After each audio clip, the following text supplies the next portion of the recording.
See Circle Calendar Year 1503, 38 years ago. These people, they are the David clan. Shrill shouts and furious roars exploded across the square, while 200 so-called dragon people, who claimed to be the descendants of the gods, wore demonic, ferocious expressions beneath the platform. Kill them. They are the despised clan, leaving them alive will be dangerous. We must slaughter them all. They are the Bacania, aren't they? They are the Bacania clan, aren't they? Exterminate them. If we can wipe out this clan today will be a day of celebration. Blades, axes, and daggers rained down like a dense storm upon the platform where the prizes for this so-called human hunting game were displayed. Dozens of men, women, and children shackled with heavy chains and covered in wounds did not react. They merely raised their scarred arms out of instinct, numbly trying to block the blows. Among them one youth stood out. His gaze held no numbness or fear, instead it brimmed with shock and utter disbelief. His hair was a stark mix of black and white, and two lightning-like scars ran from his forehead down to the lower eyelids beneath both eyes. The blood upon them had already dried into a dark blackish red. A faint sinister glimmer flickered within his pale violet eyes. His height of 1 meter 90 contrasted strangely with the still youthful contours of his face, creating a sense of dissonance. Did I transmigrate? No way. Geth widened his pupils, his heart trembling as he took in the scene before him. Could it be that because he had argued online about whether Whitebeard or Akainu was stronger, the other party had attacked him in real life, beaten him into the ICU, and when he opened his eyes he had transmigrated? What kind of joke was this? Such a way of transmigrating was far too shameful for the entire army of transmigrators. And the place he had arrived at, the God Valley battle. He was now the legitimate firstborn son of the royal family of God Valley. Ramon Geth. Memories surged like a tidal wave into Geth's not yet clear mind. His father, mother, elder sister, and younger sister had all been killed. Scene after bloody scene exploded in his mind. Humiliation, fury, and unwillingness flooded every cell of Geth's body. It was the unyielding roar of the original owner's soul. The wet sound of blades piercing flesh rang out. Before Geth could react, a figure had already stepped in front. Sharp weapons thrust into the thin back of the woman shielding Geth. Cold sweat broke out instantly on the face of the blue-haired woman, yet a faint smile lingered at the corners of her lips as she looked at him. Are you all right? I'm sorry. To save our David clan, your family paid with their lives. Although they did not succeed, I still want you to live on. Don't be afraid. My husband will come to save us. He is very powerful. Alice comforted the youth who had lost everything, her eyes full of distress. To watch her own family slaughtered by dragon people before her eyes was agony beyond words. Geth snapped back to his senses and fixed his gaze on the woman before him. Mother, are you all right? A tender mosquito-soft voice came from within Alice's embrace. Geth turned his head to look. Curly hair, sausage-like lips. Was this not the future defeated King Teach? Only 2 years old, Teach's eyes were filled with terror. A world apart from the depraved Blackbeard, he would one day become, even possessing a trace of innocent cuteness. You must not throw knives at the escapees. If they are killed as a result, it will count as a foul. Wah. The host, likewise wearing a white mask that sealed him from the air, spoke in a playful tone, yet his words were icy cold. Next, I will announce the candidates for individual victory in this year's human hunting game. Lord Garland Saint. I love you, Lord Garland Saint. The shrieks of female dragon people rose and fell one after another. It truly is strange.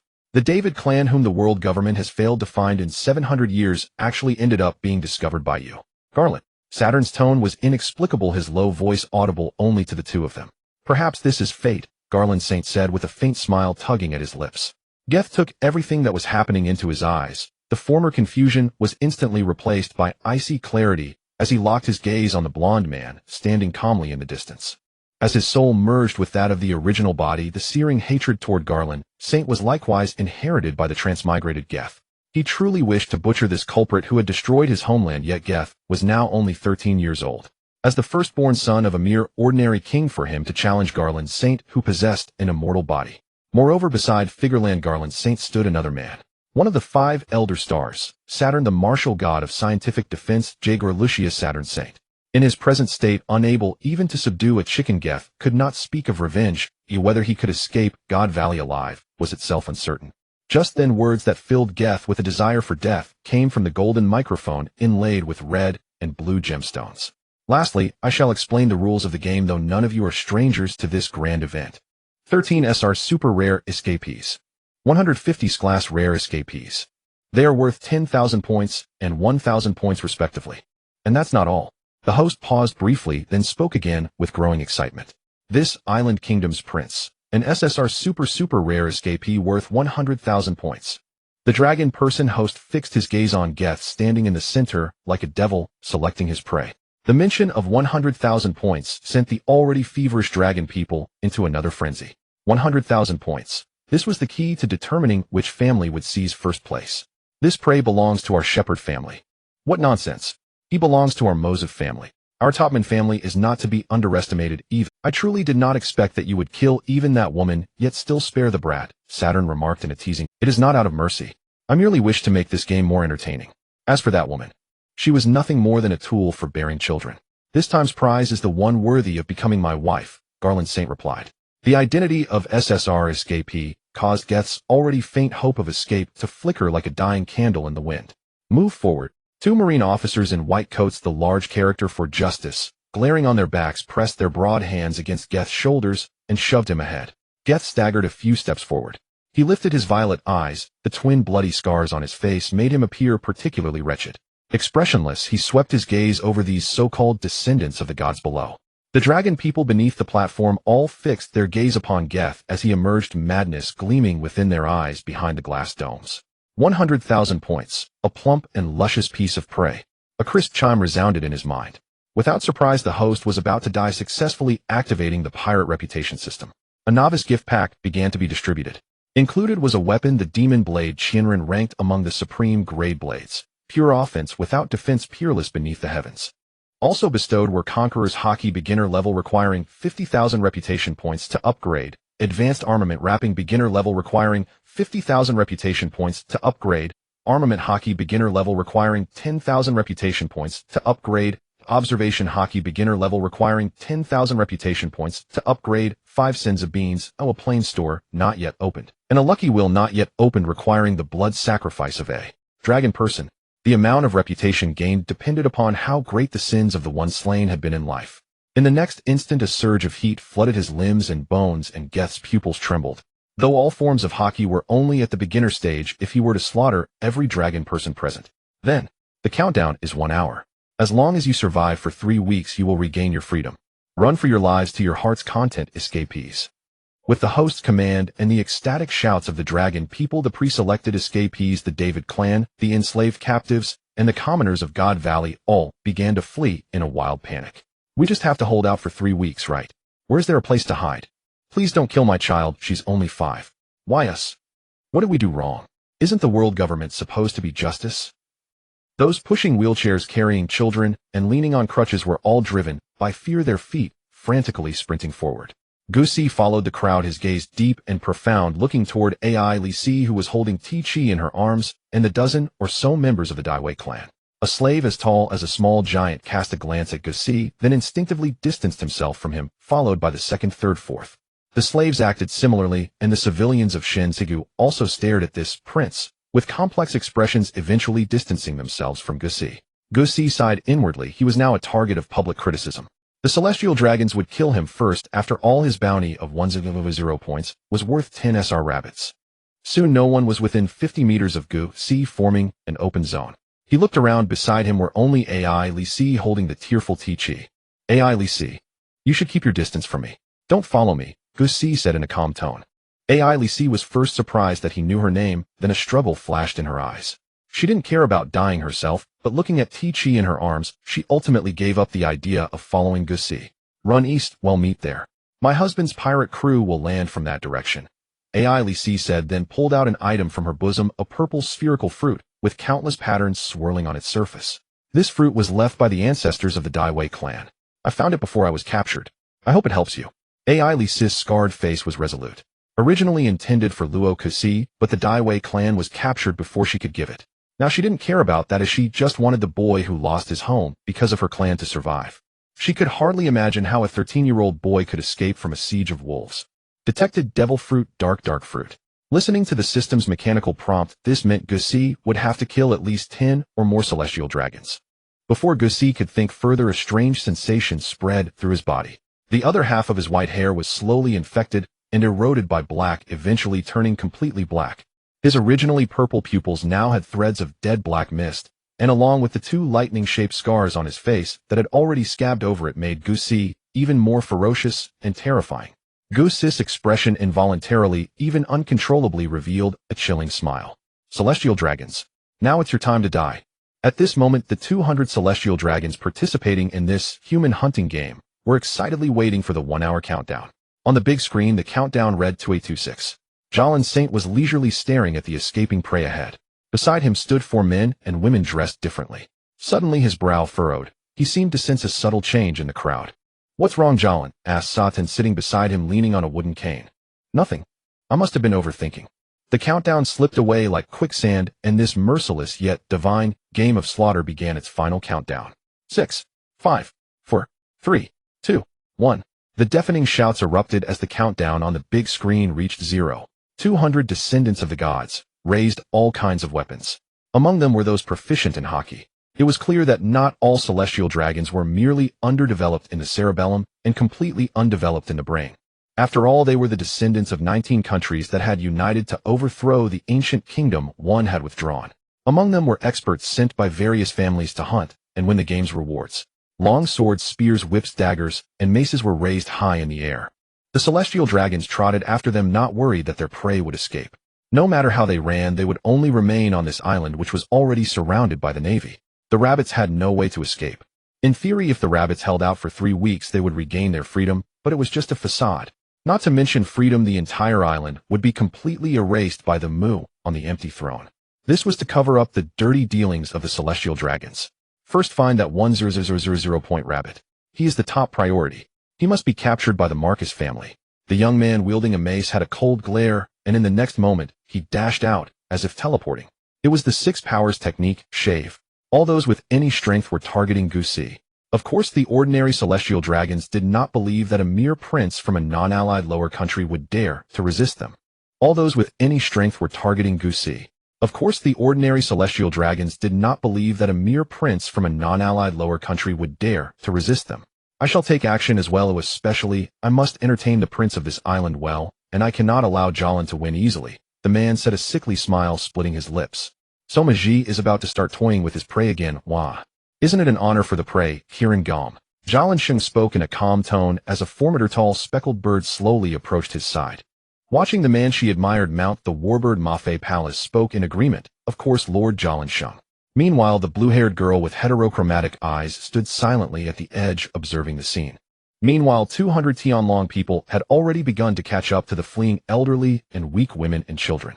"Where are you?" "The rabbits." The Tianlong people holding long spears searched everywhere, and the sound of a baby crying reached their ears, causing the Tianlong person with the eyes of a vulture to tremble in shock. "You've been exposed, rabbit." Turning to the stone behind him, Oliston slowly approached. "Please, do not harm my child." The trembling voice emerged, and fear filled the man's pupils. In the arms of the 2, one of whom held his wife, a baby just over a month-old, cried, "Wahaha, the wretched slave's delusions. Let's start with the child." "No, please. She is still a baby. Spare her." The man knelt on the ground, repeatedly bowing his head, tears streaming down like a flood bursting its banks. Oliston watched this scene and let out a hearty laugh. The dark muzzle of the gun was aimed at the baby in the center, and the man and woman instinctively held each other tight, protecting their child, but the sound of the bullet representing death did not come. Instead, it was replaced by the piercing sound of shattering glass. Oliston's expression flickered with surprise, astonishment, and fear. In the next second, a large hand covered in scars suddenly turned black. Clang! The black hand tightly gripped his head. Then, died. Bang! Uff! With a single squeeze, it burst. The crisp sound was like a watermelon exploding. Red and white splattered everywhere. 1,000 blades. Heart-piercing. The magic knife, 1,000 blades at Gus' waist. The entire knife measures 130 cm in length, with a blade length of a full 90 cm, and a blade width of 4 fingers covered in cracks like porcelain, with a purple glow flowing across the blade. The knife, modified by the system to be longer and wider, began to slowly disassemble, then floated beside Gus. In the next moment, uff, several blades emerged at once, instantly whipping the already dead Oliston's corpse again. Gus stared at the body that had been turned into a mush by the magic knife, 1,000 blades, shaking the blood and unidentified matter from his hands, his expression as cold as ice, his inner rage not diminishing in the slightest. Not enough. This doesn't even reach the interest of revenge.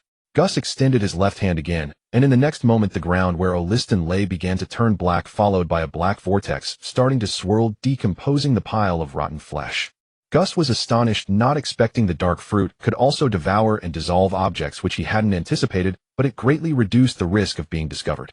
Surveying the surroundings, there were no image recording phone worms installed by the world government. Gus was neither reckless nor a saint. Rescuing these three required ensuring that no one from the world government discovered his actions. If the Holy Knight Order and Satan took action, he would be powerless against them with his current strength. A full 10 members of the Holy Knight Order participated in this hunting game. He was indeed a prince of this nation, but in this savage era weakness is original sin. Bearing the title of 100,000 points rabbit, gaining prestige points, was the only way to rapidly increase his strength. He needed to kill enough Tianlong people before the Divine Knight Order found him. Ding. Host successfully killed a Tianlong person. Prestige points 2006 styles. Iron block. Gus was at a loss for words. The Tianlong people, notorious for their evil deeds, were only worth 2,000 prestige points. As for iron block, who would roll their eyes at it? The prison warden was a bit too stingy. Indeed, it isn't so easy to be invincible, Gus murmured, feeling an instantaneous increase in pressure. Gus, Your Highness. It really is you. The couple hugged together, staring in shock at the scene that had just unfolded. The so-called descendants of the gods, Tianlong people, were being tortured like wild animals, not even leaving behind bones. Shock, fear, disbelief, and a hint of exhilaration permeated the heart of the man who had just been weeping. You all should flee. Gus' tone remained calm, not looking back as he ran deeper into the woods. Watching Gus disappear without a trace, the man gratefully said a word of thanks. Moments later, that word of thanks was instantly blown away by a powerful gust of wind. The man, wielding dual knives and wearing a mask, surveyed his surroundings. Strange. That aura was clearly right here. How did it disappear? Never mind, let's kill these three first. The nonchalant words left the man who had just escaped death with a dazed expression. Wait. I know where the person you're looking for went. He fled in that direction.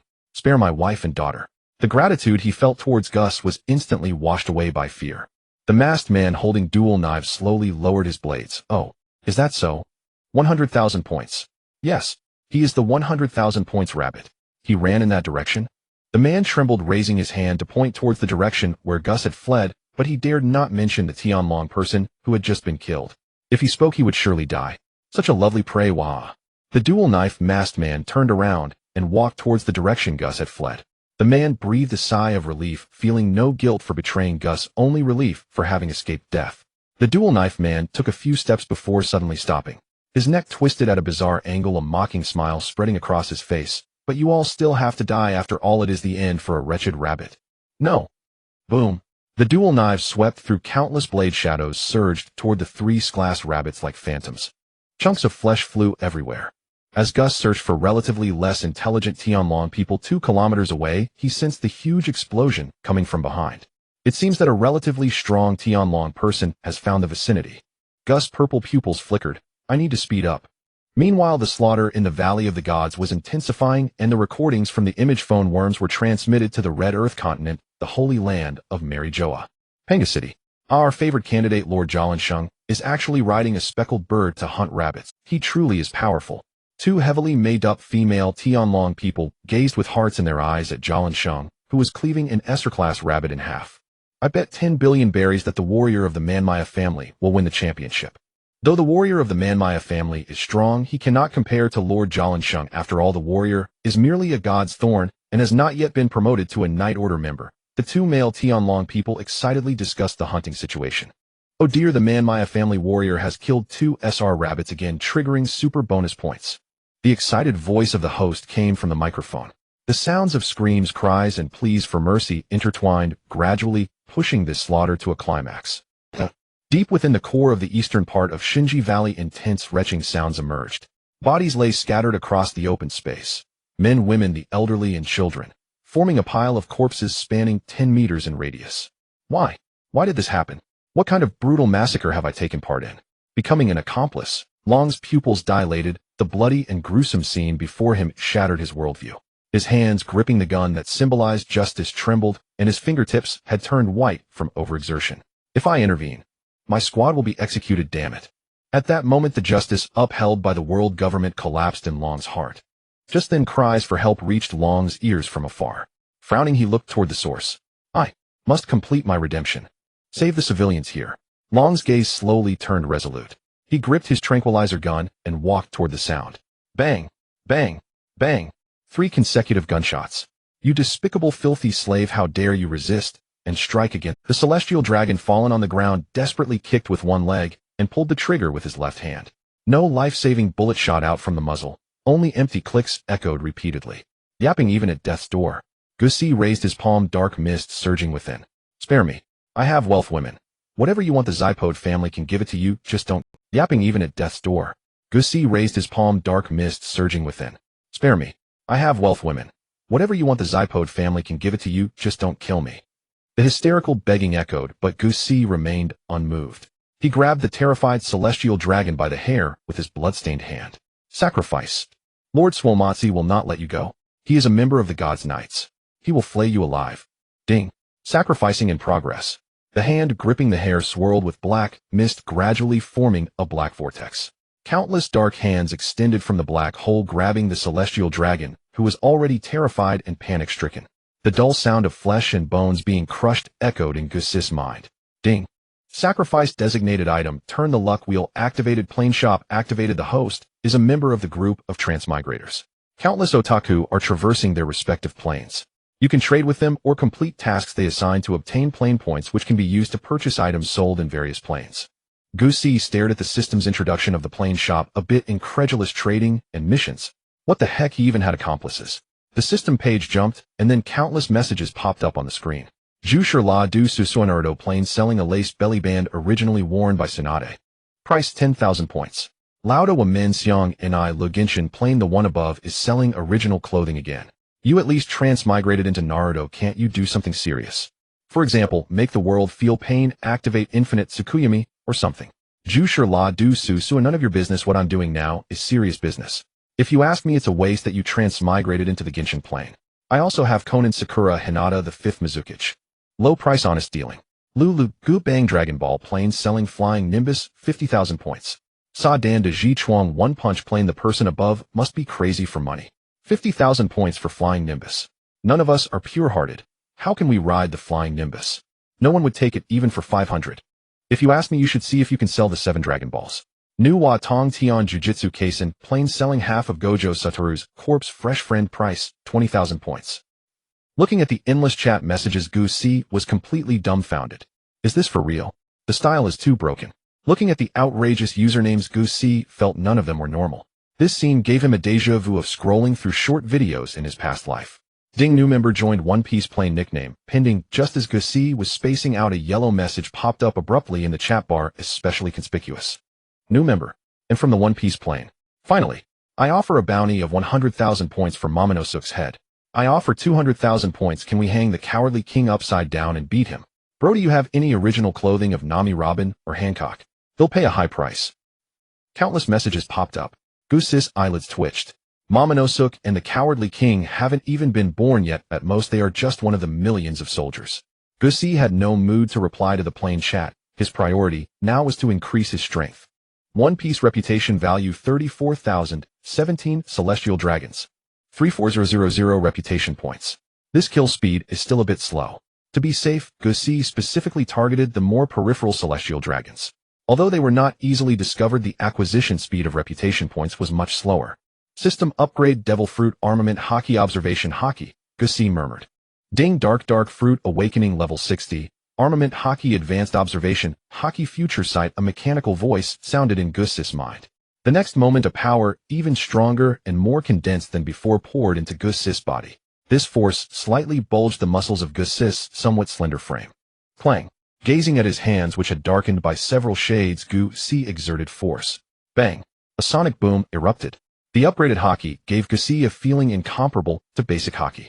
Gusi's strength now was, if not on par with a powerful Yonko commander, then at least close. Although various overpowered devil fruits would appear later at this stage, Haki was the top choice for improving Gusi's strength. In the new world, who doesn't start by unleashing 2 tons of Haki? Just as Gusi was sensing the changes in his body, hurried footsteps approached. His hands gripping the gun trembled. Long widened his pupils in disbelief. What had just happened? The lofty celestial dragon was slaughtered. Subconsciously, he raised his gun and aimed at Gusi, who stood nearby covered in blood. Long's throat moved as he stared at Gusi. The youth gave him an extremely dangerous feeling, like a demon crawling out of hell. It was no wonder Long felt that way. Goose's clothes were now dyed red with blood full of stains coupled with the subtle influence of the dark fruit. Oh, this is... Goose's eyes flickered as he gazed at the youth aiming a gun at him. Isn't this the sweaty King Mingxi de Duelage? Really young a rookie with no slipper print on his face. Goose pondered, and the next moment, he instantly appeared in front of the other. Long's pupils sharply contracted, and his finger on the trigger instinctively pulled. Do you also want to attack civilians like those demons, young Marine? The indifferent words exploded in his ears. Long's body was stunned as if electrocuted.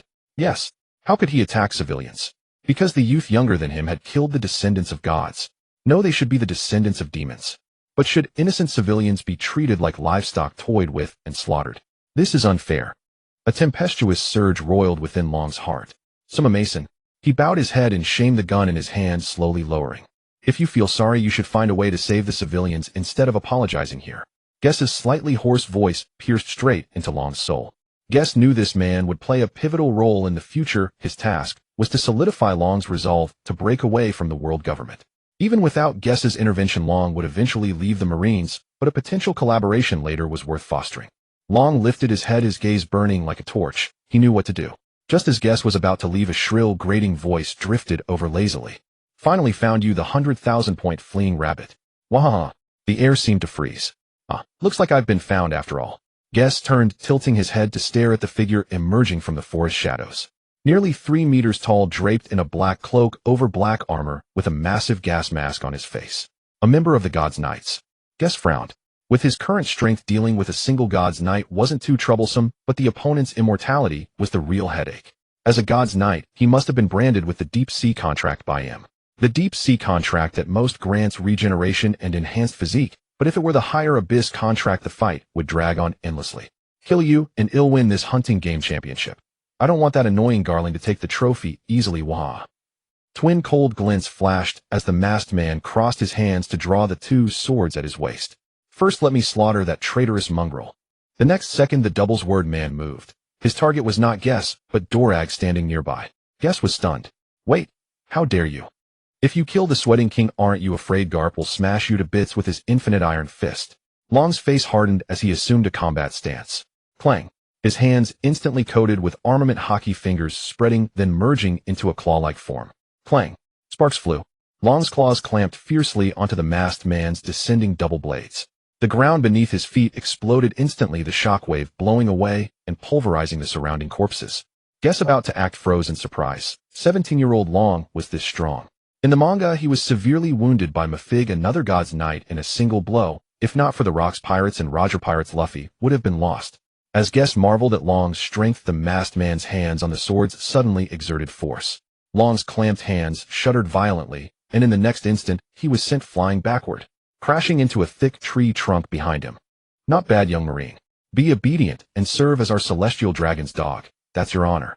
If you resist, die. The masked man kicked off the ground with explosive force, moving like a phantom, instantly appearing before Long, who was still airborne and off balance.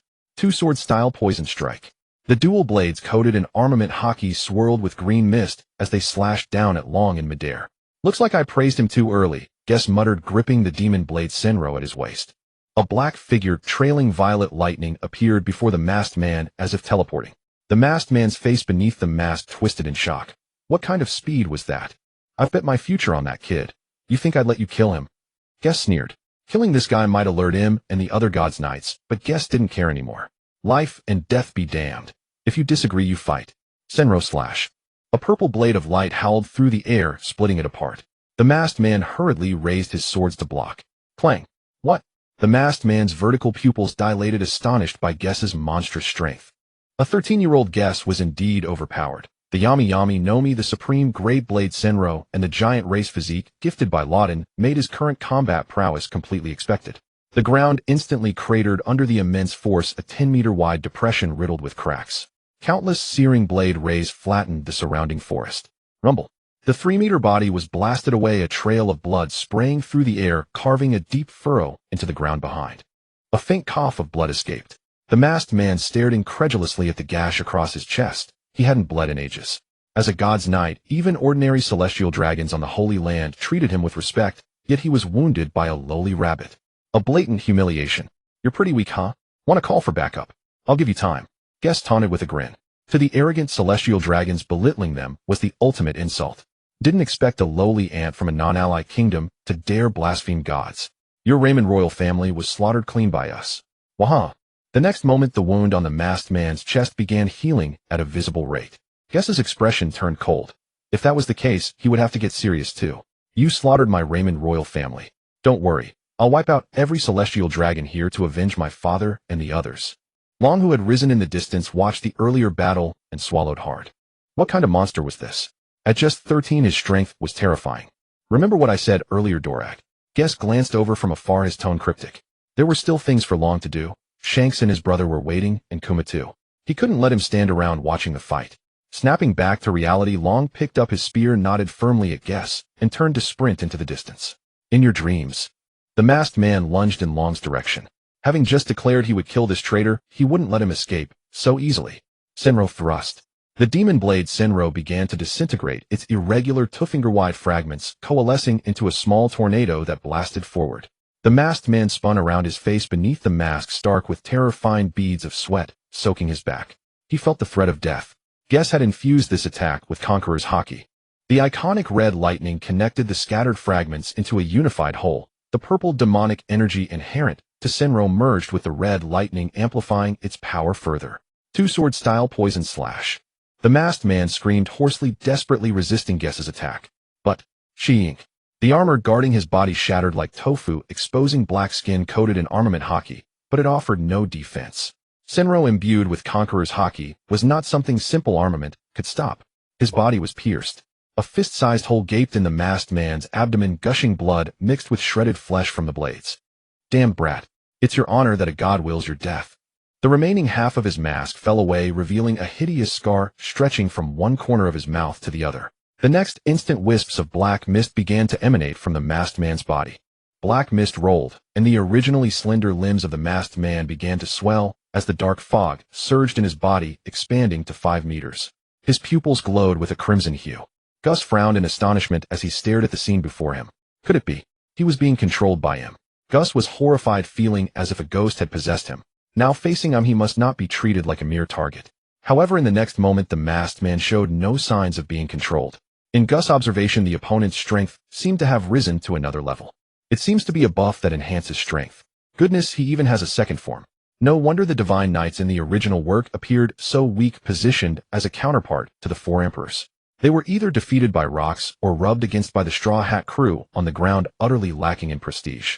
To force me to use the power bestowed by Lord on you lowly ants can be proud of yourselves. The masked man's mouth twisted into a grin, revealing deep, white, serrated teeth, his crimson eyes fixed intently on Gus, veins bulging on his forehead. Boom.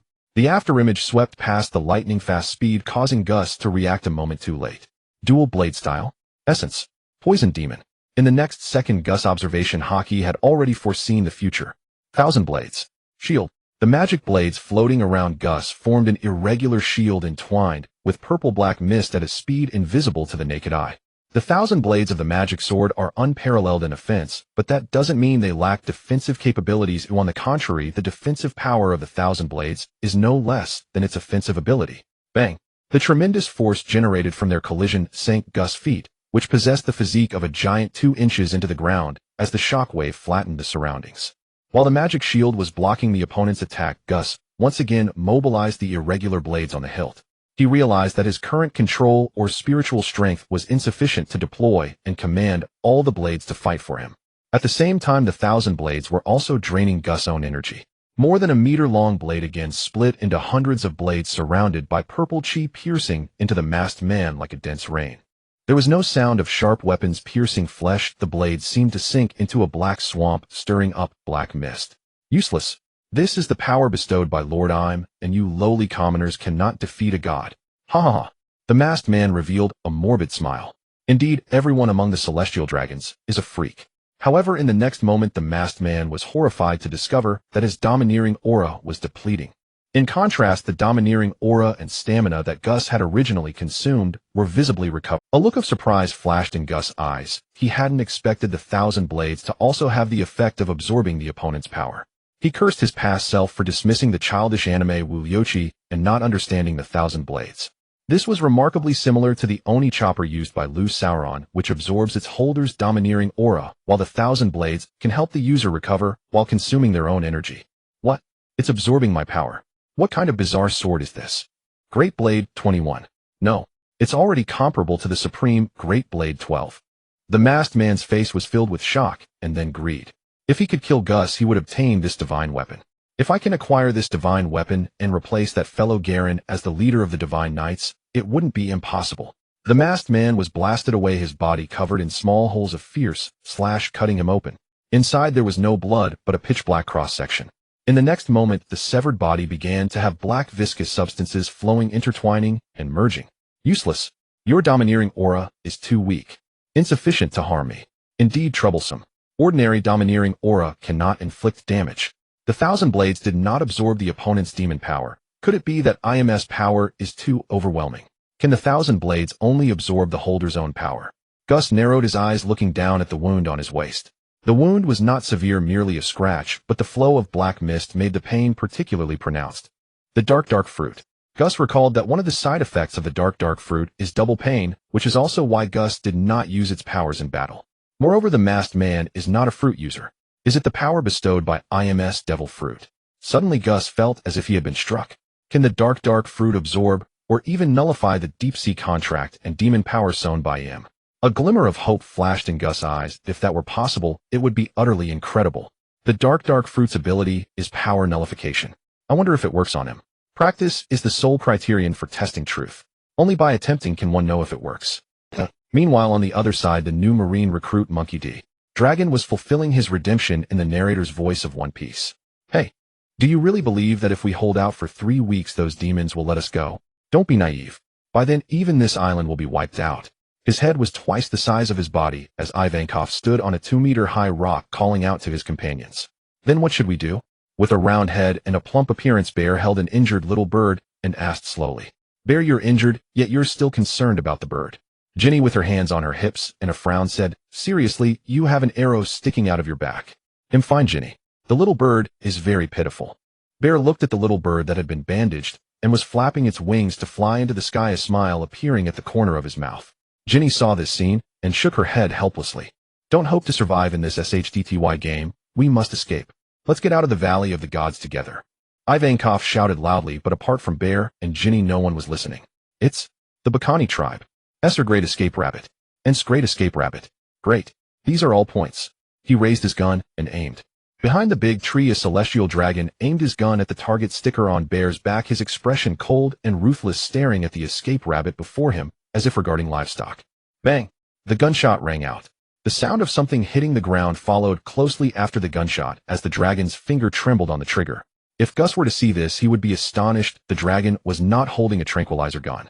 Instead, it was a hunting rifle loaded with bullets. It can be said that Gus had influenced the dragon to a certain extent. In the original work, the dragon only used tranquilizers, but now he had directly killed a celestial dragon, leaving no path for retreat. The gunshot also startled Ivankov and the others who were planning to escape. The celestial dragons are after us. Everyone turned their heads in unison, only to find the dragon aiming at the corpse of the celestial dragon lying on the ground. The gunshot also startled Ivankov and the others who were planning to escape. The celestial dragons are after us. Everyone turned. Bear, Ivankov, and Ginny, 3 future key members of the Revolutionary Army, looked at the Marines before them and all realized that they were there to save them. Fate began to intertwine. Ding. Killing a celestial dragon pirate reputation, 2000. Guess who was about to test if the Yami-Yami Nomi had any effect on Yami's devil fruit was startled. Why did the reputation increase by 2000? He didn't kill a celestial dragon. What's going on, system? Guess asked the system in his mind. Host, due to your influence, Duelage killed a celestial dragon, so it is attributed to the host's action. Guess exclaimed, awesome. The Munchi family really has no good birds. They always target celestial dragons. This is a good thing. Free reputation points are so satisfying. Guess then thought, if Duelage killed a celestial dragon, the trouble would be huge. In the original story, just anesthetizing a celestial dragon to save Shanks, and his brother got him thrown into impel down. If his own father wasn't Hirokapu, Long would have died countless times. Well, if I can escape God Valley alive, I might as well rescue him. After all, in Jess' initial plan, Long and the Revolutionary Army were crucial, and he didn't believe Kapu would watch his own son be killed. Damn rat. Daring to be distracted while fighting me. The masked man glared, staring at Guess, who seemed lost in thought, humiliation surging wildly in his heart. Die? Vile lowborn. His arm muscles bulged, black mist swirling around his twin blades, faintly forming two hideous rotting ghost ox and ghost horse with fanged maws spewing black mist as they blasted toward Guess. Guess calmly raised his left hand. Pitch black mist emerged like a muddy swamp, slowly rotating counterclockwise. Dark water. Guess growled low, uncertain if it could cancel the opponent's demon power. To be safe, he also transformed his demon blade, Thousand Blades, into a shield in front of him. Boom. A dull crash exploded in Jess' hands. Two equally pitch-black forces collided violently, and the next moment a tremendous force sent him sliding backward, the ground underfoot cracking inch by inch. It did not dissolve the opponent's power. A flicker of disappointment crossed Jess' face. Looks like the Yami-Yami no Mi is a bit weak. Is it because it hasn't awakened? The next second Jess' eyes widened in shock. His own power was recovering and growing stronger. One of the two forces colliding in his hands was weakening. Though very slowly, what was incredible was that power was being plundered by Guess, becoming Jess' new power. Guess grinned with excitement. Excellent. As long as he could cancel the opponent's demon power, he would have a way to resist those monsters marked by Yami's contracts and black transform domination. Strong Haki could also break black transformation, but there was an essential difference. Unless Yami's true body descended, Guess would be invincible. Of course, provided he could continue to grow. Contrasting with Jess' excitement, the masked man, sensing something amiss, looked as if he had witnessed something utterly impossible. His eyes bulged like Copper Bell's mouth. Agape. Thighs. This can't be. How could you? That's Lord Yami's power. The masked man let out a shrill cry, trembling all over like a sieve. What kind of monster are you? Feeling his strength continuously drain away, the masked man experienced fear for the first time. He was a descendant of the gods, and yet he was afraid of a lowly commoner. Oh, what are you afraid? Guess sneered.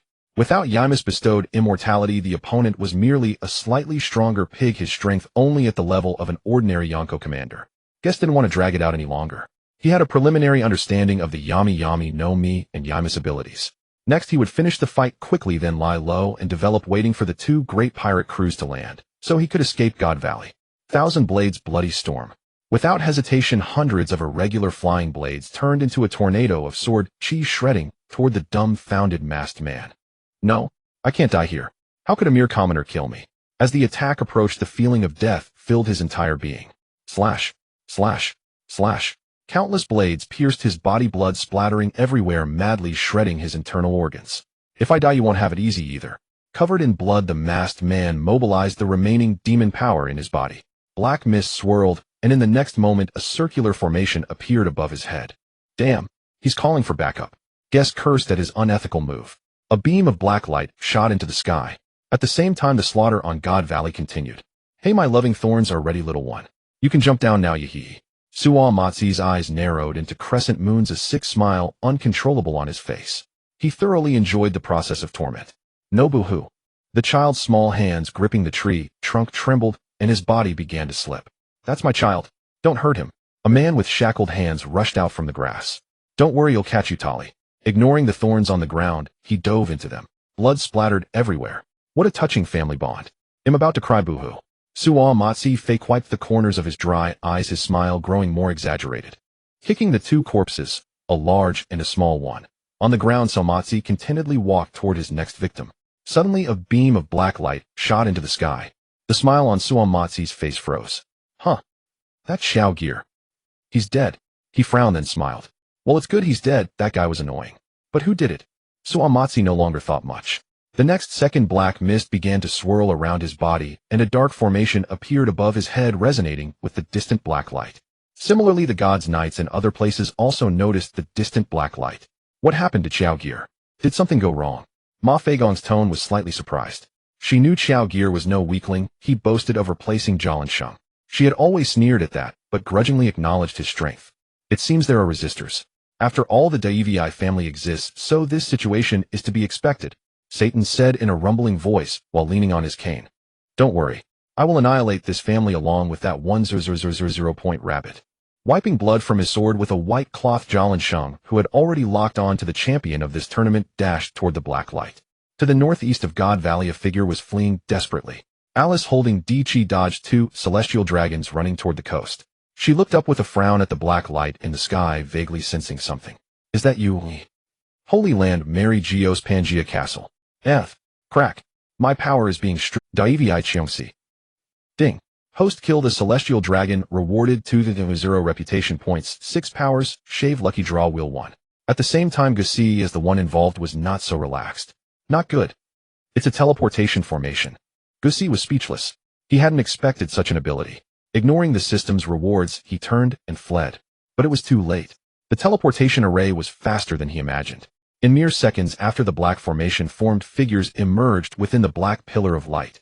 The black light dimmed, revealing several silhouettes slowly materializing. Just as Gusi frowned to observe, a sword aura several meters long shot out from the black light.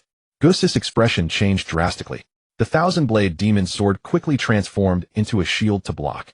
Clang!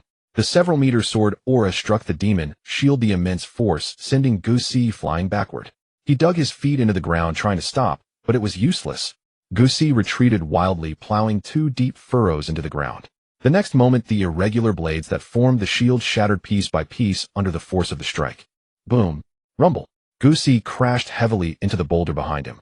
Rubble and smoke surged. Where do you think you're going? Kid. A cold voice came like an abyss. Lord Jalan, don't kill him with one slash. You're already the champion, leave him to us, ha ha. I'm going to torture him slowly. Waha. It was him who killed Xiao Gear. But he's just a brat, how is that possible? The black light completely vanished and 5 figures descended. The half-meter rubble was pushed aside and Gusi stood up, blood seeping from the corner of his mouth. Fortunately, the demon sword had absorbed most of the impact, and combined with the giant race physique rewarded by the system, his injuries were not severe. Gusi looked over, feeling like cursing. This lineup was terrifying, especially the man standing in the center. The Supreme Commander of the Divine Knight Order, Fijilan Jalansheng. On either side stood members of the Divine Knight Order. Manmaya Yongong Temple, Zaipod Swamatsi Sheng, Lamaksafu Kalingamu Sheng, and Sachursi Mafe Temple.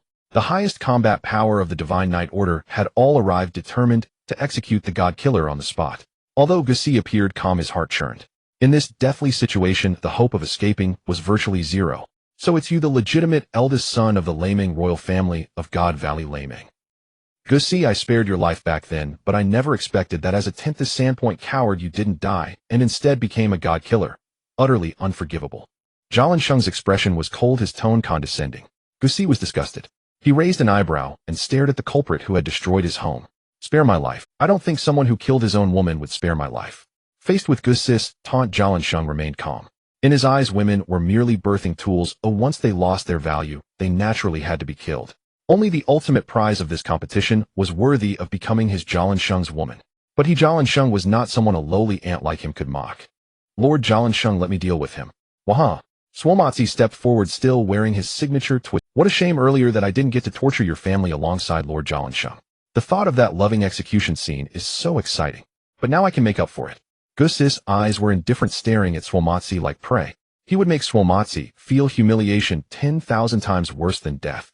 His right hand gripped the 1,000-blade demon sword, and in his left palm a green bean had appeared unnoticed. Although Gusi's stamina hadn't been heavily drained, he was no longer at full strength.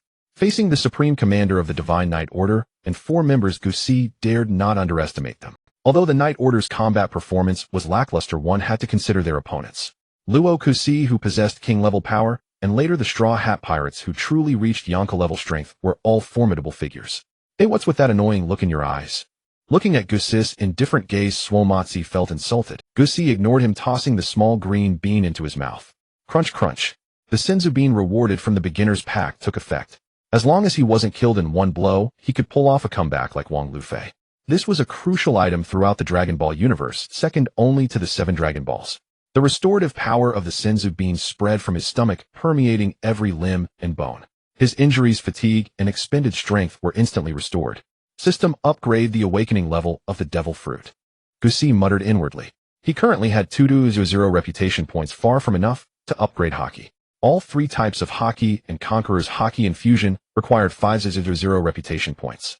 Spending 200 points could raise the awakening level of the Yami-Yami no Mi to 80. This way the fruit's ability would be enhanced, making it easier to handle the demonic powers of the Divine Knight Order. He still had 4 Senzu beans left, enough to escape. The 4 of them, Jalansheng and the others except for Junzi, who stood at the rear, were all startled to see Gusi's wounds heal instantly. Is it the power of a devil fruit? Jalansheng pondered. The original Gusi couldn't even use basic Haki, let alone devil fruit abilities. He was a notorious playboy of the Laming royal family. Though I don't know where you got this power as a coward who dared to kill a god, you must die. As Jialansheng finished speaking, Swamatsi and Kalingamu instantly vanished from their spots. In just 2 breaths they appeared 3 meters away from Gusi. Gusi's pupils flickered. He smoothly drew the 1,000-blade demon's sword from his waist. As the blade left the sheath, a dazzling purple light burst forth. The blade of the 1,000-blade demon's sword had already silently disassembled. Countless dense purple lightning bolts connected the separated blades, forming a purple semicircle in front of Gusi, its momentum terrifying. In the distance, Jialansheng, who had been as indifferent as ever, finally showed a trace of surprise, glaring at the 1,000-blade demon's sword in Gusi's hand, because the sword at his own waist was faintly trembling. Meanwhile, Swamatsi and Kalingamu, who had launched the attack, also sensed danger. Swamatsi waved his right hand, and the next moment a giant thorn as thick as a tree trunk materialized in the air. Kalingamu followed closely behind, a demonic creature 12 meters tall rising behind him. The two simultaneously struck down at Gusi, who was 3 meters away. Boom! The 1,000-blade demon's sword collided violently with the two's all-out strike. The air at the collision center was instantly sucked away. Blinding 3-colored light exploded. The surrounding trees, rock walls, and ground were crushed inch by the heat wave generated from the strike. Both sides recoiled violently. Swamatsi and Kalingamu no longer had smiles on their faces. Gravity was clearly written on their expressions, and their arms were trembling. Their bodies were covered in countless small cuts, oozing blood. When the aftermath subsided, Gusi had used the momentum of the disassembled blades to attack the two without losing speed, causing the current situation. Gusi only retreated a few meters before steadying himself. He had held back, otherwise the two would have been blasted away with a single slash. The scene was dead silent. What's wrong with this little brat? Such terrifying power. Damn it. The rabbit should obediently be hunted down. How dare it resist? Soma's forehead was bulging with veins. Obediently hunted? Are you dreaming? Gus scoffed. I haven't even used my full strength, yet you bunch of swine. The term swine left the members of the Divine Knights in disbelief. Gus was the first to dare insult them, the celestial dragons, as swine. I will tear your mouth apart with my thorn ability. Soma was utterly furious, and beside him Kiringam's expression was equally grim as he glared at Gus's jagged teeth, grinding ominously. The countless wounds on both of them healed at a visible speed. It was the power of demons. Unbelieving, the two of them attacked again. Thorn strike. Countless thorns the thickness of arms surged from behind Soma, armed with Haki, glistening like steel. Gus summoned his mental energy, forming a purple blade in the air wrapped in Haki, swiftly slicing toward the oncoming thorns. Crack. Boom. Countless thorns covered in Haki were sliced apart as easily as tofu. The blades swept across Soma's body without losing momentum. The perspective began to tilt, and Soma stared blankly at his bisected body. Gus did not show any joy. He knew those with immortal bodies would not die. Even if severed, he needed to buy time to escape. It hurts so much, damn little brat. A sharp scream echoed Soma's voice, resembling that of a slaughtered pig, revealing that immortality does not mean a lack of pain. Soma, damn little brat. Kiringam clasped his hands together. Dream extraction. Gus reacted quickly, raising his left hand, now covered in dark mist. Dragon fruit, mythical beast type, Kirin form. If Gus were not secretly a user of the dark fruit, it would take some effort to deal with, as it can hypnotize opponents and manifest their deepest fears. Manifesting a demon, this type of fruit ability is never weak. How is this possible? My fruit has malfunctioned. Kiringam exclaimed in confusion, staring at the black vortex in Gus's hand. What is this strange fruit ability? Gus had no habit of wasting words. Taking advantage of the opponent's ability being ineffective, he delivered a swift kick to Kiringam, his right leg moving like a blur and striking Gam's already Kirin-formed face. Bam! Kiringam's face caved in, blood mixed with saliva and mucus spewed forth, and the tremendous force slammed him into the ground. Boom! Gus disdainfully kicked the fallen Kiringam away. This little brat. Mafi Palace was astonished. Gus was at most 13 or 14 years old, yet he had left the Divine Knights in such disarray. Gus disdainfully kicked the fallen Kiringam away. This little brat. Mafi Palace was astonished. Gus was at most 13 or 14 years old, yet he had left. Soma's face contorted with humiliation, black mist seeping from his body, and Kiringam kicked away. The injuries of the two began to heal. Gus sensed that the demonic power within them was stronger than that of the dual-bladed masked man he faced earlier. Their bodies began to swell, grow taller, their momentum rapidly climbing, sharp fangs extending, and blood-red eyes fixated on Gus like devils ready to devour. Again, with this move, can't they be a bit more creative? Gus found it dull. This tactic posed no threat to him, a user of the dark fruit. Unless the entity possessed them, only Garland Saint would be able to contend with him now. Gus was uncertain if his dark fruit could threaten the one seated upon the void throne, feeling precarious. After all, Im was a composite of countless bizarre abilities. He was the very embodiment of demons. It was impossible to deal with him using just the dark fruit. I don't have time to wait for you to gather your strength. Gus struck first dark void. A black mire began to expand outward from Gus, countless small whirlpools appearing on the ground, devouring nearby rubble and trees. What? Both of them exerted their strength to resist this almost irresistible force. They summoned the demonic power granted by Im to withstand Gus's force. What? Both of them exerted their strength to resist this almost irresistible force. They summoned the demonic power granted by Im to withstand Gus's formidable fruit ability, but to little effect. Firmly ensnared, the black mist generated by the dark fruit invaded their bodies, beginning to absorb and assimilate the demonic power within.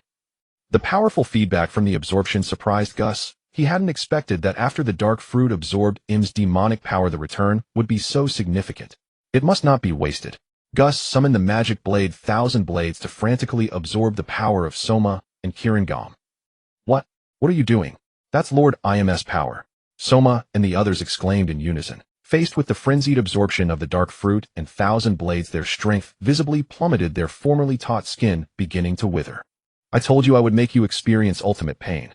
Gus' eyes brimmed with ferocity. The Thousand Blades stopped absorbing, then the blade turned. Crack! The sound of a sharp blade slicing through flesh resounded as Soma's right hand was severed by Thousand Blades. Blood and the severed arm floated in the air. Without enough demonic power to sustain it, Soma's right hand would never recover. The sound of a pig being slaughtered echoed, and Garland Saint and the others realized something was wrong, but it was too late to intervene. Soma. Mafi Palace's expression darkened, as she hadn't expected that these two could still be defeated despite utilizing Lord Im's bestowed powers. Without hesitation she acted. With a wide-open mouth, scorching light waves coalesced within her toothy maw, aimed directly at Gus, who was controlling the two. In the distance, Gus made no move. It was not that he hadn't sensed the danger, but rather he dismissed it, greedily absorbing the powers within Kirangam and Soma. In the next moment, the Thousand Blades seemed to possess a will of its own, slicing toward the incoming light wave. The scorching light wave, capable of flattening dozens of meters, was cleaved in two, then the irregularly shaped blades shredded and obliterated it. The scene was terrifyingly silent. With indifference in his gaze, Gus looked at the two who had now become desiccated corpses, casually tossing them aside. At this moment, Gus held the Thousand Blades with one hand, black mist enveloping him, turning to face Garland Saint, a contemptuous smile tugging at his lips. Two useless fools. For the first time, Garland Saint's smile vanished. Why is this fruit in your hands? No wonder I searched the Divine Valley and couldn't find it. This was supposed to be one of the grand prizes of this game. Garland Saint's tone was icy, not expecting Lord Im's powers to have no effect on the little brat before him. It was simply absurd. That was the power of the king of the world. Galanshung's words surprised Gus. Aside from the meat fruit eaten by the bear and the fish fruit consumed by Kaido, there was no relevant information about the other three fruits. It turns out that the dark fruit was one of them, but it had been taken and hidden away by Alice in advance. Suddenly a spark of inspiration struck Gus. Since he was already being targeted by the Knights of God once rocks and the Roger pirates landed on the island, he could find a way to obtain those prizes. But it doesn't matter. Once I kill you, the fruit within you will naturally reappear, Galanshung said coldly as he drew his sword from his waist. And your sword is quite nice, though I shall take it. Galanshung's gaze fixed firmly on Gus. His hand froze as he drew his sword. You have killed more than one celestial dragon. Oh, how did you find out? Gus' tone carried a hint of surprise. He hadn't expected the other party to know that he had hunted down more than one celestial dragon. I can smell the blood of more than one celestial dragon on you. Galanshung's tone grew even colder. As the commander of the Knights of God, he didn't care about the lives of a few celestial dragons. After all, they were still celestial dragons, descendants of the gods. If Lord Im were to blame him, he would find it very difficult to handle. The only solution was to kill Gus on the spot. Gus thought to himself, are you a dog? Your sense of smell is a few inconsequential pigs. Killing them is just killing them, Gus stated, as if he were discussing a mundane matter, his face eerily calm. What audacity! Aside from that, man, you are the first to dare strike against a celestial dragon. You will die today. The nearby Mafi Gong exploded like a wildcat. Just as Mafi Gong was about to make a move, sword light surged. Galanshung acted. As expected of the commander of the Knights of God, he not only had the power to execute celestial dragons at will, but he also looked down upon the 5 elders and others. Although he had no remarkable battle achievements, he was like a roadside beggar casually defeated by rocks. However, the strength of rocks, who could severely injure and kill a general, was undoubtedly at the king level. Galanshung facing rocks and only being injured indicated that his strength was not inferior to that of a general, or even stronger, though his immortality played a part in this. Without the enhancement of IMS immortality, Galanshung's strength could still reach the Emperor level.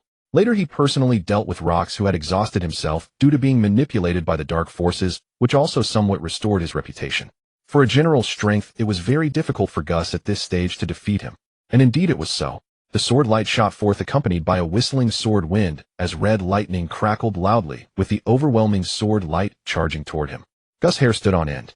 He hadn't expected Galanshung to be even stronger than he imagined, that Rock's combat power could actually injure him. Just how strong was the opponent? Thousand Blade Shield.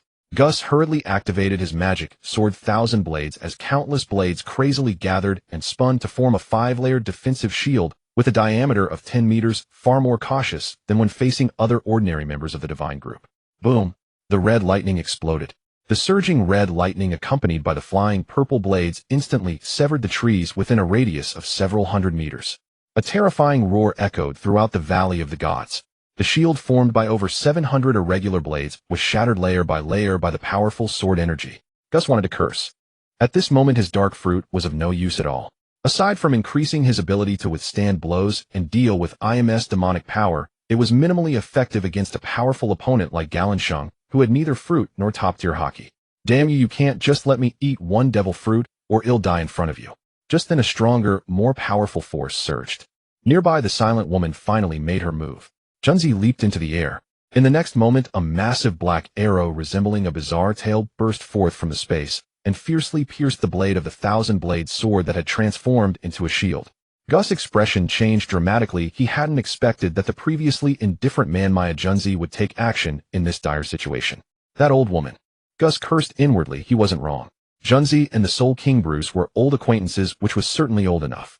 Junzi's sudden strike made Gus begin to retreat step by step. Bang! Gus was sent flying backwards. The tremendous force caused him to roll violently on the ground, leaving countless cracks in his wake. Puff! He spat out a mouthful of blood. In midair, blood gushed from Gus, and his vision began to blur. That last strike from Junzi was no simple matter. Gus felt a different kind of power. It was, I have seen the sovereign.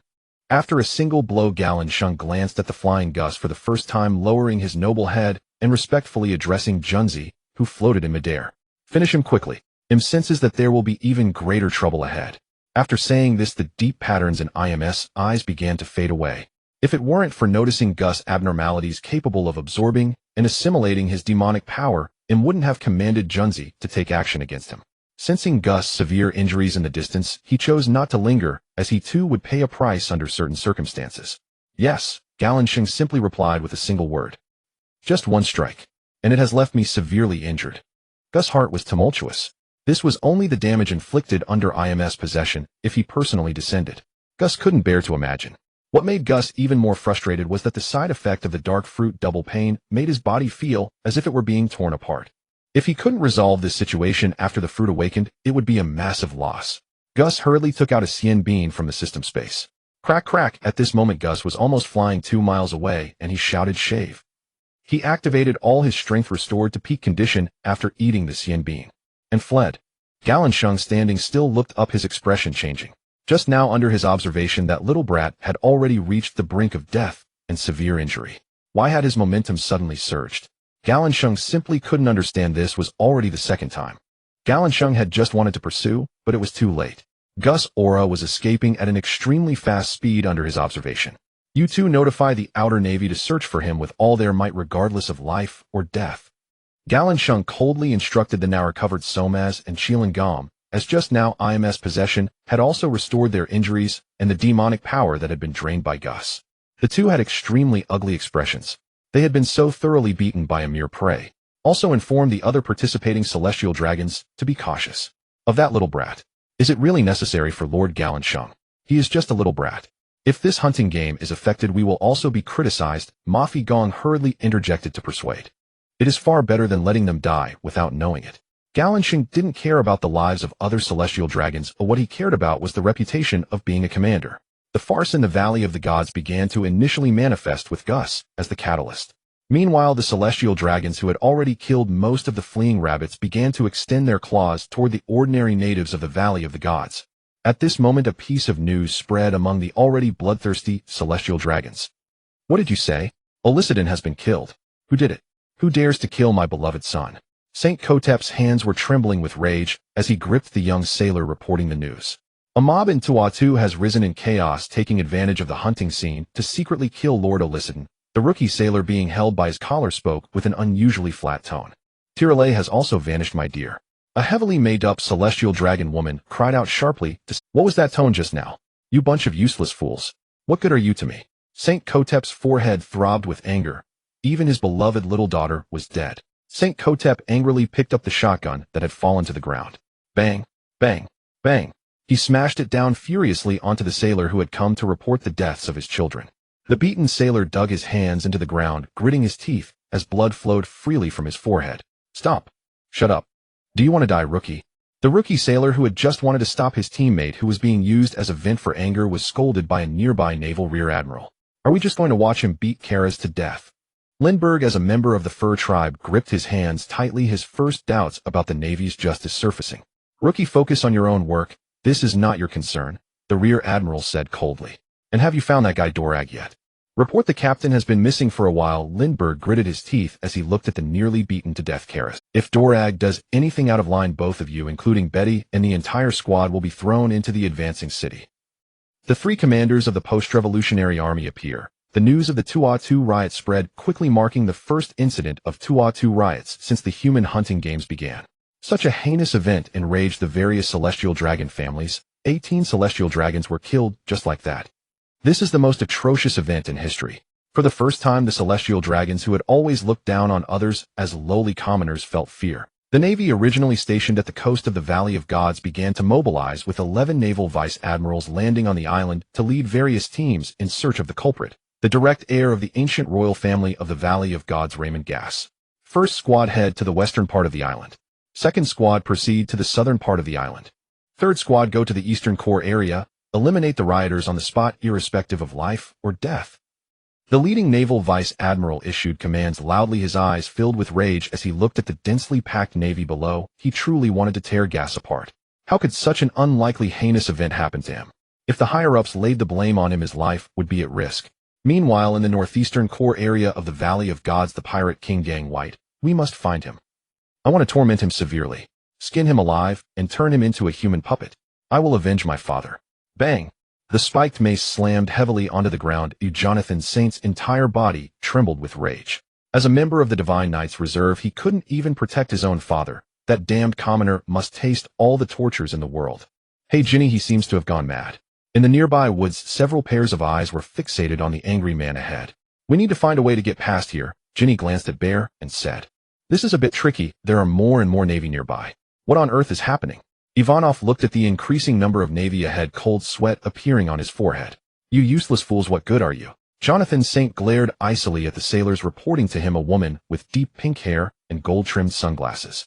That's Betty. A voice suddenly broke out in the woods. Do you know her, Dorag? Ivanov turned to Monshi, who was crouching behind with a shotgun. Dorag. Because of the previous assistance from the dragon, the few people began to get to know this unusual sailor. She is a member of my squad. The dragon wanted to say something more, but in the distance Jonathan Saint raised his half-man-high spiked mace and swung it down towards Betty standing in front. Cold sweat slowly streamed down Betty's charming face, while the nearby sailors lowered their heads, pretending nothing was happening. If it were an ordinary celestial dragon, they might dare to fight for Betty's life, but the opponent was a member of the Divine Knights Reserve. This was not something they could intervene in. Clang! I heard you were looking for me. A sudden appearing boy held a purple long knife with a constant wicked smile on his face. Jonathan's pupils contracted sharply. This little brat. What incredible speed. Shock was quickly replaced by rage. It's you. Damned brat, dare to kill my father, dirty commoner. I will smash you to death. Before his voice faded, Gass used his strength again. The power granted by his giant race was vividly manifested. Jonathan's swung spiked mace was knocked away by Gass' magic knife, Thousand Blades. It slammed heavily into his chest. The sound of broken ribs echoed and Jonathan spat out blood mixed with shattered internal organs. His whole body arched backward like a boiled shrimp. Thousand Blades pierce. In the next moment, countless blades chased after the airborne Jonathan Saint. Puff, puff, puff. Hundreds of flying blades with domineering entanglements pierced into his body crazily, shredding his internal organs. Ding killed a celestial dragon, rewarded to the 0 reputation points, divine avoidance, the signature move of Pirate King GOLD. Roger, silence. The Navy and others stared blankly, their eyes wide in disbelief at the scene that unfolded in an instant. The sound of swallowing saliva echoed. It's the rioter. A loud shout broke the silence. In the next second, countless guns were raised, aiming at gas ahead. Brat. Obediently surrender. The leading Vice Admiral Serene coldly commanded. Gas' previous terror had made his eyes twitch, yet Gas in the distance ignored him. Divine avoidance. This move is extraordinary. I didn't expect the prison to finally show some humanity, giving him a golden legend, with this move combined with the magic knife thousand blades. Gas couldn't imagine how strong it would be. Hey, you better run now, Betty, who was saved by Gas, reminded. Coming to his senses, Gas looked at the encircling Navy. Boom. In the next second, red lightning erupted from Gas' center, shooting outwards and sweeping through the encircling Navy. One by one, the Navy fell unconscious with their eyes rolling back. Gas released at least 5 tons of Conqueror's Haki. Not a single Navy present could escape disaster. The leading naval vice admiral knelt on one knee, staring intently at Gas, the qualifications of a king. How is this possible? How could such a strong Conqueror's Haki appear on a brat? Looking at the Navy vice admiral, rolling his eyes and lying down, Gas was not too satisfied with his Conqueror's Haki, let alone compare with Joy Boy. He couldn't even compare with the stinky brother Shanks. I need to continue strengthening my Conqueror's Haki. Gas shook his head and then looked around. They were all familiar. Hey, what kind of monster is this? Ivankov gulped as he stared at Gas, who was around his age. This guy was far too ferocious. Beside him, Xiong and Jini were also intimidated by Jess' oppressive aura. Though Gas deliberately spared them from his Conqueror's Haki, the sheer dread still made their skin crawl. Long was the calmest among them, having witnessed Jess' power earlier. Yet now Gas was even stronger than he had been 2 hours ago. No need to be tense, haha. Gas let out a dry chuckle to break the chilling atmosphere. After all, he was no blood. Long time no see. Long to Xiong, Jini, and Ivankov.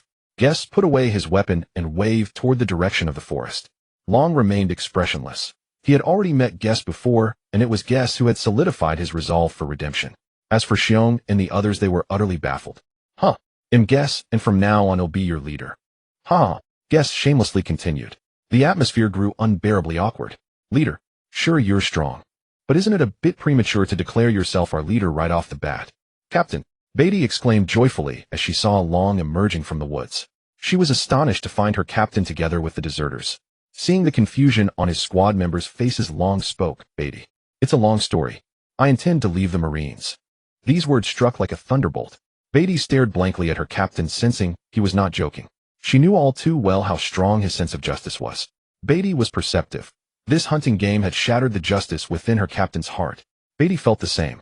Witnessing defenseless civilians hunted like livestock, their corpses strewn across the fields, the scene tormented her soul as well.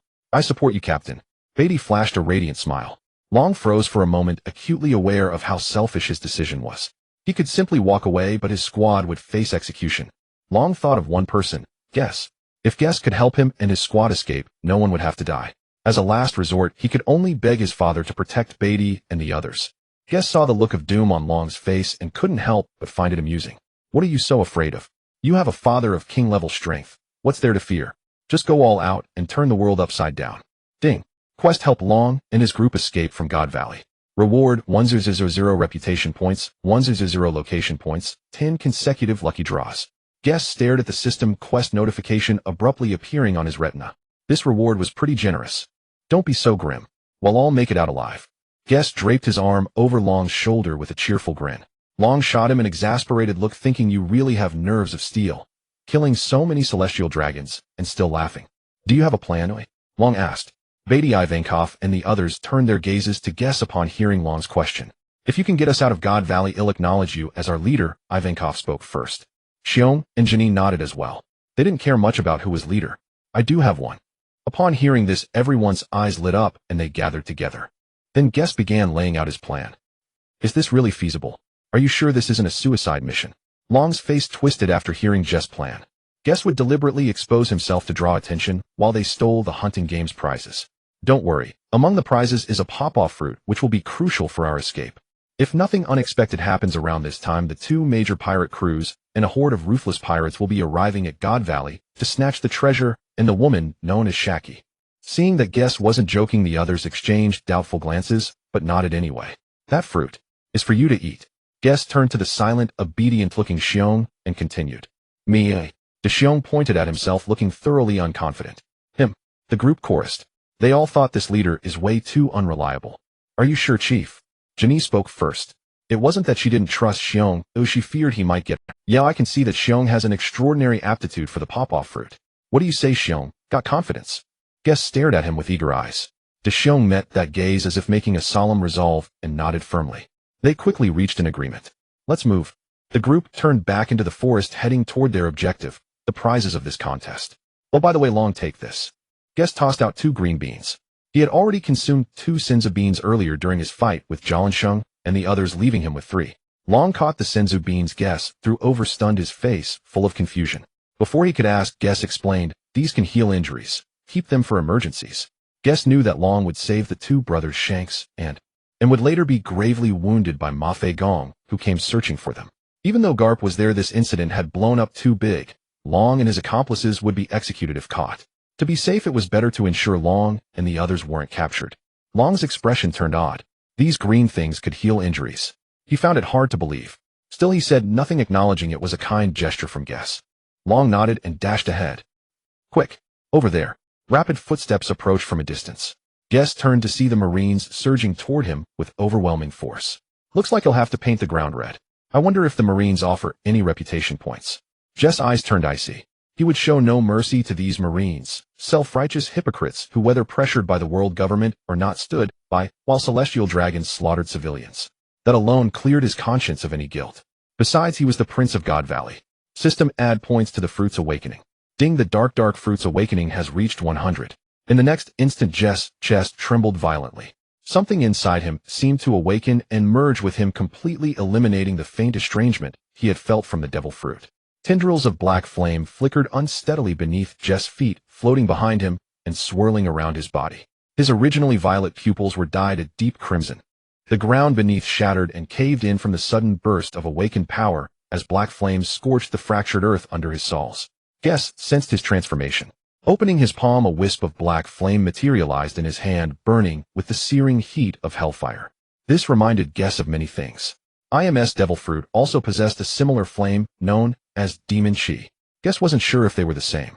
It seemed to be a combination of multiple abilities, so it was unsurprising to have such a flame. Then let's see just how powerful the awakened dark fruit truly is. An uncontrollable grin once again spread across Jess' face. He flicked his finger and black flames shot toward the encircling Marines in a blazing streak.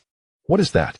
The Navy soldiers stared blankly at the unknown black object hurtling toward them, hastily halting their advance.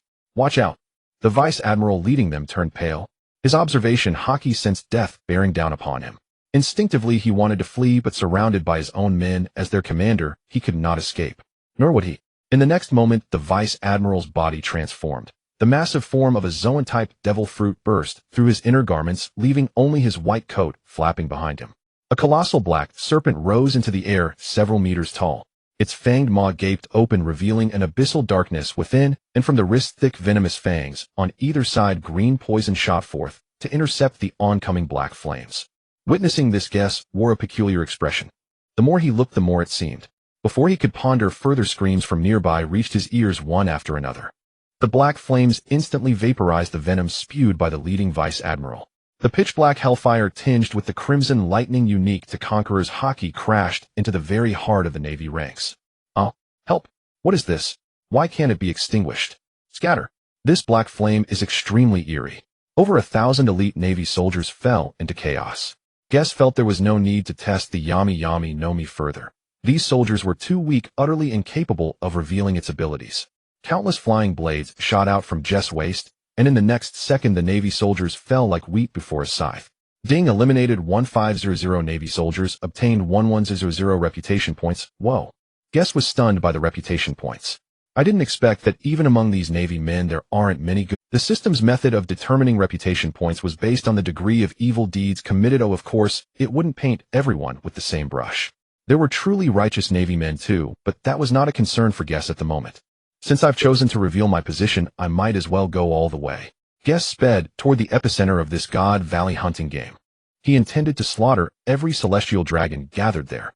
Meanwhile, the 5 members of the treasure-seeking squad were evading the Navy's search, advancing step by by step toward the arena where the prize was displayed. Where do we wait for the right moment? The area is crawling with Navy. According to Jess' plan, they were to wait for the chaotic moment when the two great pirate crews landed, then seize the prize of this hunting game. Relying on just themselves, it was impossible to snatch the devil fruit from the heavily guarded chest. Until then, they could not be exposed, or they would be attacked by the Navy and the God's Knights. Who's there? No sooner had Ginny spoken than a questioning voice accompanied by the click of a shotgun's safety being released. We've been discovered. Bear clenched his small, chubby fists tightly. It's me. Dragon stepped out from behind the rock, his face expressionless. You? Vice Admiral Garps. The Navy Rear Admiral's words trailed off. So it's the recruit, Monkey D. Dragon, have you noticed anything unusual nearby? The Rear Admiral gave a standard military salute, of course, due to Garp's status. Dragon, accustomed to this, replied, nothing unusual. He returned the same standard salute. Because of Guest Dragon's unconventional actions had yet to be discovered by the Navy. Watching the departing sailors, Dragon Ivankov and the others let out a long sigh of relief. Fortunately, his Navy identity served as a cover, sparing them many troubles. They continued forward, and ahead they could faintly see houses emerging from the forest, though they were relatively dilapidated. Dragon's forward steps abruptly halted. The faint sound of a child's crying echoed through the forest. Captain, there's the cry of a baby. Betty turned toward the source of the sound. We're still some distance from the civilian dwellings. Why would there be a baby's cry? Following the sound, they saw a person lying on the ground with two white bundle-like objects beside them from which the crying emanated. Oh, two identical babies. Ginny marveled at the twin brothers Shanks and Shu in their swaddling clothes. Please, save my children. A faint thread-like voice came from the red-haired woman's blood-stained lips. I am a sinner of the royal family, but my children are innocent. Please save them. The red-haired woman used her last ounce of strength, then slowly closed her eyes. She seems a bit dead, Ivankov said heartlessly. What do you mean a bit? She's clearly dead. Ginny snapped back at her irresponsible brother. Captain, what now? Carrying two infants would greatly hinder their movements. Of course they had to save them. It was his redemption for participating in this nauseating game. Before Dragon could think further, finally found them Lord Garling's children. The sudden voice startled them. They turned in unison to see the newcomer. Unsurprisingly, it was Maffey, sent by Lord Garling to find his son. I didn't expect a Navy soldier to help rabbits escape. Don't you understand the consequences of betraying the world government? Never mind, I'll just kill you all. Maffey extended a long tongue, looking down on Dragon and the others. You go first. He'll hold her off. Dragon tossed the twin brothers to Betty and stared grimly at Maffey. Stop me. Kid, you're still too green. A blinding yellow light wave searing with heat gathered in her mouth. Captain, this is no time for heroics. You go complete the task Guess assigned. That's our ticket out of here. Betty and Ivankov exchanged glances at Dragon's resolute expression and ran toward the rear. You think you can escape? They'll kill you first. The cold sweat on Dragon's forehead evaporated instantly from the scorching heat. Not good. Boom. The light wave hurtled toward him. If hit by this attack, he would be severely wounded even if not killed. Sorrow. Dragon hastily dodged, and the spot where he had stood was instantly melted by the high-temperature light wave. A charred bowl-shaped crater 10 meters in diameter revealed the terror of that strike. Refusing to be a sitting duck, Dragon knew this well and kept evading. He dodged another attack from Maffey. Dragon's claw. Dragon suddenly closed in. Caught off guard, Maffey froze for a moment. The combat instincts and speed of this young Navy soldier far exceeded her expectations. This also demonstrated Dragon's monstrous combat talent, truly worthy of the monkey family. The Dragon's claw, coated in armament Haki, struck Maffey's chest with force. The blow forced Maffey's massive body to stumble backward, but that was all. Damn brat. You wounded me. That monster kid earlier was one thing, but now a rookie Navy soldier dared to defy the gods. In that case, I'll execute you on the spot. Maffey drew the sword at her waist, held it horizontally, and swung. A slashing wave crossed through the air. Dragon's pupils shrank to pinpoints as he bent low to dodge. Behind him, trees and sparse houses were cut in half and collapsed. Dragon stared in horror at the devastating strike. Being hit would lead to unimaginable consequences. Meanwhile, at the very heart of the God Valley hunting game. Still haven't found the culprit, panted St. Kotep, discarding his blood-stained hunting rifle, fixing a stern gaze upon the Marine Vice Admiral before him. Not yet, St. Kotep. Rest assured, the Marines are conducting an exhaustive search. The Vice Admiral, his brow drenched in cold sweat, hastened to apologize, rubbing his hands together like a flustered fly. Surrounding them were over 50 celestial dragons participating in this grand hunt. Honestly, it's just a single brat, and still not caught. Are the Marines nothing but a pack of treacherous incompetents? A celestial dragon heavily made up and laden with disdain remarked. Lindbergh clenched his fists tightly, rushing forward to save the battered Karis. Are you alright, Karas? Lindbergh's voice carried worry as he retrieved medicine from his backpack. Just as he reached out to help his fallen comrade, a cold voice cut through the air. Who allowed you to treat him? Damn it. You useless scum, die. Beneath the white bubble mask, Saint Kotep's expression darkened with fury. He drew his pistol and aimed at the dying Karas on the ground. Squelch. Saint Kotep's eyes bulged as his outstretched right arm was severed midair, blood spraying in a crimson arc. Ah! A scream like a stuck pig echoed around. Saint Kotep writhed on the ground, clutching his severed arm. Danger! The Marines guarding the celestial dragons tensed, weapons raised. Wisps of black aura seeped from the forest, the atmosphere growing unbearably oppressive. A silhouette flickered within the dark mist, countless gun barrels aimed toward where the figure would emerge. A youth gripped a purple blade. Two highly distinctive scars ran from his forehead down to his cheekbones. His blackened white hair was starkly defined as he slowly stepped out of the forest. Kill him. Now. Saint Kotep, clutching his mangled arm, glared at Guess and barked the order. Freeze. Hands up. Ignoring the Marine's shouts, Guess sauntered forward. Bang. Bang. Bang. A hail of bullets rained down upon Guess. After the gunfire ceased, 5 figures leaped into the air and struck with ferocity. These 5 vice admirals were all Zoan-type users, formidable even among Zoans. Guess raised his arm. A single slash. The purple blade light seemed to tear through the void, cleaving the 5 vice admirals in half. Such an onslaught, infused with Conqueror's Haki, was far beyond what ordinary vice admirals could withstand. The power boost from a Devil Fruit awakening was not a mere additive increase, it was a qualitative transformation. Even Guess himself was uncertain of the Yami-Yami Gnome's ultimate potential. It felt as though he could devour everything. Haki Devil Fruit abilities, even the entire island, absorbing and decomposing them into new forms to be unleashed again. Moreover, the double pain had vanished. A deathly silence fell. The vice admirals vanquished in a single blow. The remaining marine elites trembled, their hands gripping their rifles, shaking. The celestial dragons, who had once believed 5 vice admirals guaranteed their safety, began quivering like leaves. Quick! Stop him! Where is the admiral? Contact the admiral immediately. What kind of monster is this? And Saint Garling, the holy knights will surely slay him. Never once had they imagined that their joyous hunt would transform into a living hell. Oh, it seems all you scum will perish here. Jess' voice, hoarse and chilling, resonated like the lord of the underworld. Those who kill shall be killed. No one could stand above him. Guess spread the dark mist beneath his feet, covering an area of several kilometers. If he wished, the entire God Valley could be plunged into darkness. Countless pitch-black arms emerged from the ground, grasping at the trembling celestial dragons above. What is this? Let me go. I am a key member of the Jigakusia family. How dare you kill me? Spare me. The Topman family will shower you with wealth, women, power. Even let you join us and become one to be revered. Someone. Why is no one coming to rescue me? Kill this commoner. Watching their bodies being devoured bit by bit, the agony and terror were bone-chilling. Opt. The celestial dragon's pleas for mercy filled the air. A satisfied smile spread across Jess' face. Recalling the horrific deaths of his family, he felt a fraction of the resentment in his heart subside. Ding. Killed a celestial dragon, rewarded 2,000 reputation points. Killed a celestial dragon, rewarded 3,000 reputation points. 6 powers moonwalk. Killed a celestial dragon, rewarded 2,000 reputation points. 6 powers shave. A stream of kill notifications flashed across Jess' retina, each one a stepping stone to his growth.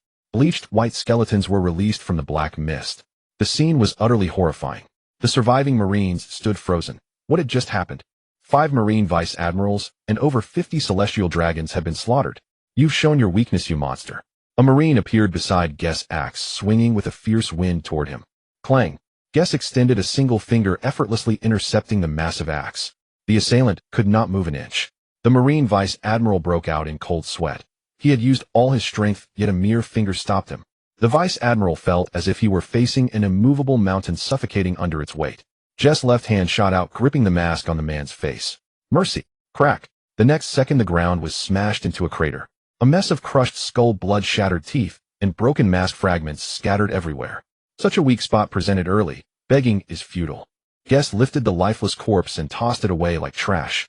The only sounds remaining were ragged breaths, marking that life still clung to the place. Thighs is too powerful. Lindbergh felt his throat constrict. It took all his strength just to. Karas, having been rescued, stared at Guess from a distance, lost in thought. If not for Jess' sudden appearance, he and Lindbergh would have been shot dead by the celestial dragons. Just as the surviving Marines were at a loss, the sky darkened, and a familiar black circular formation manifested above. Here they come. Guess hoisted his demon blade, Senrei, his black and white hair flowing. Even knowing the formidable enemy he was about to face, he remained composed. A king's confidence. System upgrade Conqueror's Haki Infusion and Giant's Physique to Intermediate. Ding 150 reputation points consumed. Conqueror's Haki Infusion and Giant's Physique upgraded to Intermediate. Even after slaying so many celestial dragons, adding his previous savings, he barely managed those 3 upgrades, leaving him with just over 1,000 reputation points. The next instant, 7 beams of black light descended from the sky. The terrifying force flung the surrounding marines away. You killed the representatives of every family. Do you realize the immense consequences? The sound pierced through the black light pillar, small, yet solidly, striking the ears of everyone present. As the commander of the Night Order of the Gods and the initiator of this human hunting game, he was well aware that the members of various families being bitten back and killed was the first time in the 800 years since the establishment of the world government. If such a tragedy did not bring Gus back to the Holy Land for that esteemed person to handle, he could not escape blame. Galen stepped forward, followed closely by Junzi, Somatsu, Chilan, Jemyu, and a group of members from the Night Order of the Gods. Apart from the dual-knife masked man who had been killed by Gus earlier, there was a figure in the back as massive as a small mountain, with a pair of huge sharp horns on its head and white fur like a snowman. In front stood a woman holding a spear, her face obscured by a beret. Next to Galen was a woman with a long sword, a red rose tucked into her waist-length hair, gripping the sword with both. This formation was terrifying. Even the royal class had to concede. What impact does it have? You are only allowed to kill my family and my people. Gus spoke words that were not loud, yet resonated powerfully. It is their honor to be killed by us. As commoners, they should serve us, the celestial dragon. Whether it be enslavement or slaughter, that is their fate. Galen should naturally respond. Commoners should be dominated. There is no need for excessive words. Let's take action. You can all go together. Gus pointed his long knife forward, facing a situation that even the royal class could not overcome, showing no fear at all. Truly arrogant, the snowman said, his voice booming as he fixed his gaze on Gus. You little brat, this time you won't be so lucky to escape. Somatsu rubbed his aching arm, the sensation truly painful. Boom. The tense atmosphere was shattered by a massive explosion sound from afar. Flames soared into the sky, and the cries of battle echoed from the distance. Have they arrived? They really can time it perfectly, Gus remarked. The expressions of the Night Order of the Gods changed drastically. The power of this explosion, along with that immense momentum. Are you planning to tangle with me here, or deal with the Rocks pirates first? Gus joked. What? It's that group of madmen. They actually landed on the island. What now? Everyone looked at Galen, who was standing in the center waiting for him to decide. First, go stop the Rocks pirates. They are the #1 pirate group in the world, filled with monsters. Galen made a decision. Snowman, Somatsu, you two stay here to deal with him. Lord IM's power is very strong. Galen and the others turned and rushed towards the east coast. Galen was still unaware that he was about to face the darkest moment of his life. Gus shook his head, hoping that after showing off he would still be able to laugh when treated like a roadside dog. At that moment, boom, another massive explosion sound came from the west. This time it's Somatsu spoke in confusion. In the next moment, Gus moved. He had no intention of wasting time on these two insignificant foes. Seeing that both the Rocks pirates and the Roger pirates had landed on the island, it was crucial to seize the prize and treasure of this competition before these two great powers, and then escape from the Valley of the Gods. A purple blade of light slashed out. You little brat, don't get too carried away. The massive figure moved surprisingly fast. The snowman's fists, covered in white fur, instantly turned black. To withstand Gus' strike. Clang. The purple sword energy collided with the fist the size of a meteor hammer. Just 1 second after contact. How is that possible? The snowman was directly sent flying by Gus' terrifying slash. The massive body crashed into the houses behind, creating a giant breach over 10 meters in diameter in the neatly lined buildings, while the surrounding houses were reduced to ruins by the shockwave. I don't have time to waste with you. Gus lifted his foot and ran towards the location of the prize. Don't think you can escape, annoying commoner. A massive thorn struck towards the fleeing Gus, but was shredded into countless pieces by numerous sharp blades. Somatsu's forehead bulged with veins, feeling extremely frustrated. Meanwhile, at the east coast of the Valley of the Gods, the soaring flames dyed the sea red, and countless naval ships were shot down and crushed. The sword of Jibek hovered above the sea alongside many vicious pirate crews following Hive Island. Strangely, there are fewer naval forces stationed for defense here than expected. Golden Lion Shiki said, holding the already deceased naval major, puzzled. The Valley of the Gods, which should have been very lively, was now eerily quiet. If it weren't for the faint signs of battle in the distance, and the naval ships with few guards, they would really think they had come to the wrong place. "Hey guys, let's put aside our grievances and cooperate to take down the Valley of the Gods instead," said Rox, dressed in a black cloak with a black and white hairstyle, wielding the supreme great knife erasure with a sinister smile. "I came here to rescue Shaki first. She must be swayed by me before anyone else," Golden Lion said, holding the swift knife, Ten Sakura, and running forward.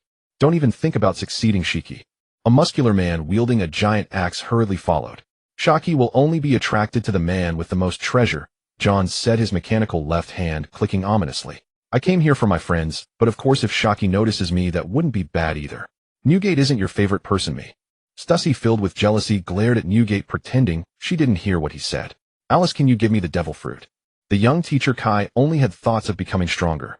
Watching the crew members who had started fighting amongst themselves, Rox acted as if he saw nothing. These guys were always like this. "Alice, teach, where are you?"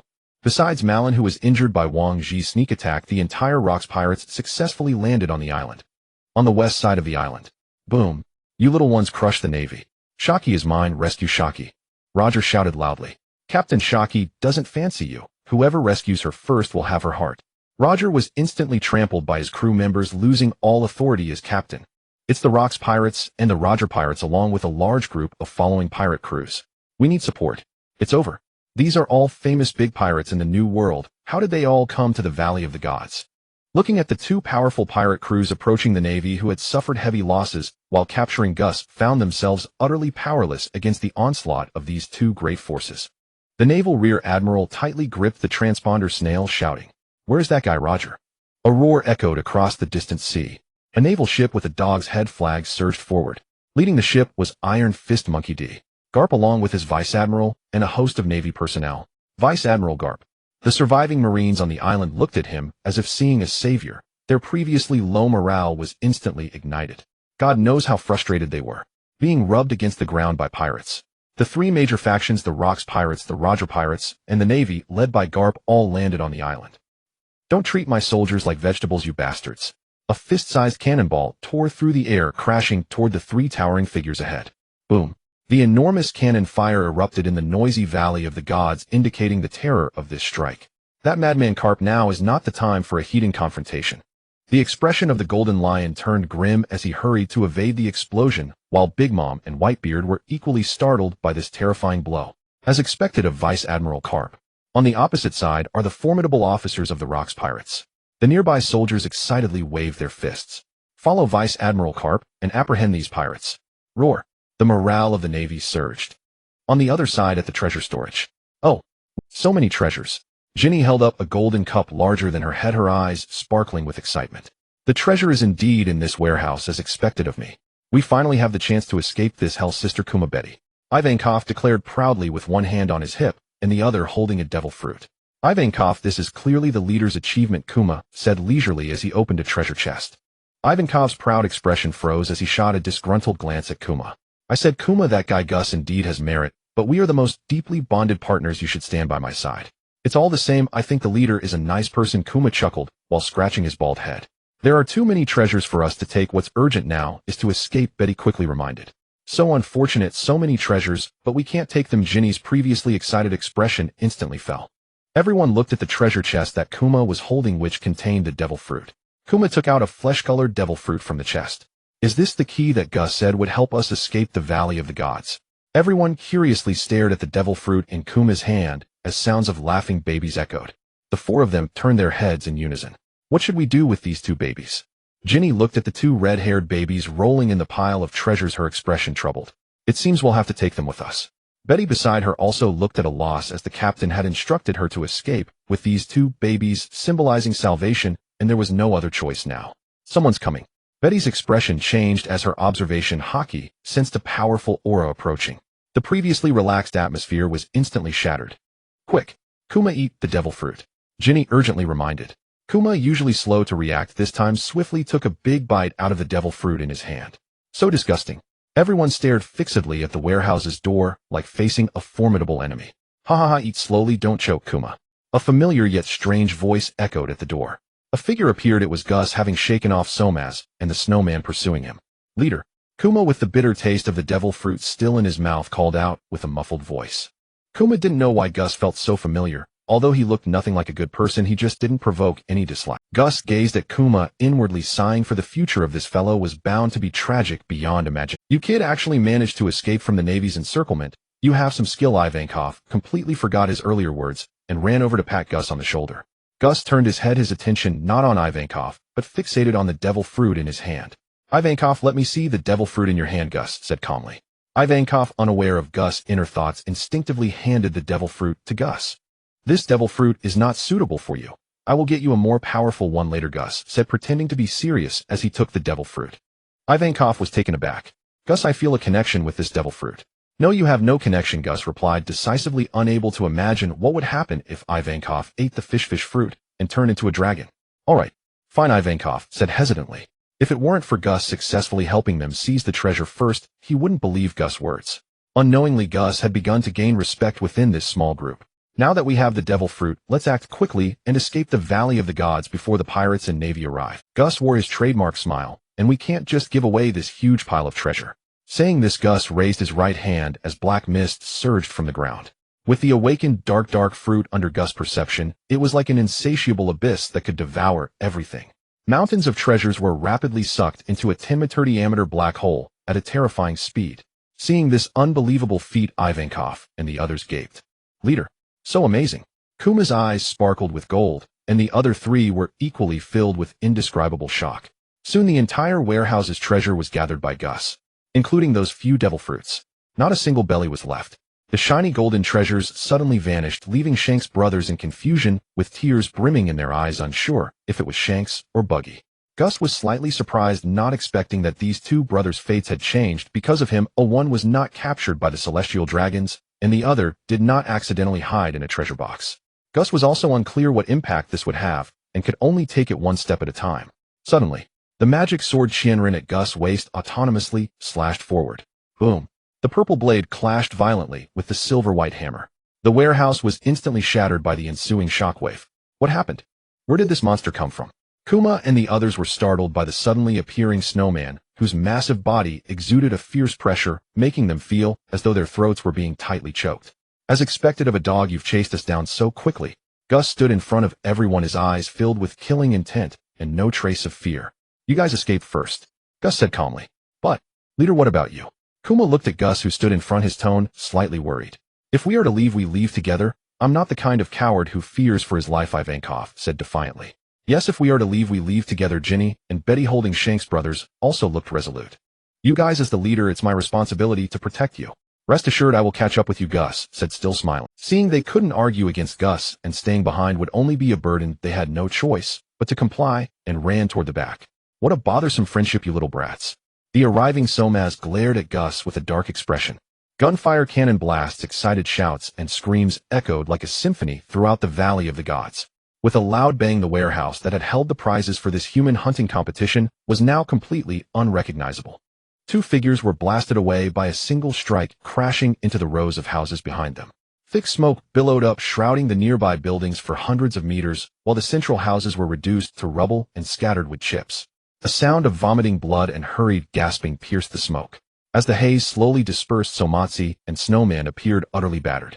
One knelt on one knee, a 20-centimeter-long wound on the left side of his head. The other's massive body was covered with two-finger-wide wounds that bled profusely. Damn it. Luckily, I have the immortality granted by Lord Emu, or this would have been dangerous. Snowman's face was grim. Hey Somatsu, didn't you say this brat was weak? Snowman stared ahead with wide blue eyes at Guts, who stood like a demon blade. He seems to have grown strong. Somatsu's habitual perverse smile had vanished. He simply couldn't understand how Guts, who had been suppressed by them just half an hour ago, was now several times stronger than before. No need to be surprised. It's just that you're too weak. Guts walked slowly toward them, his demon blade slanted toward the ground. Do you think you've already won? Snowman, hold him off first. I'm going for reinforcements. With that, Somatsu turned and ran. Somatsu, you bastard. Snowman's voice carried anger and a hint of confusion. No matter how strong Guts was, as long as they used the power of that lord, no one could defeat them. They were undying and indestructible. As expected, the celestial dragon's knack for abandoning their comrades is so practiced it's heartbreaking, Guts said with extreme sarcasm. Snowman didn't know, but Guts was well aware that Somatsu feared the dark fruit's ability to steal the magic power attached to him. In fact, unless Emu personally descended upon the Valley of the Gods Knights posed little threat to Guts. After all, Guts was continuously harvesting reputation points and growing stronger. Cowardly. Snowman spat a mouthful of blood onto the ground. His tone held no tension, but a kind of calm. The next moment his body began to swell, his blue eyes turned bloodshot, and 4 beast-like fangs extended. This trick again. Guts wasn't surprised. The masked man with twin blades had used the same move earlier, a massive boost in strength while maintaining consciousness. The power of devil fruits was indeed formidable. Treasure your last smile. The power of Lord Emu cannot be resisted by an ant. Snowman's snow-white skin was instantly tainted black by dark energy. Looking at the overly confident Snowman, Guts shook his head. It seemed Somatsu and Garling Saint hadn't told Snowman the truth. Perhaps they simply didn't take Guts' dark fruit seriously. After all, compared to the one on the Void Throne, Guts was nothing but an ant. The moment before, Snowman's body, swollen with power, stiffened as if struck by lightning. Before he could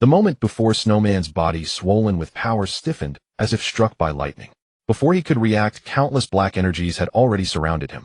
Dark hole plunder. Guts growled. The black mist roiled like boiling water, forming countless black spikes that plunged into Snowman's body. This kind of attack. Snowman's words were cut short as a terrifying force frantically plundered the magic power within him. How is this possible? Snowman's bloodshot pupils bulged like copper bells. This power was irresistible. His body, swollen from magic power, began to shrivel.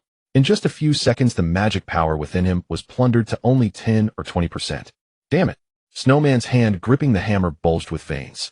He mobilized every last bit of demonic energy and power, raising the massive hammer high, but it never fell. A blade wrapped in purple-black demonic energy firmly blocked the giant hammer midair. You can die now. Guts swung his demon blade fiercely. A purple arc of light swept across Snowman's massive body.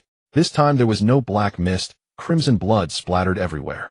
Guts struck repeatedly, the sword beams forming a huge net. Torn to pieces. Boom. Terrifying black-red lightning burst uncontrollably, shattering the peaceful and tranquil flower chamber. Behind the tall shadow, a black flame ring appeared, adorned with countless blood-red pupils. One pupil in the corner had already closed, with bloody tears streaming down. One of my servants has been killed, Emu murmured. Detestable power. David. The next moment, Emu raised his left hand from beneath the shadow, revealing bronze skin covered with white spots in a regular pattern. 3 meters away, black mist surged on the ground, as if something was struggling to break free. This is your last chance. Strange. Why isn't there a system notification? Guts sat on the ground, puzzled. There was no kill notification. Could it be that he's not dead yet? Guts thought of many possibilities. A rustling sound came from nearby. Guts turned around and saw a faint noise coming from a stone house on his left front, which had been destroyed in the battle. Guts approached. Inside was an iron cage with an unconscious woman. Guts was slightly surprised. He hadn't expected to run into the very spark that had triggered the arrival of 2 great pirate crews and countless others. The 3rd Empress of Amazon Lily, known as Peony Shaki. She's somewhat delirious, Guts noted.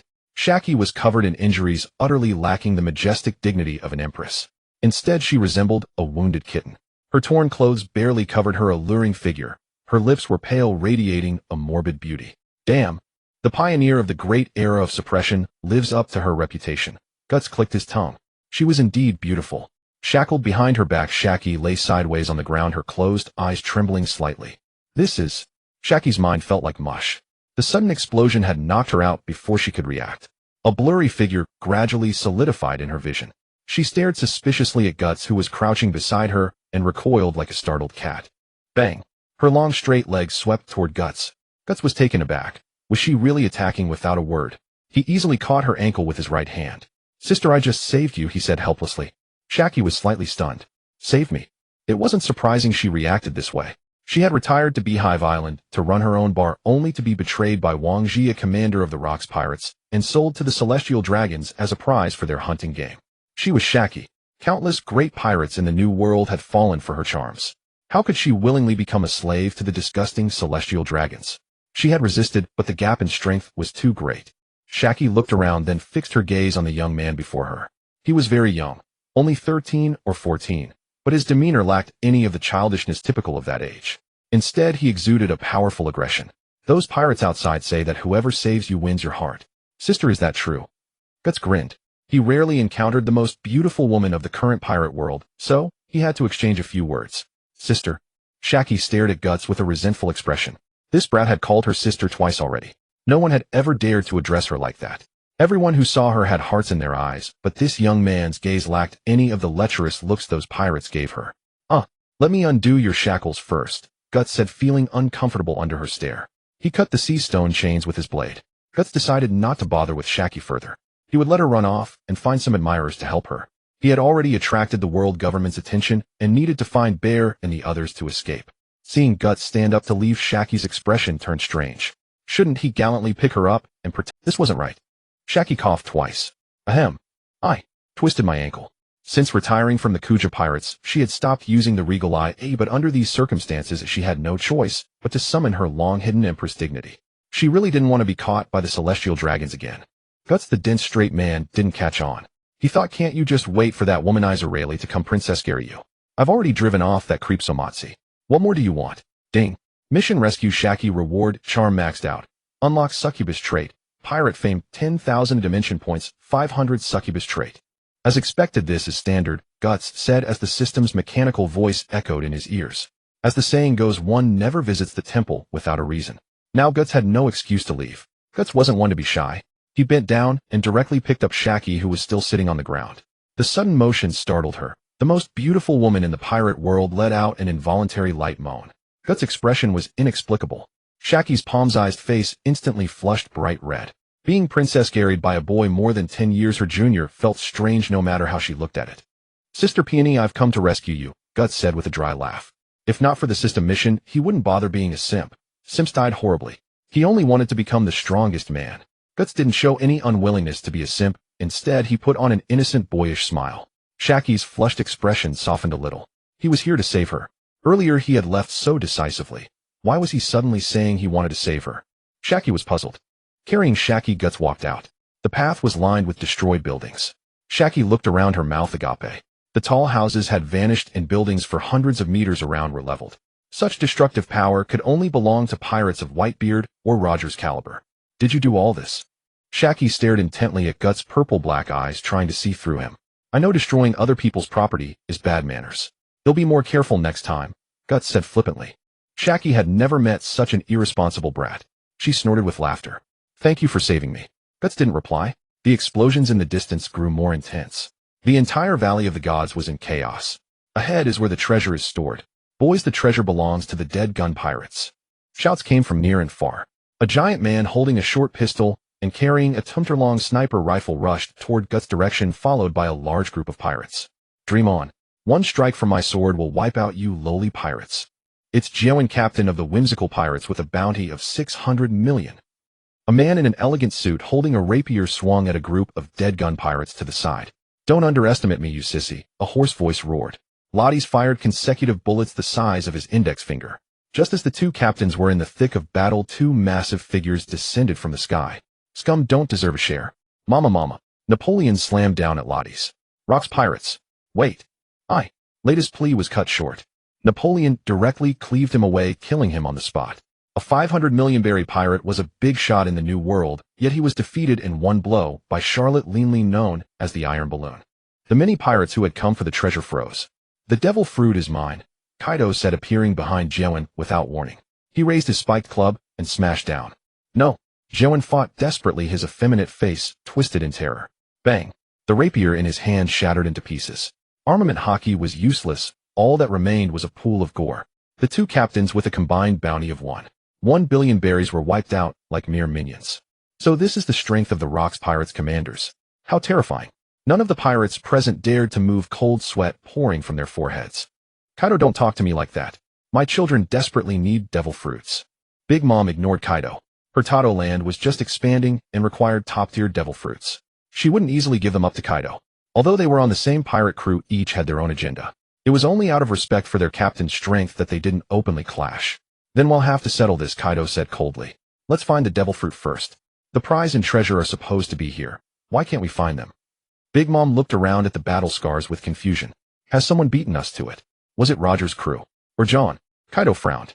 He was determined to get this devil fruit, but it seemed someone else had taken it first. Big Mom stared into the distance. Familiar aura. No two auras, Kaido said. They should be up ahead. Shaki, I'm coming to save you. Two figures rushed toward Big Mom's direction at great speed. It's you two, Rayleigh and Gabon. The pair coming to rescue Shaki stopped. You're from the Rocks Pirates, Gabon said, holding double axes ready for battle. Conflict was imminent. Who is that? A low-ranking pirate in the outer circle asked in confusion. Amid the tense scene, a figure emerged from the ruined building, carrying someone in his arms. Well, quite a lively crowd, Guts said, surprised by the scene outside. The right and left hands of the Pirate King, 2 future emperors of the sea, and a swarm of notorious pirates. All here. The atmosphere on site was incredibly delicate, eerily silent, with only distant explosions echoing in the background. A brat? Kaido questioned with a frown, his expression growing increasingly grave. The sudden appearance of the brat before him exuded a dangerous aura, one he had only felt from Rocks Roger and the like. Though not as strong as them, he was still a threat. Who are you? Where are the treasure and devil fruits? Big Mom asked with equal vigilance. Gus must be connected to the battle scars left behind. After all, she had been a monster since childhood. Rayleigh and Jabba reacted even more intensely than Kaido and Big Mom. Both of them stared fixedly at the woman in Gus' arms, the very reason they had come. Shaki. Brat, who exactly are you? Why is Shaki in your hands? Rayleigh sensed with his powerful observation Haki that this young man was terrifyingly strong. Jabba, standing nearby, gripped his twin axes tightly, ready to kill Gus, without hesitation if he dared to do anything improper to Shaki. It wasn't surprising that the 4 reacted this way. At present, besides top-tier fighters like Rocks Roger, Garp, and Whitebeard, whom he wasn't sure he could defeat, Gus feared no one. Facing Rayleigh or Jabba, he was unafraid, let alone Big Mom and Kaido, who hadn't yet reached their prime. With the awakened Yami-Yami, Nomi the Demon Blade, 1,000 Blades, and an intermediate giant physique. Though not an ancient giant, it was still stronger than ordinary giants. He was formidable. Added to that were his Haki and the system's enhancement. That was Gus' confidence. Sister Peony, aren't you going to say something? I'm about to be surrounded, Gus said with a dry laugh. Shaki in his arms turned to look at Rayleigh and the others. Gus, save me. Please don't hurt him. These words sounded ordinary to Gus, but the pirates opposite him were instantly captivated. Lady Shaki. So beautiful. I can accept any request from Lady Shaki, no matter how excessive. With me here'll block all harm for Lady Shaki. They went completely wild. The pirates, who had been too terrified to act because of the 4's terrifying combat prowess, were now ignited by Shaki's casual remark. Gus was truly stunned for the first time. His eyes twitched. This was too overwhelming. Damn it, a brat got ahead of me, Jabba said bitterly. Rayleigh looked equally crestfallen, unable to hide his disappointment. Am I snatching someone away? Gus wondered inwardly. The two had mutual feelings, but God Valley was the red thread that would confirm their relationship. Gus had no intention of stealing her. If not for the system mission, he would have abandoned Shaki outright. Would you like to go with those 2 uncles? Gus asked tentatively. Hey brat, I'm not an uncle. I'm still young. Jabba retorted. Are you abandoning me? Shaki's bright eyes began to well with tears. Gus was taken aback. What an act. Truly, she was one who had trodden through countless meadows without a single leaf clinging to her. This statement left Rayleigh and Jabba utterly disheartened. Shaki, it's good that you're safe. Rayleigh, thank you both for coming to rescue me. Rayleigh, Jabba, you're good people. Gus was stunned again. She was handing out a good person card straight up, not even pretending.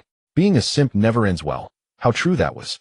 Rayleigh and Jabba were over 10 years older than Shaki, who was now a blooming 26. It was normal for her not to like middle-aged uncles. Gus made a guess. A woman's heart is hard to fathom. Could she possibly fancy a 13-year-old boy like him, who hadn't even grown hair in certain places? Gus made a reasonable guess. She probably wanted him to take her out of God Valley. After all, Shaki had been evading the Navy's capture, and her previous hideout in Beehive Island was no longer safe. She needed to rely on someone else. Since the misunderstanding is cleared up, we should deal with the Navy first, huh? Gus flashed an innocent smile. You still haven't answered my question. Where did the treasure and devil fruits go? Big Mom asked coldly again. Shaki meant nothing to her. Speak up and we'll spare your life, Kaido said. He knew Gus was dangerous, but that didn't mean he feared him. The devil fruits were crucial to him. He couldn't afford any mishaps. Little Gus, before I passed out, I saw you use some ability to gather a bunch of yellow shiny things. What was that? Shaki's expression remained innocent, but her words made Gus' heart skip a beat. His face instantly turned cold. He hated being backstabbed the most. Gus immediately released his grip on Shaki, who, feigning injury, was perfectly fine, and she leaped smoothly to a distance. Indeed, roses are beautiful, but prickly. Shaki, who had managed to navigate the male-dominated world of pirates, was far from a mere decoration. She had used Beehive Island as a shield to evade the Navy, and after the Rocks pirates disbanded, she latched onto the rising Roger pirates. Rayleigh's affection was one reason, but her attraction to power was undeniable. Seeing the situation turn unfavorable, Shaki immediately distanced herself from Gus. Sigh. Indeed, everything you want is with me, Gus said calmly, showing no sign of being intimidated by top-tier fighters. Share and share alike, everyone. Yura-la-la. I've been looking for that treasure. It's in the hands of a brat, said a man with light purple hair approaching, accompanied by another carrying a huge silver axe. It was John, the user of the magnet fruit. You two get lost if you don't want to die, Kaido said, slamming his spiked club into the ground. Newcomer, you need to show respect to your seniors. The rule of the Rocks Pirates is that the strong rule, Xiong said, unfazed by Kaido's threat. As a fellow officer who was afraid of whom? Especially since Kaido was just a recent recruit. How about you fight first, and whoever wins gets the treasure and devil fruits? Gus said with a smile still on his face. The 7 infamous pirates of the New World all turned to look at Gus, the root of the trouble, each harboring their own agendas. Gus had truly become the target of everyone. A mere brat. They'll handle him, John said, stepping forward. His right hand was surrounded by countless metal parts that swirled and assembled into a massive steel hand. A scorching red glow pulsed in the palm of the giant hand. Brat, take this, John's island-shattering cannon. The surrounding pirates scattered as the red light in the steel palm grew even hotter. Is this brat going to die here? Shaki muttered. Although Gus had admitted to being the one behind the earlier battle, Shaki was skeptical. Before the hunting game started, she had seen Gus, the prince who had lost everything, die. The intense red light did not shoot forth. In the next second, the metal parts attached to John's hand began to fall off one by one. Unbeknownst to him, black mist had already enveloped his feet. Ding. Task completed. Reward charm attribute fully unlocked. Succubus attribute activated. Pirate prestige 10,000. Area score 500. Why has my ability disappeared? John's face was filled with astonishment. Little brat, what have you done? He looked down at the black mist on the ground. A feeling of unprecedented loss of control flooded his heart, an overwhelming helplessness of losing his own power. Before John could react, Gus had already moved. The 6th style shave combined with Gus' terrifying speed made it seem as if he was just a fleeting shadow, and in the next moment he appeared right in front of John. John's pupils widened. Although the power of the devil fruit had failed, his Haki remained. His observation Haki was going off like crazy, a sense of death crawling all over him. Damn it. Don't get too cocky, little brat. I am John. His armament Haki instantly covered his entire body. Gus remained indifferent, drawing his sword with a swift motion, twisting his waist in one fluid action. As the demon sword Thousand Blades was drawn, the terrifying aura caused the expressions of all the pirates present to change drastically, with the most startled being Rayleigh, the great swordsman. This is bad. Get out of the way. The few who had been standing close to each other instantly created distance, while John, the target of the attack, was not so fortunate. Purple-black light entwined with red lightning. Divine avoidance. The demon sword struck John's chest, and in the next second the armament Haki covering his chest caved in as if it were made of paper. John's entire ribcage was utterly shattered by Gus' strike, his body forming a large V shape as he was sent flying. A sound explosion that shook the eardrums erupted in the air, culminating in John crashing into the towering stone wall ahead. Life or death unknown.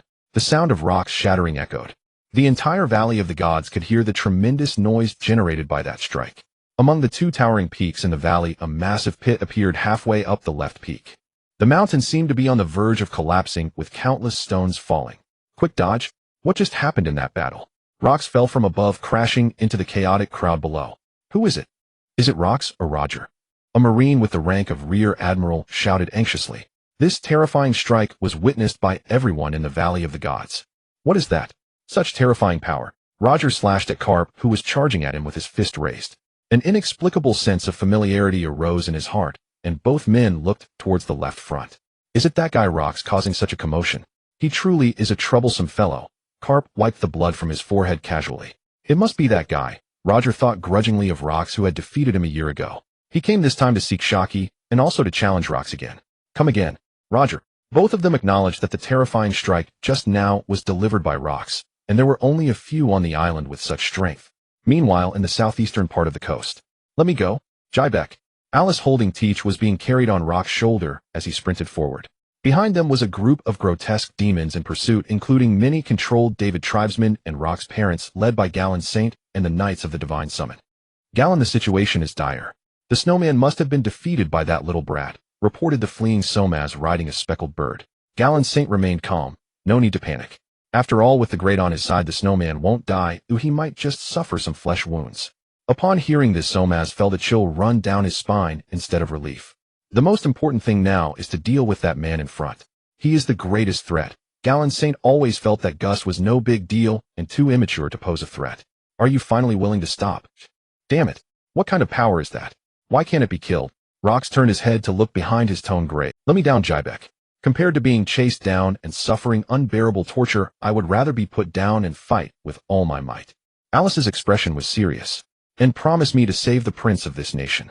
Alice twisted her body and slammed hard into the ground. Rox was taken aback. What prince?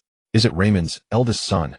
Indeed, they have relations with the David tribe. Rox paused for a moment before continuing. But the priority is to get you and your son out safely. That is the most important thing. Jibek, I am truly happy to be accepted by the Kania tribe, so please save that child, Alice said firmly. I will not easily die, otherwise I wouldn't let you become crazily infatuated with me. This is my choice. Rox was left speechless, looking at the smile on his wife's face. He slowly turned and drew the eclipse from his waist, taking one last glance at Alice, who was running forward holding their son. Come on, monsters. This path is blocked. Compared to the other places that were unusually noisy due to the battle, the scene in Warehouse No. 1 where Kaido and the others were located was eerily quiet.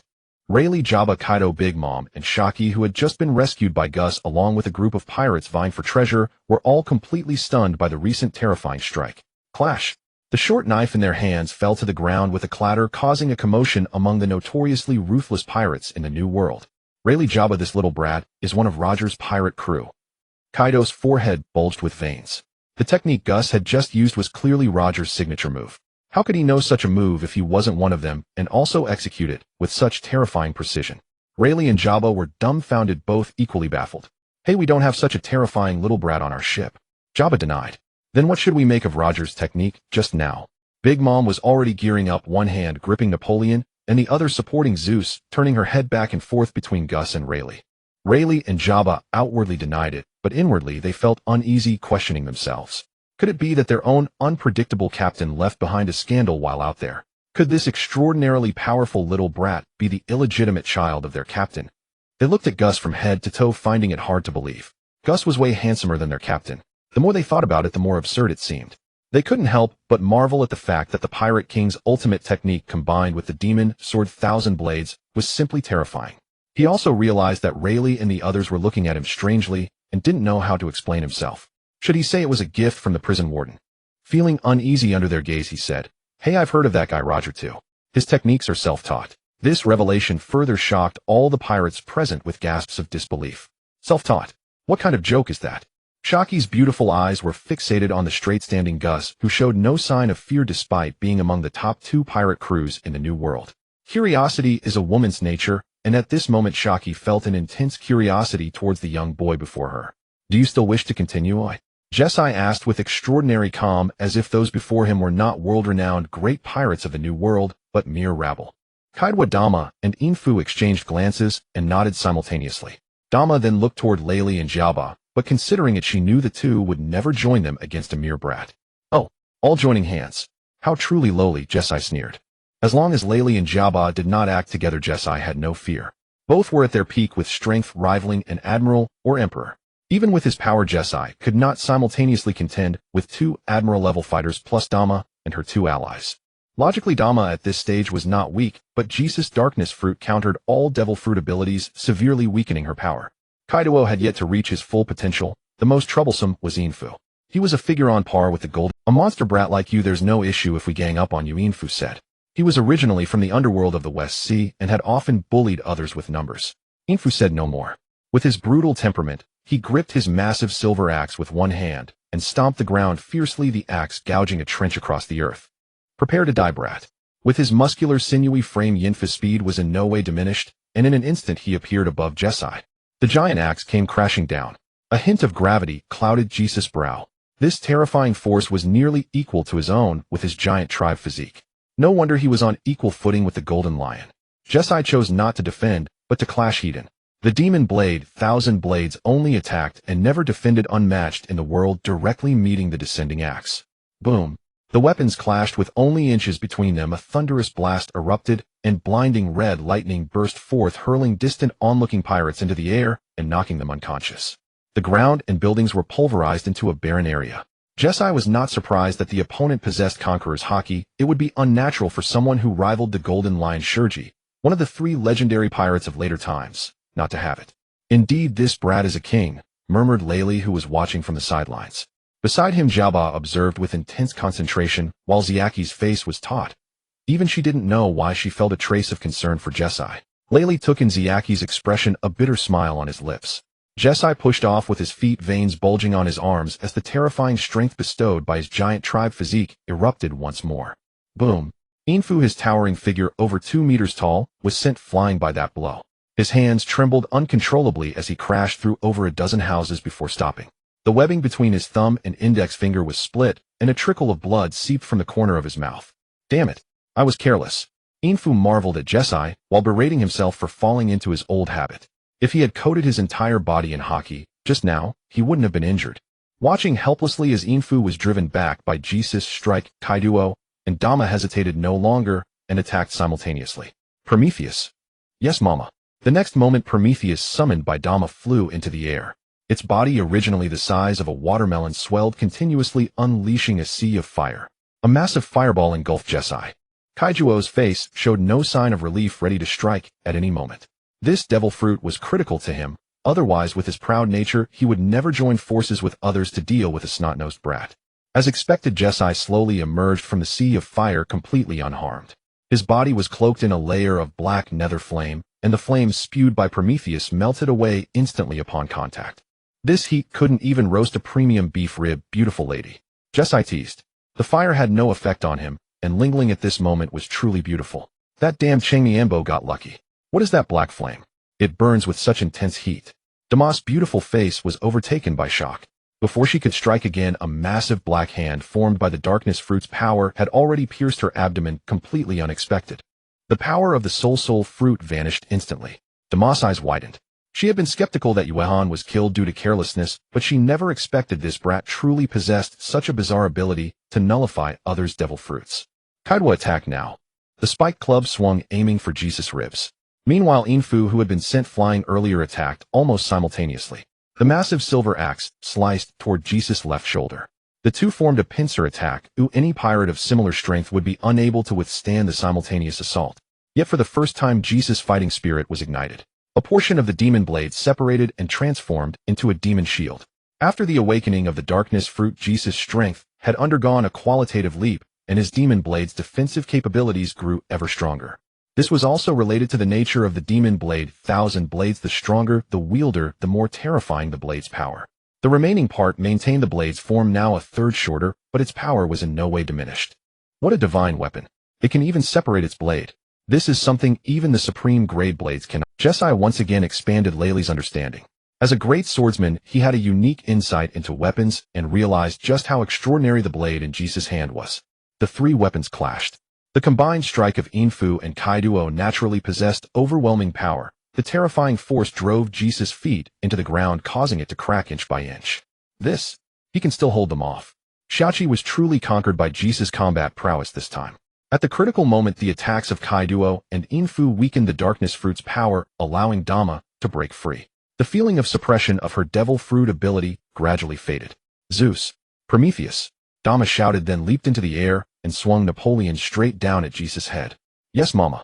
The sun and the cloud acted simultaneously. Jesus' pupils contracted sharply. Gathering all his strength at the last moment, he deflected the weapons of Kaiduo and the other aside. Shaved. Jesai hastily met Dama's incoming attack. Boom. Jesai was sent flying, unable to help, coughing up a mouthful of blood arcing through the air. Jesai barely managed to stop himself, but then flames mixed with lightning blasted his back. His already tattered prison uniform was torn apart, revealing a somewhat lean but well-defined upper body. Dealing with 3 attackers at once, and they are all top-tier officers of the Rocks Pirates. Even we would find it hard to handle, Jabba said, dumbfounded. Jabba thought that if he and Laylee fought Dama's trio, they might not win, but they wouldn't be overwhelmed. But alone they would only be beaten. Yet Jesai only spat blood. The battle continued. At this moment, Jesus' blood-red eyes fixed on the 3 prey before him like a beast. He tried to restrain Dama with the darkness fruit, but Dama's combat instincts were sharp. Knowing that Jesai could counter devil fruit abilities, she used Zeus to harass him wildly from the air, while Kaiduo and the others served as the main attackers. Gradually, Jesai was forced into a passive position. At that moment, a wisp of purplish-black mist flew out from the blade of the demon blade, 1,000 blades. The purple-black mist that flew out of the demon blade slowly solidified, standing 1 meter tall, wearing a dark brown hood, with a miniature version of the demon blade, 1,000 blades at its waist. Its mouth split open, revealing a row of shark-like fangs. Guest saw this and exclaimed, It's the evil spirit within the demon blade, Thousand Blades. The demon blade Thousand Blades is a divine weapon forged in the Xinduan kingdom from the story of assassin Wu Liuqi, known for its unmatched reputation of only attacking without defense. It is said that a 1,000-year evil spirit resides within, and the blade's power and various abilities are inseparable from this spirit. The evil spirit seemed to have spotted something delicious. Its purple-black pupils stared intently at Zeus and Prometheus, and the smile at the corners of its mouth grew more exaggerated. What does it want? It's so scary, Mom. Zeus, watched by the evil spirit, trembled all over his cloud body, and Prometheus did the same. What is this thing? Big Mom was bewildered. Her soul fruit could grant souls to objects, but what was this suddenly appearing black unknown object from Guess? The next moment, the evil spirit in the demon blade let out a harsh laugh and charged toward Prometheus in midair. Before Big Mom could react, the spirit's purple-black hands grabbed Prometheus tightly and took a bite. Ow, ow! Prometheus screamed. Then a horrifying scene unfolded. Prometheus' sun-like body began to shrink continuously, and Big Mom also felt Prometheus' power weakening. With eyes wide open in fury, Napoleon slashed at the evil spirit that was devouring Prometheus. The blade's wind passed through the spirit's body without causing any damage. Impossible. What is going on here? Kid, release Prometheus now. Big Mom turned and glared at Guess, shouting sternly. Guess was also dumbfounded. How could he have known that the evil spirit in the demon blade would suddenly act? Guess certainly wouldn't stop at this was a good thing. Seeing that Guess had no intention of letting Prometheus go, Big Mom could only try to recall it. Prometheus had already been devoured half of its body, so Big Mom hurriedly put it away. Her rage had reached its peak. Veins bulged on her forehead. She was going to use physical combat to chop that bastard Guess to death. The evil spirit saw that its food had suddenly disappeared, a flash of disappointment in its eyes. It glanced at Guess, burped, and then re-entered the blade. Kaido, help me kill this brat. He'll give you the devil fruit. Big Mom went all out, determined to make Guess pay the price. It's a deal. Hey, what about me, you two? Silver Axe felt very displeased seeing that these two had already started discussing the spoils without having defeated their opponent yet. Don't worry, there are plenty of devil fruits and treasures to go around. The three attacked again. After the evil spirit had absorbed the power of Prometheus and swung the blade, Guess felt that the demon blade Thousand Blades had grown stronger. A great battle was imminent. The whole Valley of the Gods was in chaos. It's okay, see. It doesn't hurt anymore, said Bear, retracting his outstretched hands while treating the injured civilians of the Valley of the Gods. No more pain, thank you so much.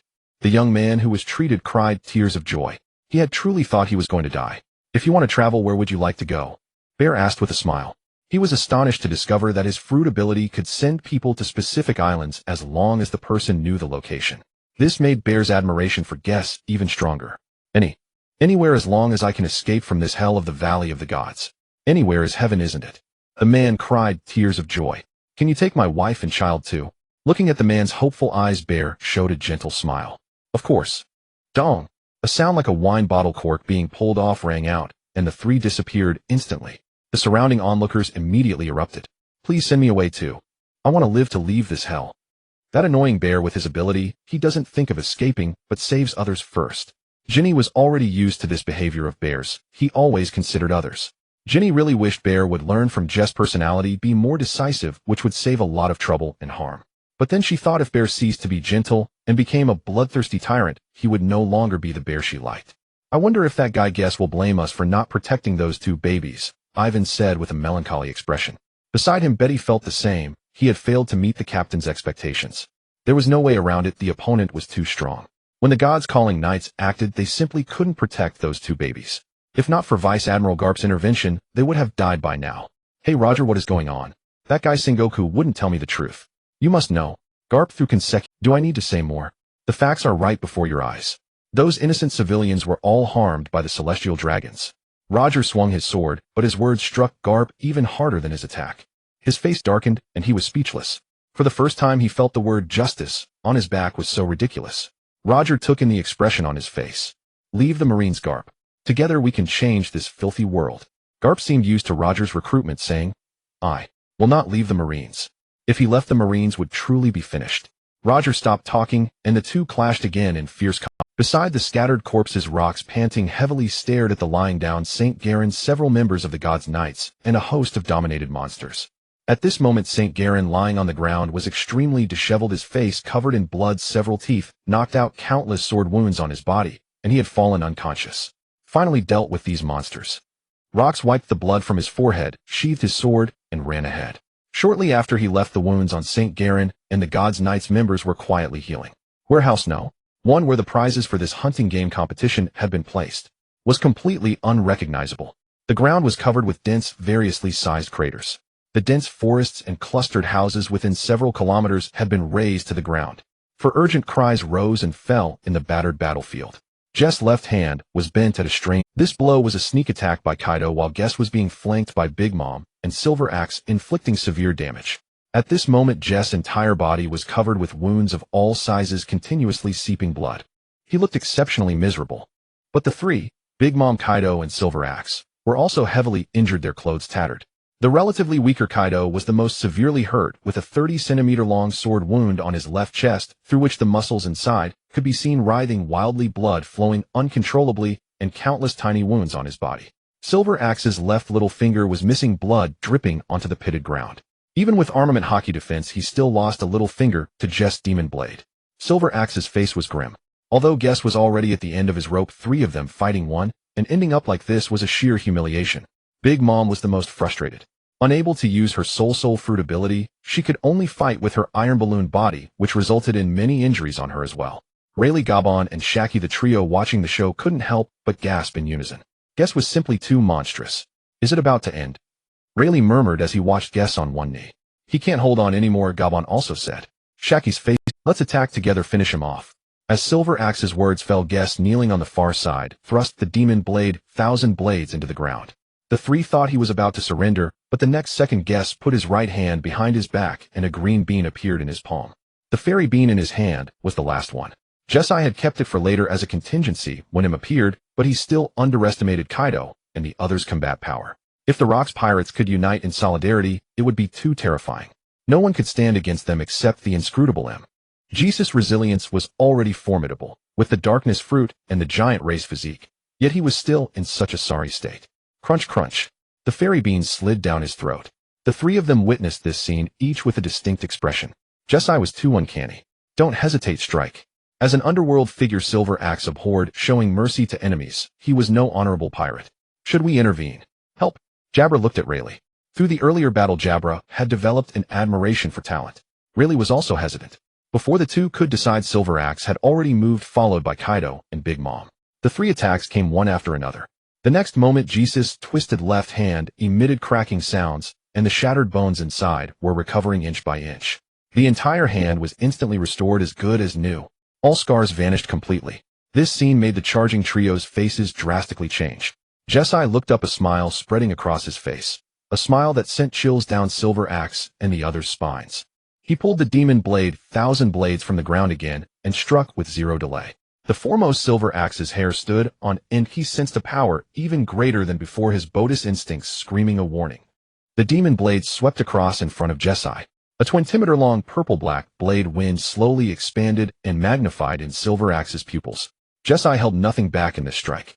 He mobilized his full power to empower the evil spirit and unleashed that strike. Silver Axe's face filled with terror. He immediately pushed his own power to the limit, coating his massive Silver Axe with a thick layer of black armor, far stronger than ordinary armament Haki. Boom! The demon blade and Silver Axe compressed the air. A sharp, continuous screech filled the air as Silver Axe gripped his axe handle with all his might. The muscles on his arms bulged. Then an even greater force was transmitted to the vicious Silver Axe. Not good. The Silver Axe slipped from his hands. The vicious one's hands were raised high, leaving his upper body exposed. The 20-meter-long blade slashed solidly across his body. PFFF. Blood gushed from his mouth. A wound, even more terrifying than Kaido's, almost severed his body. His eyes rolled back, nearly unconscious. His threematurplus body plowed a huge trench on the ground covered with bloodstains. This sudden scene made Kaido and Big Mom, who were about to attack, freeze their hands and stare at Jesai with caution. They had expended too much and were no match for Jesai at full power. The thought of competing for the devil fruit wavered again. For the first time, Kaido was completely outclassed in combat talent. He was only 21, but Jesai was even younger, and his talent was beyond question. Extremely monstrous. Seeing Master Kai's look of total despair, Jesai wondered if he had been too harsh, causing the other to shut down. Are you two still going to fight? I'm in a hurry. There was no mockery in Jesus' tone. After all, without the cheat-like fairy bean, he would have already lost. If they were wise, he could let these two future emperors go. The two exchanged glances, then looked at the severely injured and unconscious Silver Axe. They deflated like punctured balloons. Yuraha! A deep, resonant laugh suddenly rang out. Everyone looked up. A massive shadow blocked the sun in the sky. It fell rapidly, crashing onto the pitted ground. The already battered ground suffered another heavy blow, raising a cloud of dust and smoke. A tall figure slowly stood up, the smoke gradually dissipating. The sound of metal striking the ground reached Jesus' ears. His expression changed. Could it be? What a splendid battle, you lot. The newcomer was none other than Edward Newgate. His fearsome aura made Jesus' heart leap. Damn! Could Akainu even beat this guy? The young Whitebeard was in his prime, a world of difference from the old decrepit Whitebeard with tubes all over him. He wouldn't pick a fight with me, would he? Jesus' heart pounded. The sudden appearance of Whitebeard made Big Mom's eyes light up. She had already given up on fighting. If Newgate could help them deal with this brat, victory was certain. Newgate. Before Big Mom could finish, Whitebeard interrupted. Lean, I want strike a greenhorn brat. His pride forbade it. Jesai was strong and he itched for a fight, but at least unknown. He wouldn't stoop to the behavior of lowly pirates. Jesai breathed a silent sigh of relief. Damn, going up against a top-tier fighter now would be hopeless. Only 2 hours had passed since he went from an ordinary prince of a kingdom to his current power. There was a limit to cheating. But Jesai believed that given more time he could match or even surpass these top-tier fighters. Remembering that there were still celestial dragons on the island that hadn't been killed, an idea formed in his mind. He looked around. Well then, uncle'll be off now, Jesai said casually, carrying his demon blade on his shoulder as if nothing had happened. Hold on, kid. Just as his right foot was about to step forward, it froze midair. Jesus' heart skipped a beat. As expected, they weren't letting him go that easily. Jesai turned to meet Whitebeard's gaze. The old man was staring at him with a cheerful grin. What did this old geezer want? The treasure here. Come to think of it, Whitebeard wasn't interested in treasure, he only cared about family. All the treasure he got as a pirate was sent back to his hometown, and he even had rocks treat him to drinks. He probably wanted Jesus' treasure to send home too. After all, the treasure in the first warehouse was worth tens of billions of berries. Something on your mind, old man? Jesus' expression was calm despite his inner turmoil. Become my first son. Whitebeard extended his left hand, his voice booming like thunder. The scene was first deathly quiet. Then, everyone present erupted in uproar. Jesus' face was full of ellipsis. How could he forget that the world's strongest man had a habit of taking others' grandsons as sons? Garp don't dock. Jesai didn't know how to answer. Would refusing get him a beating? Being someone's son? It sounded weird no matter how you put it. In his previous life, Jesai had people call him dad, though he didn't mean men calling him that. Big Mom Rayleigh and others all looked at Jesai. They also knew that Newgate valued family extremely. He had mentioned more than once that after the Rocks pirates disbanded, he wanted to form a pirate crew like a big family where he would protect and nurture them. That was his vision, and nothing mattered more to him than family. And Jesai would become the first member of this big family. His raised right hand had no direction for a long time. Whitebeard, a man on par with the Pirate King, smiled without any trace of a mighty authority, inviting Jesai to become his first son. Jesai drew a sharp breath, his eyes blazing. Sorry, old man, but I decline. Ugh, how disappointing. Rejected at the first try, Whitebeard scratched his head with slight embarrassment. Old man, there must be children who will love you. Guess also scratched his head. Hearing this, Whitebeard grew even fonder of Guess. As a pirate, few understood his dream. Even his old friend Rocks thought he was unreliable. The scene was unexpectedly harmonious. Whitebeard was about to say more. Help! Mom! A group of pirates rushed over with terrified faces, mixed among them some Marines. Both sides fled as if fleeing from some monstrous entity. Whitebeard and the others looked bewildered. They all turned around. Guess sensed trouble. The others didn't understand, but Guess knew clearly. It had finally arrived. Emu. Such powerful conquerors, Haki. Who is it? Whitebeard's face showed gravity for the first time. At the canyon's center, Big Mom supporting Kaido, both having recovered some stamina, glanced at Guess and strode ahead. The others followed. Guess wrestled with whether to flee. Emu was no joke. Just as he made up his mind. Ding! Ultimate quest of God Valley. Confront the king of the world. Devour 5 of the demonic chi. Reward Mero no Mi. Obtain demonic chi 0 prestige points, 0 credits. Just as he thought of bolting, the system's mechanical voice rang inopportune in his mind. Staring at the floating task prompt, Guess almost cursed. Devour 10% of the demonic chi. No kidding. That guy was a divine level combatant. How could he possibly fight him? But the reward was even more outrageous. Leaving aside demonic chi, the Mero no Mi, the bug level properties of this fruit were utterly broken. Even thinking about it made Jess' scalp tingle. If the Mero no Mi awakened, he could magnify himself 100-fold, and combined with the giant physique from the system check-in, Guess would become virtually indistinguishable from a giant. Moreover, he could continuously use prestige points to enhance his giant physique, reaching the level of the ancient giants. Adventurer King was his for the taking. The reward was too tempting. Guess forcibly suppressed the urge to flee, deciding to go Alan. Nothing ventured, nothing gained. Watching the others walk far ahead, Guess didn't act rashly. Going Alan required preparation. For the first time, Guess opened the dimensional store. Inside, a bunch of lunatics were chatting heatedly. Giant shit-clogging toilet Naruto dimension selling Shizui's Sharingan pair. Price 1,000 credits. It's that shit brother again. Killed Shursui. Isn't he reincarnated as Naruto? Guess couldn't figure it out. Sharingan. Not bad indeed. Guess smacked his lips, but it was too expensive. 1,000 credits. Guess only had the 500 credits from rescuing Shaki. After leaving God Valley, they'll have to gather some local specialties and sell them in the store, Guess thought. If I'm not wrong, each dimension has only one traveler. Impossible for multiple jerks like this. That makes special items from each dimension extremely sought after. Just grabbing a huge zone-type fruit would be on par with the Ten Tails in the Naruto world, like Loki's NHGGR fruit later. A clear fruit would definitely suit this shit brother who has a fetish for collecting panties, Guess thought, seeing profit. He was going to fleece him good. Every dimensional traveler had an account similar to Jess' previous lives short video platform. Clicking into the profile, there were videos. The more Guess watched, the stranger his expression became. This shit brother had done nothing serious. Pure harem building, snatching every woman he fancied in the Naruto world. The videos were all about the shit brother's romantic escapades. One new one every day? Guess exclaimed, damn. Swiping left, Guess saw a page with a shopping cart icon listing the traveler's goods. At the top was Shizui's Sharingan, then various original panties, the most expensive reaching 1,000 credits. That guy clearly wasn't trying to sell. Guess rolled his eyes. He exited the merchandise page and kept scrolling through the chat feed looking for a life-saving trump card. At least 2 sins of beans to sustain himself. After searching for a long time, there were plenty of powerful trump cards. But Guess had no credits. Stone broke. Oh, I still have one lucky roulette. Guess almost forgot. He rubbed his hands together like a fly. Guess thought his luck was usually decent. After all, had transmigrated straight to God Valley.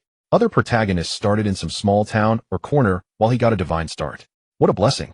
He pulled up the roulette page. Seeing the 1 draw count, he didn't hesitate. Come on. Golden Legend. The pointer spun into a blur, then slowly stopped. Thank you for your patronage. Good luck next time, host. FCK. Of all the draws, you give me this. FCKU. This was my only free draw system. You could at least give me something. Jess' eyes bulged. System where you killed in a plane crash in your past life. Guess deflated like a punctured ball. Now he had to get sins of beans. I shouldn't have shown off by giving 2 to Sweat King. His dad is Garp, so he can't die anyway. In the end, Guess bargained with a brother from the Dragon Ball dimension and bought 2 sins of beans for 500 credit. Learning that Guess was spawned in God Valley, the guy pitted him for a full 2.5 seconds. Guess realized that no one was around except a graceful figure standing still in the distance. Shaki. Why hasn't she left? Shouldn't she be with that old geezer Rayleigh? Guess wasn't sure if she had seen the system. It didn't matter. The One Piece world had all sorts of bizarre abilities. Why are you still here? Not afraid he'll kill you.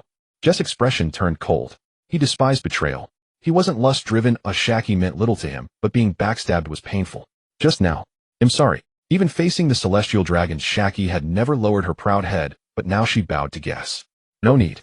I chose to save you because I wanted to. Your betrayal was your choice, Guess said flatly, walking past her. He had no time to dwell on Shaki's regret. Completing the ultimate quest was paramount. The figure brushing past struck Shaki's heart like a heavy punch. No man had ever spoken to her like that, distant, cold. It was her first time feeling this. Whenever she pretended to pout, she would be forgiven, even the most notorious pirates. Watching Jess retreating back, Shaki bit her lip, drawing blood. Her eyes reddened, and she clutched her chest, her heart pounding uncontrollably. At the Twin Peaks of God Valley, a massive black creature unleashed its overwhelmingly powerful conquerors, Haki, knocking countless marines and pirates unconscious with foaming mouths. Hey Rat King, are you here to kill me? Rox thrust his weapon into the ground, a smirk curling on his lips as he stared up at Saint Saturn dominated by Emo. What is this thing?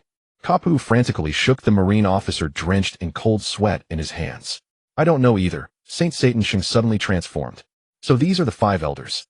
First time seeing them. As expected, the leader of the vermin is also a filthy vermin, Kapu sneered. Vice Admiral Kapu, please be more cautious with your words, the marine beside him said with eyes bulging. How could such words be spoken so openly? Jabba, Laylee, take the injured comrades to the ship first. Those bastards are still shouting monster monster, Luo Jia said with an icy expression. How dare that scoundrel harm my crew? Luo Kisi Luo Jia Kapu Whitebeard Big Mom, and other top combatants on the island all stood facing the enormous black monster in the distance. As for Teacher Kai, who had failed to consume the fish fruit and was severely injured, he had already returned to the Jai-bike, sword to recover. What about Kai Duo? He was shouting, "Head, eat the devil fruit, and challenge me, wasn't he?" Luokisi glanced at Big Mom beside him. "And Ling Ling, what about the injuries on you?" Luokisi pressed on. Weren't the two of them supposed to be looking for the devil fruit? Why was one missing and the other injured? Well, Kai Duo was hurt, so I brought him back to the Jai-bike sword for treatment, Big Mom replied with an unnatural expression.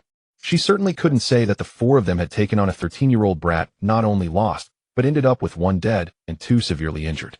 Oh, is that so? Luokisi was puzzled, but didn't press further. He couldn't be bothered. Hey, are you the black monster who injured my crew? Luo Jie's veins bulged as rage blazed in his eyes. They'll have a go at this monster too, Kapu declared undaunted. The Marines in the distance saw Kapu's stance and swallowed their words of caution. "I'm in a foul mood, so I'll take it out on you," Big Mom said, tightening her pink bandana and gripping Napoleon. All the strongest forces at Shinji Valley had assembled. Luokisi struck first. Abyss Curse. A terrifying slash imbued with supreme Haki tore through the air. Then came Luo Jie unleashing a divine evasion even more powerful than Gus's earlier attack. Divine evasion. Fistbone. Impact. Numerous powerful fighters attacked simultaneously. Boom, boom, boom. A dazzling array of formidable techniques pierced the dozen-meter-tall black monster's body, shattering several giant claws riddled with holes. The body of Saint Satan Shung, possessed by Imu, emitted a grating cracking sound as the wounded areas slowly regenerated. A strange electric hum reached Lachesis' ears. "Daiwei, it really is you." Imu's tone betrayed no emotion. "Oh, I'm not that guy. I've never even met him," Luokisi replied casually, as if chatting. "Yes, he's dead." Imu's calm voice wavered for the first time. "Indeed. You broke the pact. He was meant to be the king of the world." Luokisi grinned wildly, his expression exaggerated. The air churned and dropped several degrees. Imu lost all composure, shrieking, "Nonsense. He was never king, not even for a day. I am the king of the world." Imu was utterly frantic. "As long as I eradicate your bloodline, they will never appear again." Imu paused for a moment, then continued, "A new Daiwei." In the distance. Women and children running ceaselessly, struggling to survive. "Found you." Only Whitebeard and Big Mom caught their conversation. Luo Jie and Kapu were still arguing. The voice, like a demon's, reached Lachesis' ears. His face turned grave and panicked. He knew who Imu meant. It was his only weakness. "What are you trying to do, you bastard?" Blood rushed to Lachesis' brain. With a single push of his foot, he appeared before Imu. 3 successive slashes cleaved Imu's shadow into 3, but his ringed eyes remained utterly impassive. Schlick! Schlick! Kapu was startled at the sight. 2 thick arm-like black spikes pierced through Lachesis' body. A surge of powerful magic began invading his mind, and cold sweat beaded on Lachesis' forehead. "I'm gradually taking control of that harmless, naive giant race. The blood of Daiwei will vanish today. Both you and that annoying little brat from before will be buried here." Imu kept goading Lachesis, making his emotions spiral. "It's Hala Erdiv, isn't it? Don't you dare lay a hand on him." Lachesis' reason was slipping. He didn't know which brat Imu referred to, but he would never let anyone harm his closest friend. A king so easily manipulated. First time in 800 years, just like you now. Imu released powerful red lightning from his body. "End it here. Daiwei's dream." An irresistible force flooded into Lachesis' limbs. His once sharp eyes turned completely white, and 4 sharp fangs emerged, grotesque and horrifying. "What's wrong with Luokisi? Did he get hit by accident? He looks like he's falling." Bang! Luokisi crashed heavily from midair, kicking up thick smoke. Everyone stared at the huge silhouette reflected in the smoke, thinking he had broken free. Big Mom stepped forward. "Hey Ling Ling, don't get close yet," Whitebeard warned, sensing danger. And sure enough, the smoke cleared, revealing Luokisi hunched over his weapon, plunged into the ground. A pair of strange black wings formed of flame-like energy sprouting from his back. "Go kill everyone on this island. Your family, your friends. Destroy everything you hold dear." Imu's command was like demonic music, and Lachesis' whole body trembled uncontrollably. "Hey Luokisi, what's wrong?" Before Big Mom could figure out the situation, Luokisi raised his grotesque face and struck without hesitation. Big Mom's face twisted in horror as she didn't understand why Luokisi would attack her. She hastily raised her sword to block. Lachesis' power, corrupted by the black arts, had surpassed the king level. The sheer force made Big Mom spit blood from the mere collision. Whitebeard's expression grew grim. "What did you go through up there, Luokisi? Why attack your comrades?" The controlled Luokisi paid no heed. Only one thought filled his mind. Slaughter. Whitebeard's tremor fruit clashed with Lachesis' eclipse. Space shattered, and the terrifying force collapsed the massive mountain on the left side of the canyon. Everyone on the island was evacuating, fleeing. You useless pieces of trash. He'll punish you severely. The remaining celestial dragons gathered on the coast, and the leading marine could only apologize frantically, trying to get them aboard the ships and away from Shinji Valley. The celestial dragons wanted to say more. Countless irregular purple-black blades exactly and mercilessly reaped the last few dozen celestial dragons there. The one who arrived was Gusi, come to take their lives. You can't escape. Gusi sneered. He meant what he said. He would kill all 200 celestial dragons who had joined the hunting game. Thousands of flying blades mercilessly harvested the celestial dragons attempting to escape the ship. As the firstborn of the royal family from the Valley of the Gods, Gusi carried the scars of his previous life. He watched helplessly as his parents and relatives were killed, witnessing the impending destruction of the valley at the hands of him. Gusi could only eradicate these scraps, driven by the desire to grow stronger and seek vengeance. The screams were incessant. The Navy and the Knights of the Gods, already restrained by 2 major pirate crews, had no time to care for the celestial dragons. Soon dozens of celestial dragons were annihilated by Gusi, their blood staining the sea, their bodies crushed. 51 celestial dragons slain.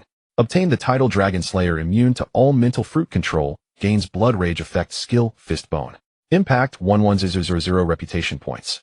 110,000 reputation points plus a Dragon Slayer title, what a good thing. Cap's skills are not bad either, he's sure to secure the title of Headblower. With 100,000 reputation points, Gusi hesitated not at all. System upgrade Conqueror's Haki and Conqueror's Wrath to Intermediate. This was of utmost importance. Ding. Conqueror's Haki and Conqueror's Wrath have been upgraded to Intermediate. Advanced Conqueror's Haki and Wrath require 100,000 reputation points. The mechanical voice echoed out, and Gusi could distinctly feel his Haki intensifying. This gave him confidence in completing the ultimate task. Captain, I finally found you. A youthful and anxious voice sounded from behind Gusi. The panting bear rushed out of the forest, followed by Ivankov and Jean Ni, while Betty had disappeared. Hurry, Gusi. We need to escape this place quickly. If it weren't for finding you, we would have fled this hell long ago. How about that? Am I loyal enough? Ivankov's anxious face bore a smug expression. He certainly didn't abandon Gusi in this situation. What about Long? And Betty? Gusi inquired. This question caused Ivankov, who had just been proud, to instantly lose his composure, and the bear did the same. Seeing that neither would tell the truth, Jean Ni gritted her teeth and recounted the earlier events to Gusi, including how the Shanks brothers were captured by the Knights of the Gods, and how Long refused to listen to advice, insisting on threatening the Navy with guns to rescue the civilians who had not managed to escape. Gusi sighed. Indeed, it is fate. He originally thought he had changed the course of history, but unexpectedly, he was still unable to escape destiny's arrangement. The Sweat King had been captured. He had killed the celestial dragons. He wondered if Cap could protect him. Not thinking too much, Gusi recalled another matter. Long's minions should be rescuing Alice and her child during this time. If they came to find him, wouldn't Alice and her child be killed by Long himself? Thinking of this, Gusi felt anxious. He could not let Alice die. The Glutton King was inconsequential, but Alice had shielded him from knives. Gusi wasted no words. Iva, Jean Ni, let's rendezvous in the Salb Kingdom. Bear, come with me, let's save them. After speaking, Gusi urged the bear to take the two away. After experiencing the Valley of the Gods incident, the bear unconditionally trusted Gusi. He instinctively raised his hand, not waiting for Ivankov and Jean and I to speak. With a bang, the two vanished. Gusi picked up the chubby bear and sprinted forward at incredible speed. Meanwhile, Long was crazily slaughtering the pirates, marines, and civilians who had not managed to escape from the core area of the Valley of the Gods. Any living being would fall beneath Long's sword. Long's whole body trembled uncontrollably. The remaining slivers of sanity could not dominate his body. This sea overlord feared in the new world was overflowing with snot and tears as he closed in on the woman, holding a child. The sudden appearance of Long sent waves of despair crashing over Alice as she desperately fled. She could not let the bloodline of the David clan be completely severed. The sudden appearance of Long sent waves of despair crashing over Alice as she desperately fled. After all, it was still not the right time to confront him. Holding Teach, Alice did not stop her escape, murmuring. Her weapon swung down from the air. Tears streamed down the corrupted Long's face uncontrollably. To kill his own wife and child, this pain was unimaginable. Block. Gusi gripped the magic blade, Thousand Blades, tightly in his right hand. Long's full force strike was forcibly received by Gusi. Bear, it's up to you. Gusi tossed the bear out. Alice, who had lost all hope and was utterly despondent, widened her blue pupils in disbelief, staring at the suddenly appearing Gusi, while Teach similarly gaped, having forgotten to cry. Before Alice could say anything, a little chubby boy gently clapped his hands. The two instantly vanished. Gusi turned to the bear, flashing a smile indicating that he had done quite well. The bear bit his teeth as if struggling with something, slowly clapping towards himself. The bear also disappeared. This was Gusi letting the bear save Alice while he ran first, leaving the rear guard. Gusi's arms bulged with veins. After just a few seconds of holding on, he had already fallen to the disadvantage. The roar of Conqueror's Haki reverberated throughout the Valley of the Gods. The heavy dark clouds were split apart with thunder rumbling inside. Gusi was sent flying by a slash. He coughed up blood and crashed into the collapsed boulder behind. Two figures hurriedly rushed over. What happened? Is someone fighting Long? Is it that guy Newgate?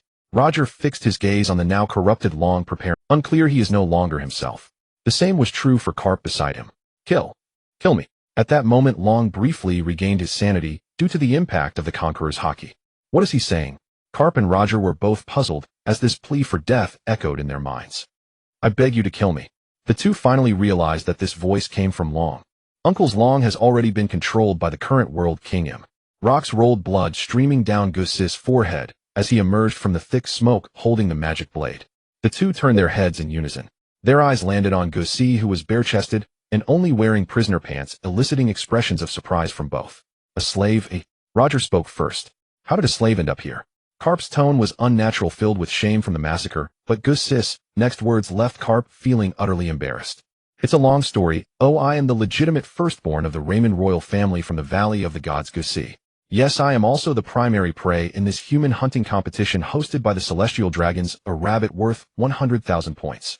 Gusi's expression was calm, but his purple-black eyes were filled with rage. Carp lowered his head in shame. I am truly sorry. It was my dereliction of duty. It's fine. I have already killed the vast majority of celestial dragons participating in this hunting game. Consider it interest. Gusi continued, for now we should resolve the troubles first. Carp was stunned. He had killed all the celestial dragons. Roger felt the same, although he had done such things before. He hadn't been as ruthless as Gusi. Before the two could react, the corrupted Rox was already losing control of himself. Uncles helped me bind Rox. He wanted to test how far the power of the dark fruit could go. The two were bewildered by Gus' command. Garp raised his iron fist. Kid, run away. He'll deal with this monster. Hey Garp, he's my prey, Roger retorted angrily. Even in this dangerous situation, the two were still bickering with each other. Gus looked at the pair of bickering rivals speechlessly, his tone firm. You two old men, I don't need you to tell me what to do. The era belongs to the young. What did you say? They both spoke in unison, eyes blazing with anger. If not for the circumstances, they would have given Gus a double. Gus ignored their fiery glares, walked between them, and stood before Rox, who had regained a sliver of consciousness. I saved Alice and your son. Don't you have anything to say? Gus smiled, gazing at the legendary pirate before him. No matter how you look at it, the great Buggy is inseparable from Rox. After all, he's the man who could utter that famous line. How could he be simple? Rox's fanged mouth gurgled, struggling to speak. Thank you. That Bepley. He really. Hearing the gratitude, Gus felt pleased, then caught his father's name. Yes, Ramon. Bepley was Gus' father. In the original owner's memories, his father was a king who loved his people, often wearing a kind smile. As for how he became entangled with the David clan, there was no memory of that. Rox tried to say more, but in the next moment, it was as if an invisible giant hand was tightly controlling him. The trace of consciousness he had regained vanished completely. The erosion in his hand spiraled out of control, the weapon slashing horizontally with the signature Conqueror's Haki of a strong warrior. You two old men, stop arguing and attack together. Gus shouted to the two who were still quarreling behind him. Alone he could hardly defeat the corrupted Rox. He needed the two old men to hold him back while he used the dark fruit to eliminate, or rather plunder, the power within Rox. The two snapped back to reality, realizing it was no time for bickering. They attacked simultaneously. The three faced the corrupted Rox together. Divine avoidance. Roger struck before the others as if to prove he was superior to Gus and Garp. Iron fist impact. Garp, ever the legendary head puncher, landed a blow on Rox's forehead. Their attack struck Rox. Roger's slash split the controlled giant body, black mist gushing out, while Garp's punch halted him in his tracks. Gus leaped high, swinging his arm from shoulder to forearm, divine avoidance. Almost identical to Roger's execution, a purple-black slash split Rox in two. Hearing Gus shout the technique, Roger spun, his head stunned. What did that kid just say? Divine avoidance. Roger was bewildered. How could Gus use his move? It wasn't something just anyone could pull off. Noticing Roger staring at him, Gus felt a bit embarrassed. Uncle, your attack just now was powerful. I couldn't resist copying it, and somehow I managed to use it. Roger looked at Gus as if to say, do you take me for an idiot? Haha, Roger, it seems your moves aren't that impressive if a kid can learn them so easily. Garp gloated, seizing every opportunity to mock Roger. With no time to deal with these two old children, Gus struck again. Fist bone impact. The power of a mid-giant race gave Gus a natural talent for physical combat. His fist, only slightly weaker than Garp's, slammed into Rock's head.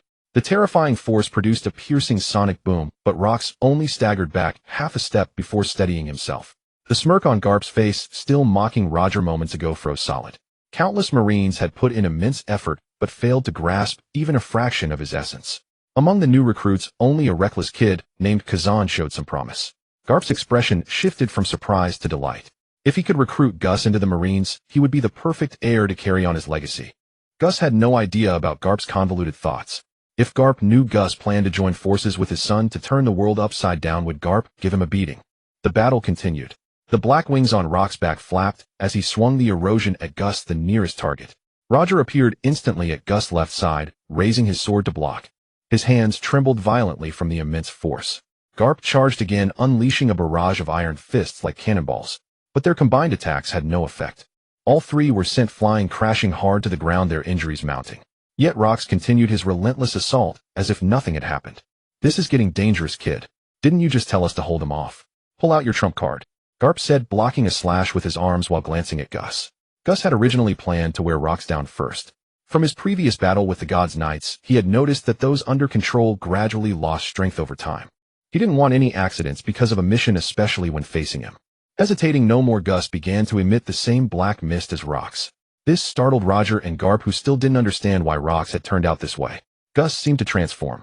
His mixed black and white hair turned pitch black, resembling a black swamp. Black flames surged at his feet, and auspicious clouds of black mist swirled around him. His originally purple-black pupils turned scarlet. Gus raised his left hand, devour. Countless black mist chains coiled around Rox. The entire ruined God Valley was plunged into darkness. The black mist ferociously consumed the islands, houses, trees, and the pirates and Marines who hadn't managed to escape with their loot. What devil fruit ability is this? Roger was stunned once more by Gus.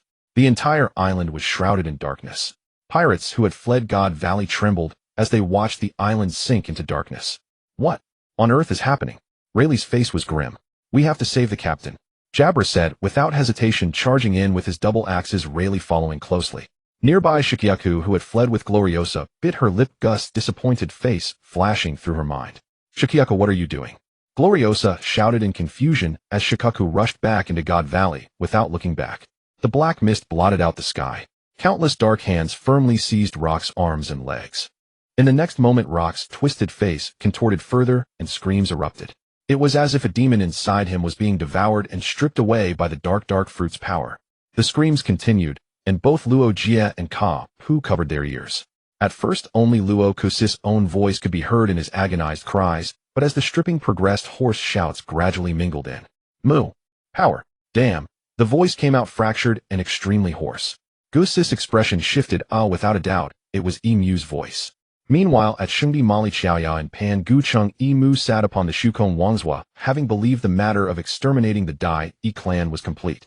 The moment he left Sa Tensheng's body, a cataclysmic change occurred at Shinji Valley. Emu trembled all over. A colossal monster formed from black shadows prostrated itself, its hands bracing on the steps below the throne. Below the steps, four of the Wu Laoxing knelt on one knee. These four, who had just been congratulating their master on eliminating the Dai Yi clan, a thorn in their side, stared in shock at Emu's sudden fury. "Great One, has some change occurred in the lower realm?" Bai Taisheng asked with a hint of perplexity. "Could it be the Dai Yi clan?" The several exchanged glances. "Moo, must leave Xingdi. Go to the lower realm and personally extinguish this dangerous spark." Emu's raspy voice emerged. The four Wu Laoxing were momentarily stunned, then cried out in alarm. "Impossible, Great One. You cannot leave Xingdi, doing so would." The words caught in their throats. The colossal black monster that had been prostrate had vanished, replaced by a young man sitting on the Shukong Wangzhua, his hand supporting his cheek.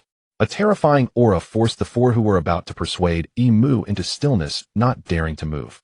The young man's face was expressionless, then abruptly a trickle of blood seeped from the corner of his mouth.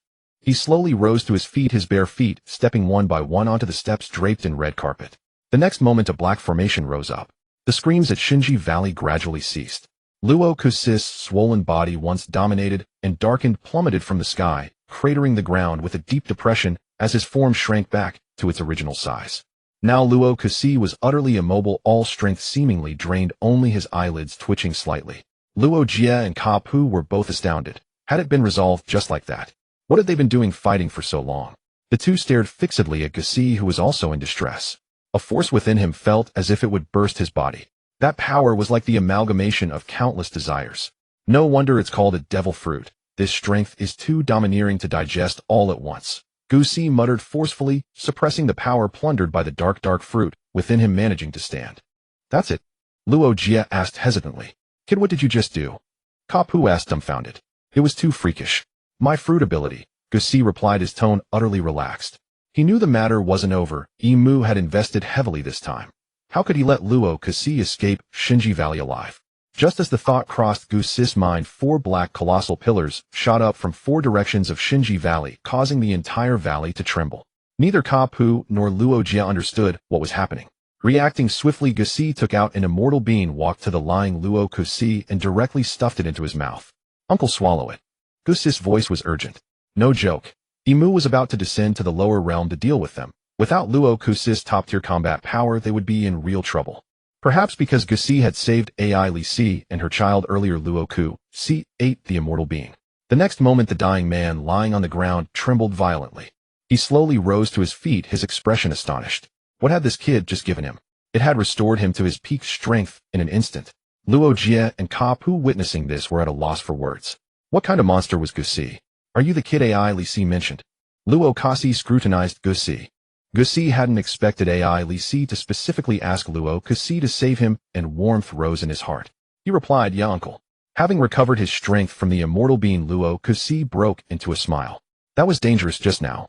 Thanks, Gusi, for saving my wife and child and me as well, he said sincerely. He had always been clear about debts of gratitude. No need for thanks. The pressing matter is to deal with the trouble at hand. Gusi looked up at the black teleportation formation forming in the sky. What exactly are you two talking about? Luo Jie felt there were still many aspects of this world he didn't understand. He's about to descend in person. The king of the world, Luo Kusi said gravely. The image of that man from years ago in the flower chamber flashed through his mind. Even he had been forced to flee in defeat. King of the world? Isn't the world government's supreme leader the Wu Lao Xing? Ka Pu was also unaware of the intricacies, as was Luo Jie. A black colossal pillar smashed onto the ground, carrying a conqueror's haki more powerful than anyone present.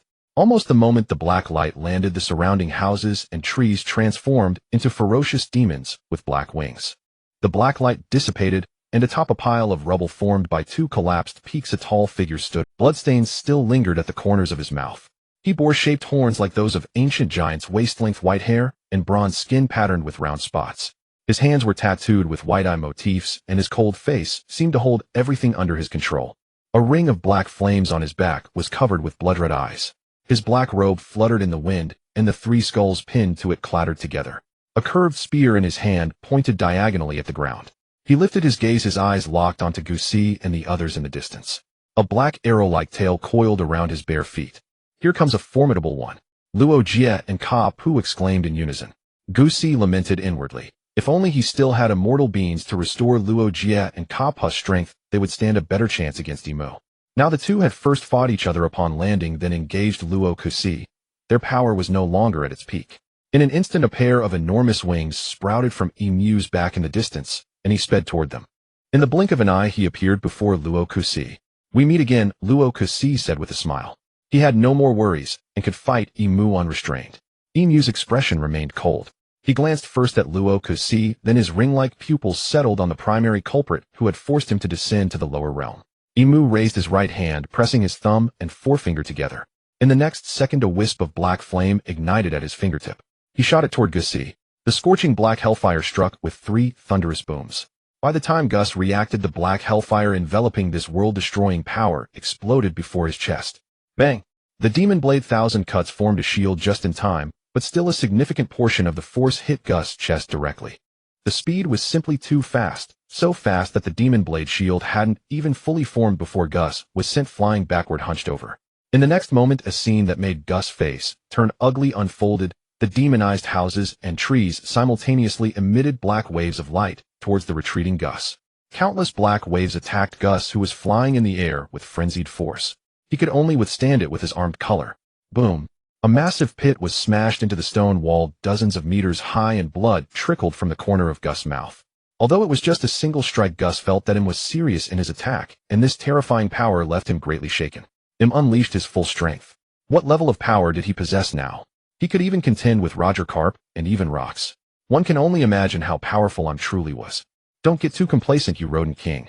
Seeing Gus being sent flying by a single blow, Rox wielded his erosion blade towards the calm Im. The spear in his hand instantly transformed into a long sword. Wielding the sword of divine punishment, also swung his sword. The attacks of both men collided, the sword winds carrying red lightning potent enough to shatter physical objects, wreaking havoc in the nearly submerged Valley of the Gods. The two were almost evenly matched, but Rox knew just how terrifying the man opposite him was. The veins on the back of Im's hand marked with white eyes bulged, and the moment of balance vanished in an instant. Rox was forcefully pushed back, stumbling for more than 10 steps before stopping. Carp, we should also take action, Roger said, looking at Carp. Carp had a sour expression towards Im. The real culprit of the crimes here was the so-called king of this bird world in front of him. Carp wanted to beat him up to relieve his pent-up anger. Just as the two were about to make their move, several figures emerged from the distant stone wall, led by the Holy Galen and several members of the Divine Knights. You can't let you two deal with the Majesty together. Dragging it out will lead to trouble, said Somaz, his gaze locked onto Roger and Carp. They approached, all bowing in unison. We pay our respects to the Majesty. The five spoke in unison: Galen, Shielin, Gom, Somaz, Mafi, Palace, and a woman holding a long spear. Gus crawled out of the deep pit in the stone wall and saw the five who had appeared.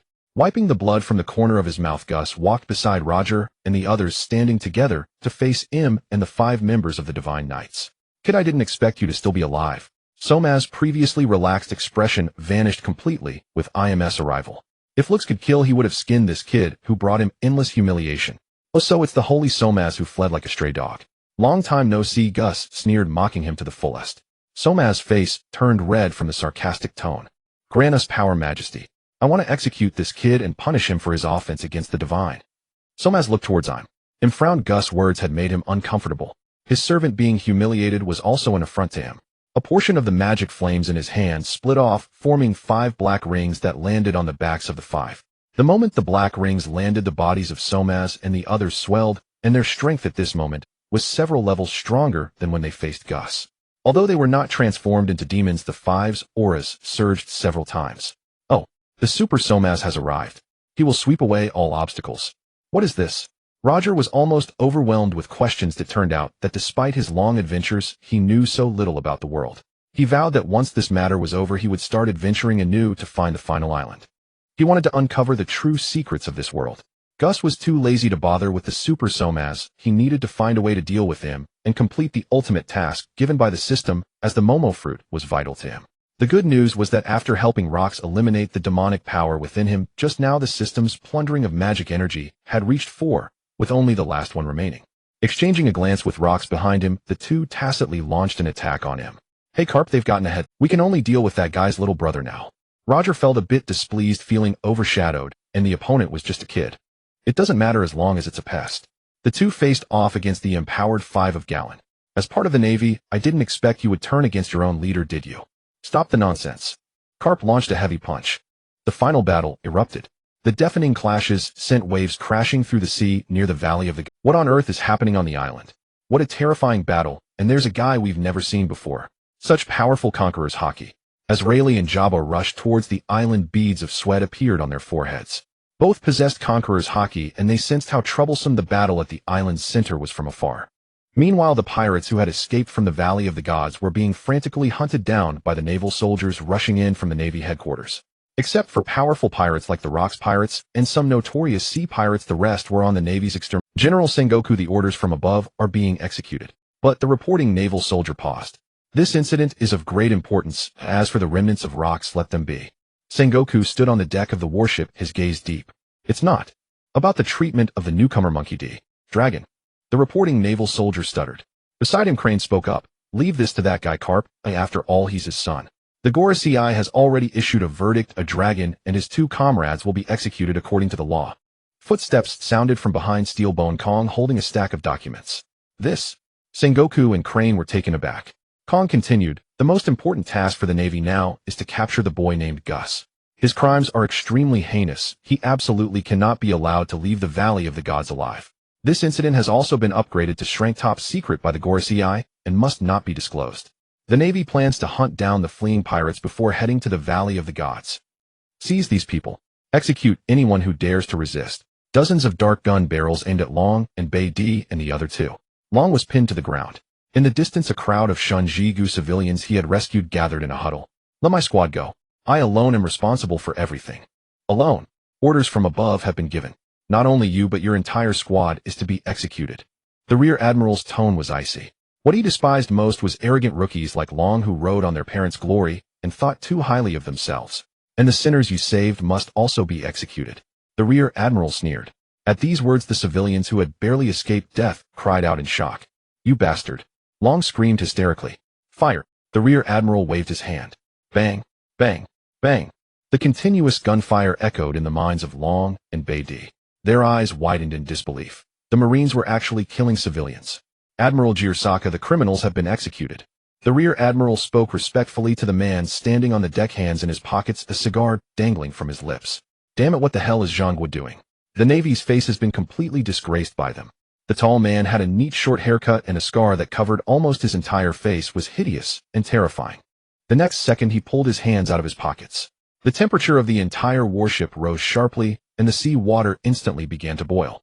A massive fist of magma crashed into a fleeing pirate ship in the distance. Screams rang out. The entire pirate crew was destroyed in a single blow. The Marines on the warship were silent, only the sound of swallowing saliva could be heard. A massive fist of magma crashed into a fleeing pirate ship in the distance. Screams rang out. The entire pirate crew was destroyed in a single blow. The Marines on the warship were silent. Emu's ability was too bizarre. Due to the gap in strength, even Gus's dark fruit found it difficult to restrict, only able to prevent the demonic energy from affecting their minds.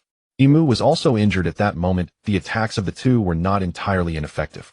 Gusi finally understood why Emu was not even bothered by the conflict between the four emperors and the Revolutionary Army. This level of strength, still not at its peak, was already extremely formidable. In the eyes of Emu, the king of the world, the four emperors and the Revolutionary Army were merely playing house. He had lived for 800 years and had destroyed countless such forces. On the other side, the battle between Luo Jie and Ka Pu was much easier. Even with Emu's power enhancement, the 5 members of the God's Knights could only barely match the duo. Damn it, why do these two have nothing to fear in their hearts? Qilin Gamu, sent flying by Ka Pu's punch, gritted his teeth. In his anger, he subconsciously summoned something. Hey you idiot, why did you summon that thing? Suama's expression showed a trace of fear. I just got carried. This is a problem. Jia Linsheng's face also changed. Luo Jie and Ka Pu were baffled, annoyed by these 5 cockroaches that couldn't be killed. Suddenly raindrops began to fall from the sky. What is that? Nanny. Behind the collapsed pile of rocks, a woman dressed in blue, luxurious and ornate garments raised her hands high. A sphere of water surged in her palms like an empress commanding the rain. How many more monstrous bastards do these guys have? Ka Pu grumbled. The rain fell like crystals, swirling and shooting toward the duo. Raindrops as thick as an arm fell onto the two. The rain seemed no different from ordinary rain. Just as they were about to strike, Ka Pu suddenly felt his haki draining rapidly, and even his strength was visibly fading. The same happened to Luo Jie. For top-tier haki masters like them, losing their haki was excruciating. The rain clung to their bodies like glue. Not good. Indeed, a headache. We've never faced such an enemy. The two exchanged glances. Ka Pu said, let's hit the monster before us with our strongest attacks, or we'll be whittled down. Luo Jie nodded, and they attacked simultaneously. On the other side of the island, compared to Luo Jie's battle, Gusi and Luo Kuzai's fight with Emu was far more brutal. Gusi's entire right leg was severely burned. Demonic energy flickered on his flesh, and his body was covered with countless wounds of all sizes. Luo Kuzai's black cape was gone, and his body also bore many burn marks. Both had swollen left eyes and faces covered in blood. You still good, kid? Luo Kushi asked, his chest heaving violently, glancing at Gusi. A man can't say he's not good enough. Gusi straightened up again, his hand holding the blade, trembling slightly. Facing Emu at this moment was still a bit of a stretch for him. Luo Kushi broke into a smile. This kid was to his liking. Kid, you've eaten the dark fruit and inherited the fate of the Dai Wei family. He won't let you go. They both looked at the handsome young man with bronze skin standing in the distance. If not for knowing that Emu's Oldman aura was practically overflowing the screen, Gusi would have thought he was just a young man in his early 20s. Gusi noticed that Emu not far away seemed to be distracted while watching them. A trace of a smile appeared on his calm face, then suddenly transformed into boundless rage. He too bore injuries. The cape with a white pattern on it was gone, and the black arrow-shaped tail behind him had various nicks and cuts. There were sword wounds on his forehead and body. Die away, die! Emu roared in fury. What's with him suddenly going crazy? Gusi was speechless. Had he lived so long that had gone senile? Here it comes. Luo Kushi assumed a stance. In an instant, Emu appeared before them, gathering demonic energy in both hands, even more powerful than before. A continuous stream of demonic energy surged from Emu's arms, which bulged and expanded. The demonic energy swelled instantly. Boom! Gusi and Luo Kushi hastily raised their blades to block. A suffocating force struck them, sending them flying like kites with broken strings, carving 2 trenches dozens of meters in diameter into the rubble-strewn ground. Emu's eyes were ferocious, and a massive black shadow uncontrollably emerged from his body. Gusi and Luo Kushi staggered to their feet. Hey old man, I'm going all out. Gusi felt that continuing like this would be very disadvantageous for them. During the battle, Gusi had already used the dark fruit to steal one of Emu's demonic energy. Combined with the demonic energy he had taken earlier when Luo Kushi was dominated, he had completed the ultimate task. He'll go all the way with you. Luo Kushi said excitedly. At that moment, Emu seemed to undergo some change. He became extremely unstable, the massive black shadow, and his current appearance switching back and forth. His conqueror's Haki erupted wildly, making him seem like a demon possessed. What is this?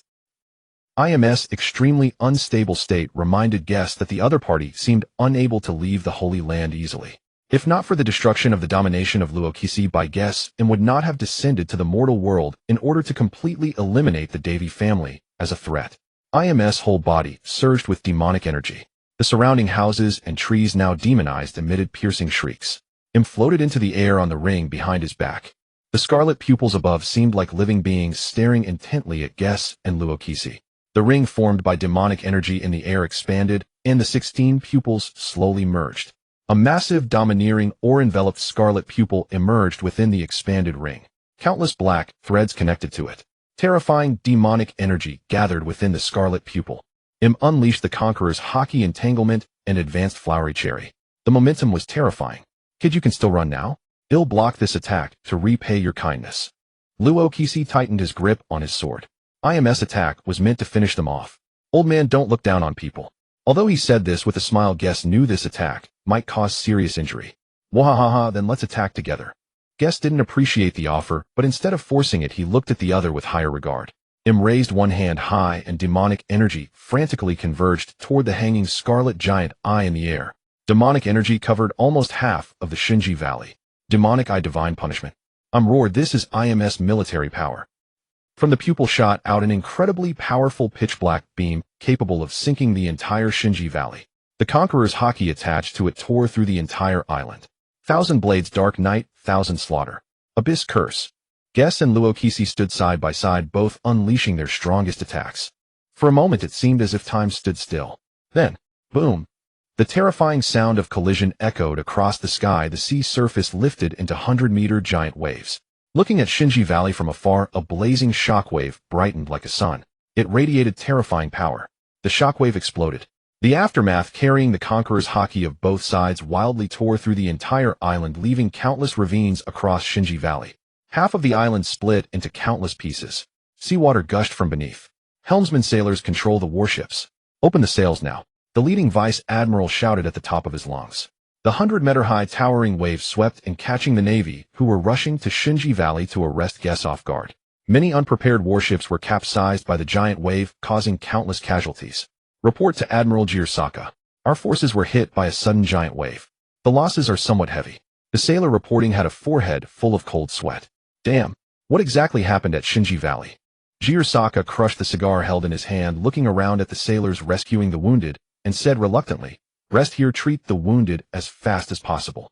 He had no choice. He could fabricate reasons to execute civilians, but he couldn't abandon the sailors, otherwise had be criticized. The situation is a bit out of control, Zhonghua. Kong put his hands in his pockets. As the Navy Marshal, he feared he would have to go to the Holy Land to be scolded because all celestial dragons except the Holy Knights had been killed, and the perpetrator was a 13-year-old boy. This was truly unbelievable. He wondered if his old bones could bear the responsibility the Navy would have to show such destructive power. Half the island was shattered by one blow. Zhanghua held a telescope, its lenses flashing with intense light. The intense light gradually faded until it disappeared, and only then did Zhanghua lower the telescope.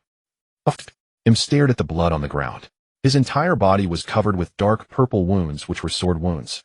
A gash on his chest cut through his brown skin, revealing the flesh and bones inside. Him breathed heavily, emitting deep gasps, his whole being extremely unstable. He looked up ahead, his gaze passing over a sunken crater where two figures lay amidst a pile of rubble. Guess and Luokisi barely maintained consciousness, but their entire bodies were immobile, almost completely incapacitated. This is bad, Guess murmured he had gone too far. Kid, you are strong. In this situation, Luokisi instead praised Jess's strength. You are super strong too, old man. Truly worthy of the sea, Overlord Luokisi. This was from the bottom of Jess's heart. Wahaha. Inherit my will. Guess all the territories and wealth I conquered belong to you. Luokisi's tone was heroic. Even knowing that death was certain, his ever-beating adventurous heart had come to a standstill. Guess was stunned for a moment. The Luokisi pirates had occupied countless territories and nations over the years with treasures beyond measure. Although most were divided among the officers of the subordinate pirate crews, Luokisi's share could only be described as astronomical. Guess inherit my will and continue to seize this world. Luokisi turned to gaze at Guess. Guess was speechless. If they could survive, he would go to Fengchao Island to claim it without being told, but the situation was dire now. Don't worry, he won't last much longer. Luokisi seemed to know Jess's concern and said meaningfully. Meanwhile, IM's human form had completely vanished, leaving only a mass of black shadow in place. Damn, of all times. But Davy, him has succeeded. With that, him transformed into a black light and shot into the sky. Completely vanished. IM's sudden disappearance made Guess sigh in relief. Just as Guess was about to answer Luokisi's question, heavy footsteps came from afar. Jess's heart sank. He was puzzled. Weren't the Xunjiao Knights being held back by Luj and Kapu? How could there still be people? Several figures walked up to the two. Guess looked closely and frowned. You lose, D. Jabik. A hoarse voice scraped through the throat, reaching the ears of the two lying on the ground, unable to move. Nazishalang Sheng held a long sword. What surprised him was that the blade of Idai Guiche was trembling and humming. Nazishalang Sheng scratched his head and looked at Guess, who was also lying on the ground. Are you the biggest criminal this time? Truly unexpected, like a startled hare. Do it now, delays lead to changes, Matsi Sheng said coldly. Guess hadn't expected that him couldn't withstand the backlash of forcibly descending to the mortal world and return to the Holy Land, yet still managed to send 4 of the 5 elders to clean up. It could be said that they were fully prepared to kill both Guess and Luokisi. Lose. I have never lost, and I will not lose. Luokisi's voice was not loud, but his words showed no fear. The great wheel of the era is rolling forward crazily. The next moment, Jess's eyes widened. Nazishalang Sheng drew Idai Guiche, the blade held upright. Then came the sound of a sharp weapon piercing flesh. Luokisi offered no resistance as he had no strength left. The destined fate did not change. Guess watched with wide eyes as Luokisi's throat was pierced, blood gushing out. A generation of heroes. The great pirate Davy D. Jabik is dead. Time seemed to stand still as God Valley fell into a deathly silence. 10,000 points vanishing like a startled rabbit. Who would have thought the much-anticipated hunting tournament would be disrupted by a brat from the lower realm? The 5 elders representing the highest authority of the world government, 4 of them, turned their gaze toward Guess, who lay on the ground. How dare a commoner slay a celestial dragon? Having lived for centuries, they felt a fury like never before. Many of the celestial dragons Guess had killed were the future of their families. I didn't expect you old immortals to actually care about your clansmen, Guess sneered. Trapped in a desperate situation, he remained unruffled. At worst, he could delete his account and start anew. Indeed, a lowborn from the lower realm. I propose we take him back to the Holy Land for execution to appease the anger of the families, suggested Saint Warcury, the god of law. The others said nothing, tacitly agreeing with Saint Warcury's proposal. Just as Saint Warcury was about to act, a slashing strike swept in horizontally. Bang! The cursed blade left its sheath, clashing against the sweeping crimson wind. The sudden attack caught them all off guard. So it's the leaders of the bugs. Roger and Garp appeared before the 4.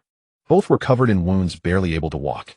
The gods' knights, enhanced by Emu, could only delay the 2 king-level combatants. Moreover, the rain gods, as summoned by Kirin Gome, was not the true rain god. After Emu suffered backlash and was forced back to the Holy Land, the knights' power dwindled, making them no match for the duo. Roger's gaze fell upon the corpses lying nearby, his pupils contracting. Rox was killed. Garp's face showed equal shock. Oh, looks like you're spent as well. Why not kill them too and report back to gain the master's favor? St. Mars said coldly. Roger and Garp were in an exceptionally poor state. After several battles, their Haki had been greatly depleted. We won't let you have your way. Returning to assist Rayleigh and Gabon struck directly. Compared to the exhausted Roger and the others, they were nearly at full strength. Their emperor-level might was fully unleashed. A half-horse, half-human monster wielding a long blade rose from the ground. Saint Nasajiro transformed into a horse skeleton, his body also wreathed in black flames. Yet facing the combined attack of Rayleigh and Gabon, he could barely defend, and was sent flying with a single blow. It seems we must retreat for now. Rox has been eliminated, we can deal with that brat later. Indeed, Lord Imus' expenditure this time was too great. They communicated mentally, deciding to withdraw, but they wouldn't let these pirates off easily. A black light rose, and the four vanished. Just as Roger and the others thought it was over, countless specks of light appeared in the sky. Fire. Dozens of marine warships opened fire simultaneously. Countless shells rained down on the already devastated God Valley. Guess and the others ran toward the coast where their pirate ship was anchored. Gabon carried Guess, who had nearly lost consciousness, while Shaki looked tense. Hey, has that brat already conquered Shaki? Roger asked Rayleigh. Rayleigh shrugged helplessly and nodded. Damn that brat. Originally Roger had quite a favorable impression of Guess, but now he was left with nothing but envy. A faint blush crept across Shaki's face. Seeing this bittersweet scene unfolding amidst their escape, Guess completely lost consciousness. The Roger pirates frantically dodged the incoming shells. Suddenly the sky began to turn crimson. In the next moment, a massive red beam that could erase any island struck God Valley with overwhelming force. The sea churned violently, a colossal whirlpool, swallowing everything. 5 days later, the God Valley incident was classified as a top-secret level file by the world government. But the impact was unprecedented. In the West Blue on Karela Island, an island formed by a dead volcano, a pirate flag fluttered in the wind on the higher ground near the coast. A youth gazed at the seagulls flying across the sky. The newspapers have been coming so frequently lately, he remarked, taking the paper from a seagull and reading the reports.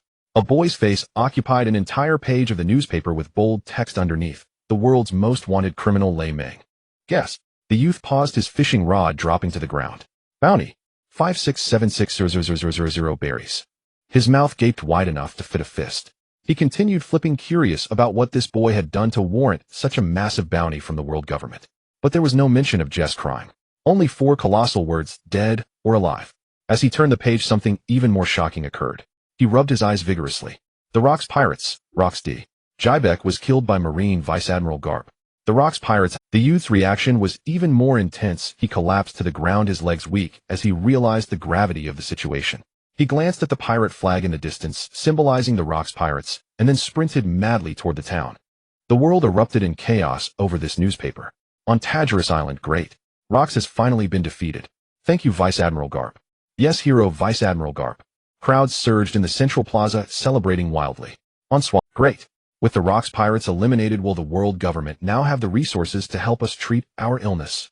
A young woman holding her child, her body covered in white patches, spoke through tears of joy.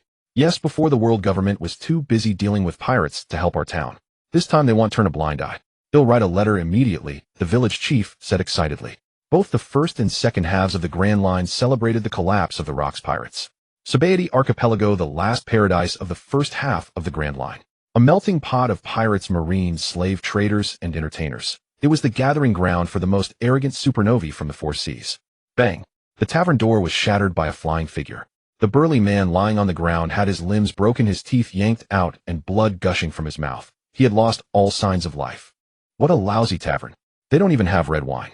I'm a great pirate with a bounty of 500 million berries, an elephant man who ate the giant elephant fruit. The shirtless, muscular man contorted his body, and a trunk over 2 meters long slammed into the tavern, instantly smashing the entire building to pieces. Rox pirates. What garbage. The era belongs to us supernovas. The man, now back in human form, held a newspaper. And this brat 5.6 billion berries. Are you kidding me? He crushed the newspaper in his hand. As a rising supernova, having his thunder stolen by some unknown brat was truly infuriating. He didn't believe a brat could have such an absurd bounty of 5.6 billion. It must be the World Economic newspaper's nonsense to cover up something. He was no fool. Lad, set sail. Destination, the New World.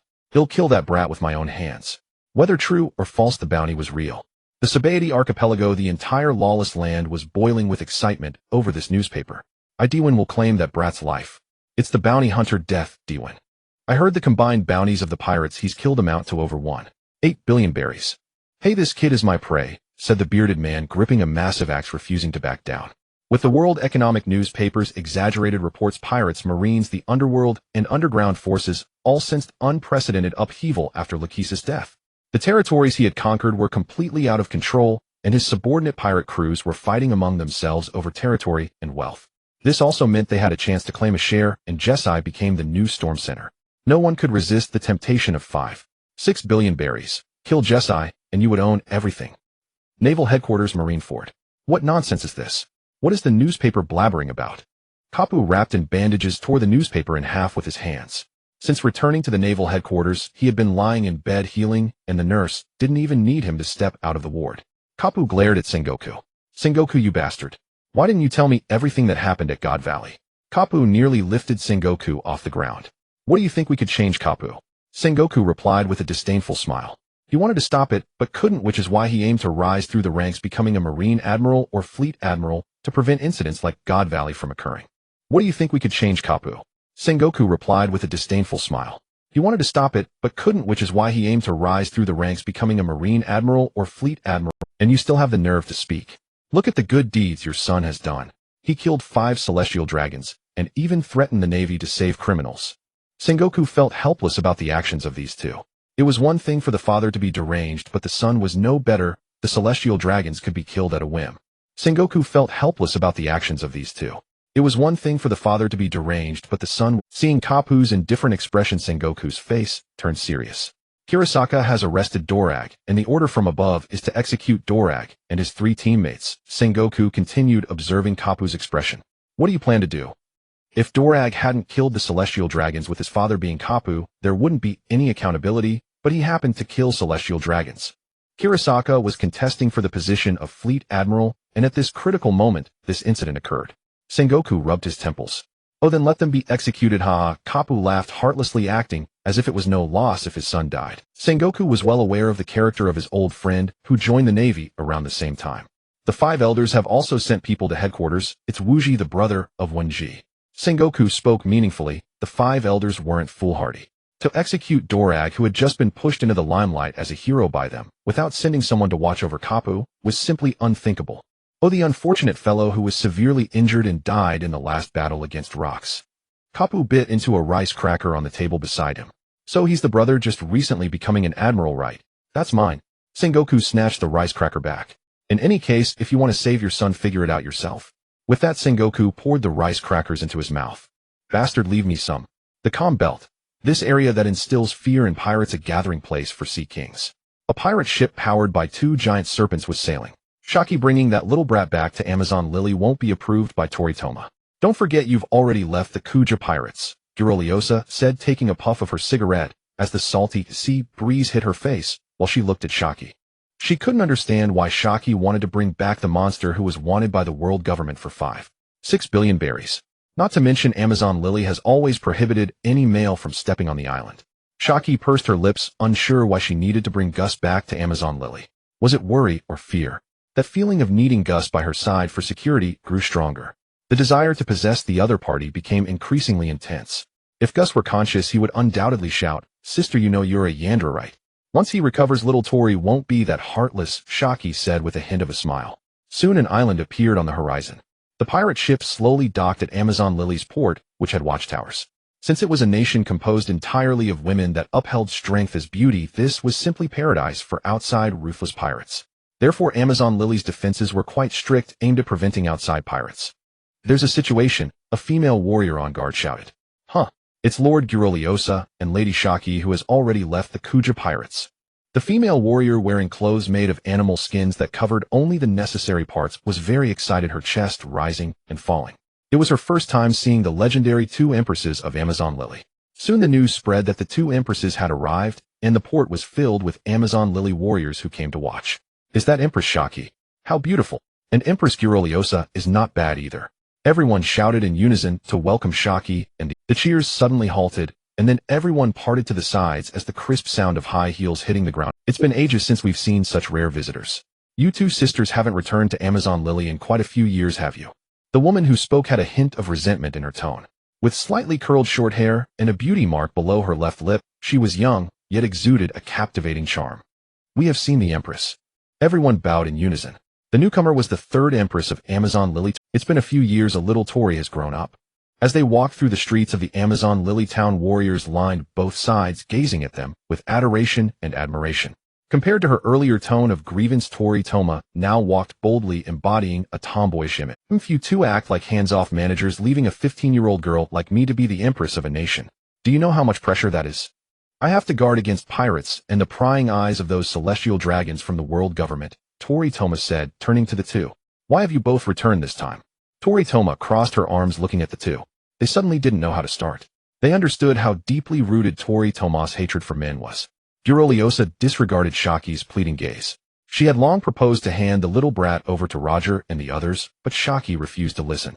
Seeing that Yuroliosa had no intention of helping her, Shaki gritted her teeth and spoke up herself, knowing that the current empress of Amazon Lily was Tori Toma. Little Tori, I have a man here who needs to heal for a while. Fearing rejection, Shaki continued. Once he's healed, I promise to let him leave immediately. Where is he? Tori Toma's previously carefree and somewhat happy expression vanished instantly. Someone detain them, bring out the men on the island, and execute them on the spot. The entire Nine-Serpent Island erupted in chaos, with cries growing louder than before, surpassing the noise made when Xiachi and the others first arrived. A man. The kingdom of women has never allowed a man to enter. No man is worth anything who follow the Empress orders and find that man to kill him on the spot. Exactly. There was a mix of curiosity and hostility. What's so great about a man? Women can do everything men can do. Members of the Nine-Serpent Pirates quickly surrounded the pirate ship at the port, while inside Gus lay on the bed, bound tightly with bandages, his closed eyes fluttering as he slowly opened them. It had been less than 3 days since the incident in the Valley of the Gods, and Gus' ability to awaken in such a short time after being severely injured by him showed his incredible recovery ability. Though he had regained consciousness, his body felt as if it were falling apart, causing him to wince in pain. Listening to the chaotic shouts outside, Gus pondered where he was. Outside, the members of the Nine-Serpent Pirates had their serpent-shaped bows ready. The door slowly opened, and a young man dressed in white prison pants, his upper body wrapped in bandages, stepped out.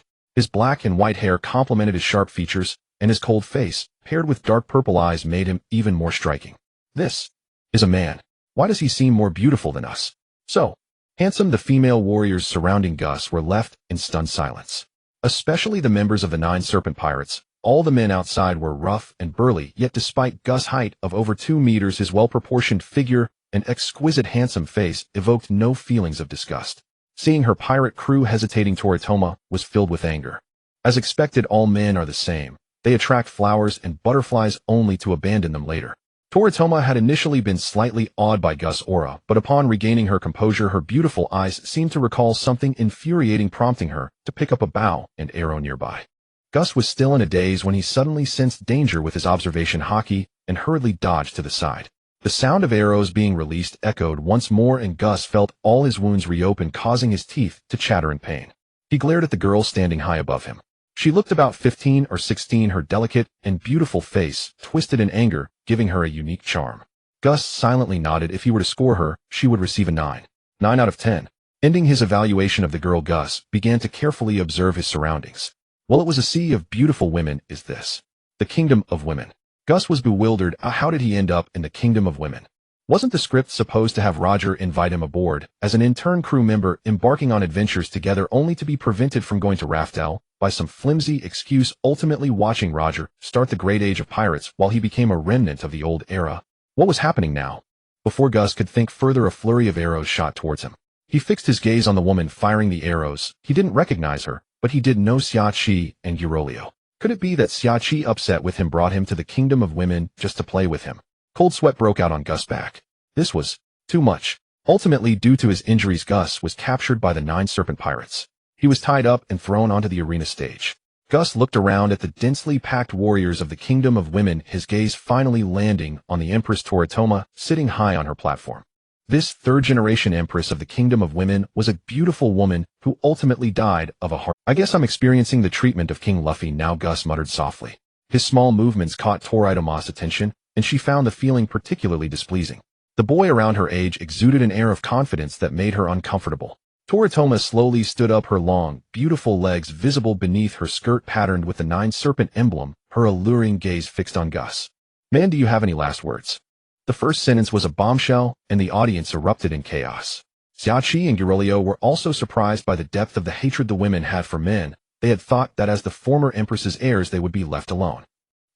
Beautiful lady, could you let me go? Gus displayed what he thought was a friendly smile. That man is definitely to my taste, but you cannot treat the empress so rudely. The audience erupted in noise once more. What should we do? Killing him would be a pity. He is clearly more suitable to be my man than those brutish pirates outside in the arena. The crowd did not call for his death, feeling pity for Gus instead. Gus, I twitched. Was this the power of the succubus trait? Compared to other warriors from the kingdom of women, Toritomo wore an openly disdainful expression without any attempt at concealment. Is this your last wish? To let you go?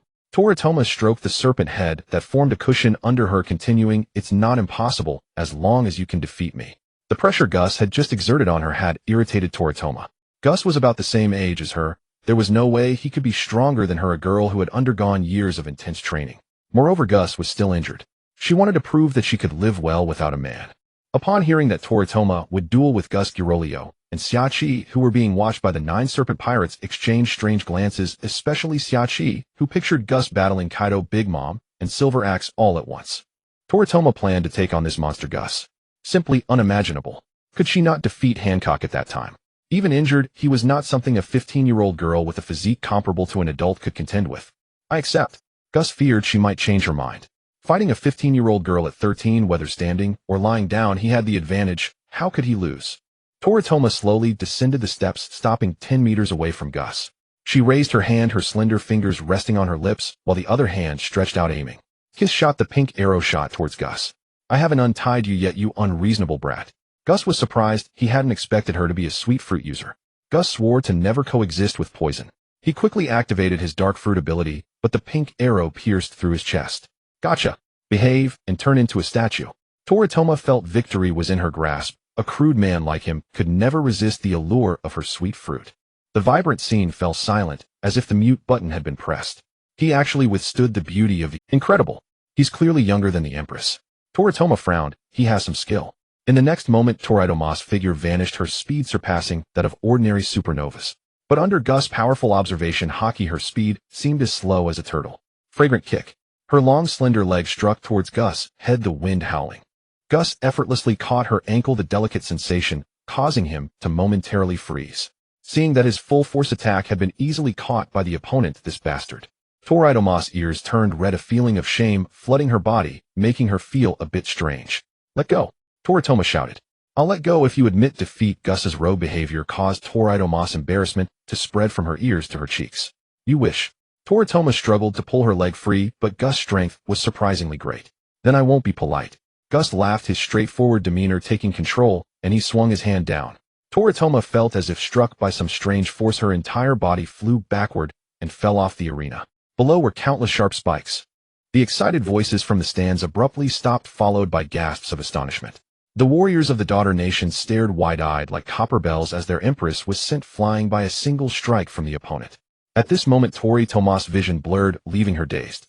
As she saw herself about to land on the steel spikes below, Toritomo desperately tried to muster the last remnants of her strength, but to no avail. She realized that Gus' seemingly simple blow had completely robbed her of her combat capability. Toritomo gritted her teeth, wanting to rely on her armed color to withstand it, when a figure suddenly appeared in front of her. Staring at the man before her who revealed her embarrassing state, Toritomo wore an unsightly expression as emotions like shame and anger surged within her. Just as Toritomo was about to retaliate, 2 strong arms lifted her up completely. It was a princess carry. Her entire body pressed tightly against Gus' chest, and Toritomo's mind exploded with a loud bang. What did this annoying man do to her? Summerchi and Guololi Osa, who witnessed this scene on the stage, gaped in disbelief. Aren't they supposed to be competing? Summerchi stammered, her tone laced with a hint of jealousy. Guololi Osa was at a loss for words. The audience on the stage reacted even more intensely than the two of them. Seeing the Empress being held by this man was a visual shock that felt like a collapse of faith for these strong women who had disdainfully cast aside men since childhood. Gus landed steadily on the arena, thinking to himself that being this gentlemanly should allow this overly developed fiery girl to let him go. I must have won the match right. Gus waved his hand in front of Toritomo's face. Toritomo instantly snapped back to reality, recalling the humiliating scene from just moments ago. Her face flushed as she struggled to maintain her Empress demeanor. You? Lecher. Toritomo gritted her silver teeth, refusing to accept it. Gus, however, didn't care if his goal was to leave the daughter nation and meet with the bears in the Salt Kingdom. This time, they'll let you go. But next time this empress will definitely make you regret it, Toritoma said angrily before turning to leave. Gus shook his head. She was just a young girl in her teens after all. Are they really just going to let this man go? The empress lost the match. She must let him leave the daughter nation, another voice chimed in. I think it's a shame to let such a handsome man go. It would be better to keep him for experiments. Listening to the absurd comments from the audience, Gus felt embarrassed. The daughter nation's valor had fostered a bold and passionate character. In the center of the island, a tall wooden building with red tiles rose majestically. Gus watched as Toritoma was surrounded and taken inside. The residence of the empress was lavish, but perhaps due to her anger, Toritoma arranged an exceptionally simple accommodation for Gus. Gus didn't mind. After all, he wouldn't be staying long. Summerchi looked around the drafty room, showing a hint of awkwardness. Gus noticed the other party's embarrassment. It's fine, I'll leave once I'm healed. Thank you for bringing me back to the daughter nation to recuperate, he said, grateful despite Summerchi's earlier betrayal. A smile blossomed on her face as Summerchi slightly bowed her head. No need to be polite. I'll take my leave now. You focus on healing. Watching Summerchi jog out, Gus was momentarily stunned, feeling a bit confused. Sitting cross-legged on the simple wooden bed, he first exchanged for several healing beans from the Dragon Ball dimension to recover his injuries. Then Gus opened the prison system panel once again. In the upper right corner, several notification messages appeared indicating that the task had been completed while Gus was unconscious. Gus clicked on his data panel. 100 reputation points, 300 dimensional score points, a lucky draw of 10 consecutive spins, Momo fruit, demonic energy, excluding the billions of wealth from the Valley of Gods, and 4 devil fruits. Gus rewards from the system's tasks were already quite substantial, especially the 3000 dimensional score points. He could now purchase special products from other dimensions. Gus rubbed his chin in contemplation, secretly noting that his dark fruit and magic blade 1000 blades had reached the levels of awakening and supreme great blade respectively. As for the Haki, especially the Conqueror's Haki, it needed to be strengthened, as he had noticed a significant gap between his and IMS Conqueror's Haki during their confrontation. Upgrading the Conqueror's Haki and Conqueror's Binding requires 100 reputation points, while even the Armed and Observation Haki need 500 reputation points each to upgrade, Gus said, feeling a headache coming on. He hadn't expected that after killing so many celestial dragons and narrowly escaping from Im, he had only managed to accumulate just enough to reach 100 reputation points. Looks like I have to continue killing celestial dragons, Gus thought, determined not to forget his roots. He then took out the devil fruit he had been longing for from the system space. The Momo fruit. Its deep green appearance was very similar to that of the dark fruit. It could amplify non-living objects and enhance their speed, but it could not be applied to living beings except for the user. The fruit's drawbacks were painfully evident, with only 2 abilities to enhance. However, this was in its unawakened state. If it awakened, Gus was unsure what kind of extraordinary effects would occur. First, let's ask the prison system how to eat the second devil fruit, Gus thought, believing that the system granting him a devil fruit meant he could possess 2 or even more devil fruits simultaneously. Before Gus could even ask, the system automatically popped up a notification. Ding, need 1000 dimensional score points to unlock the second fruit. The unfeeling mechanical voice rang out. 1000 dimensional score points. Damn it took him so long to earn 300 dimensional score points, and now he was just losing 100 like that.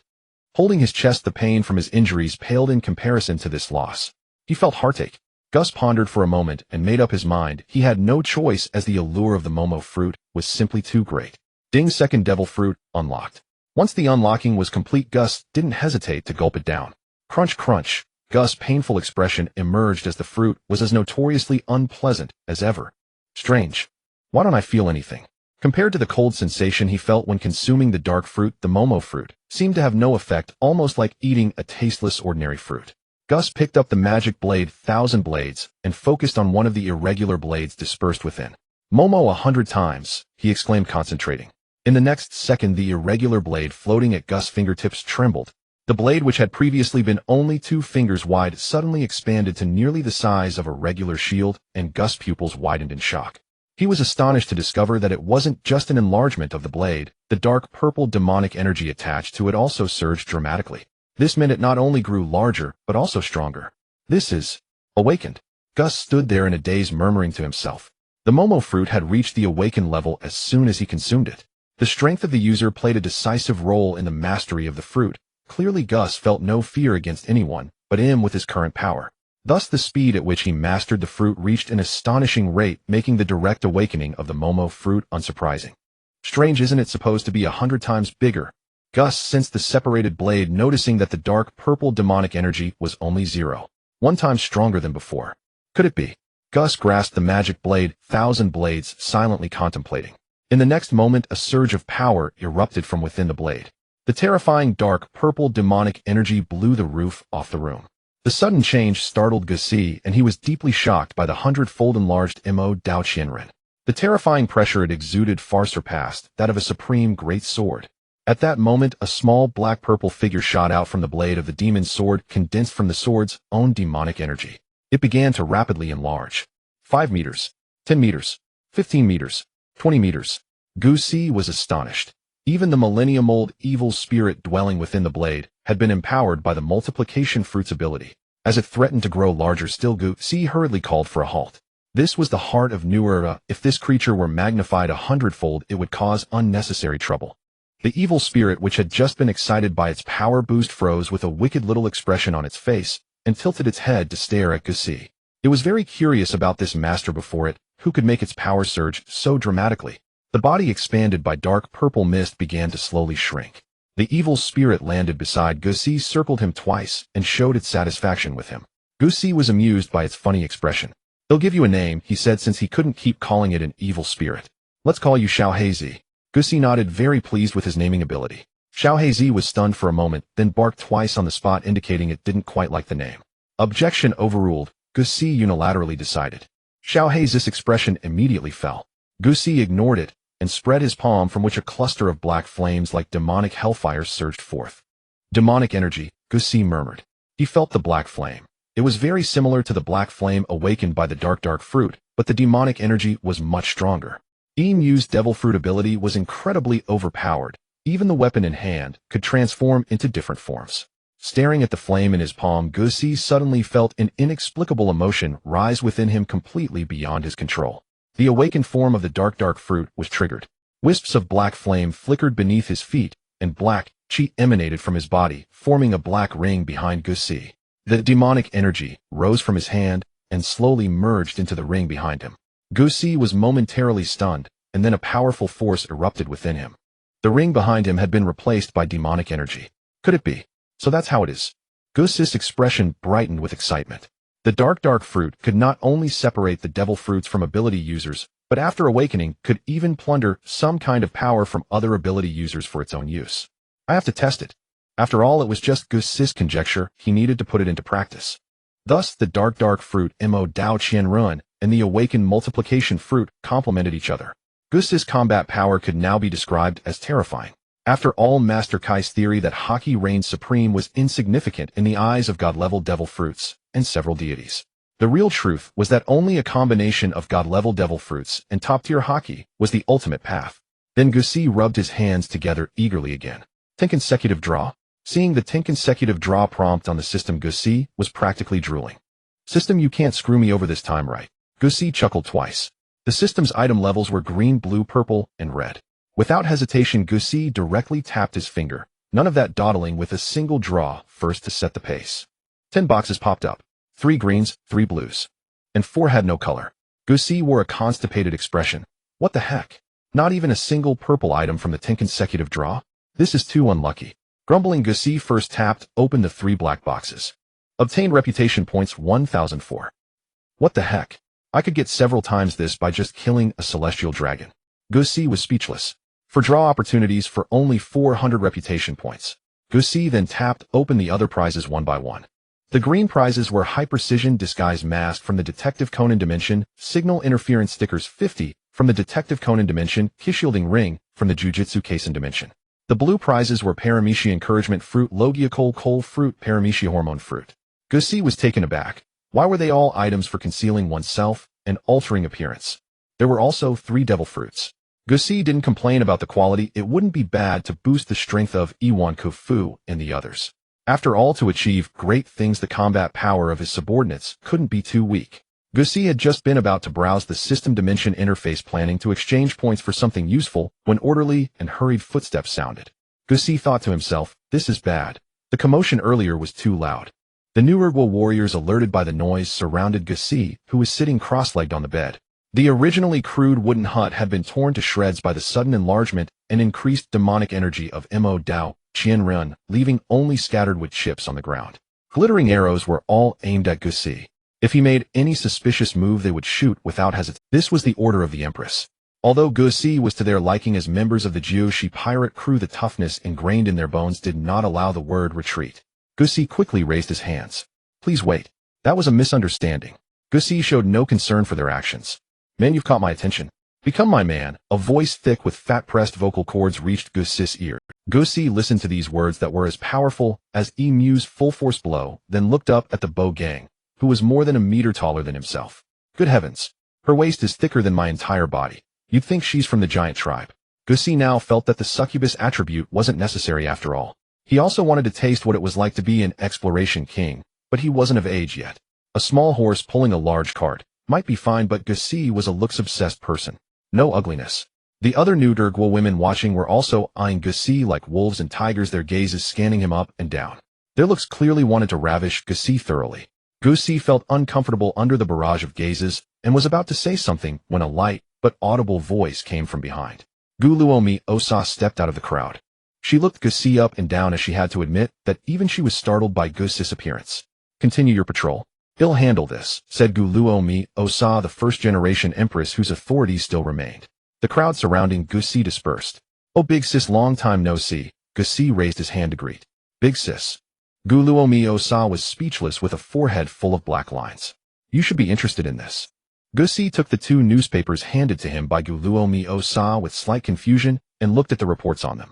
First, there was the matter of himself being wanted for 56 berries by the world government.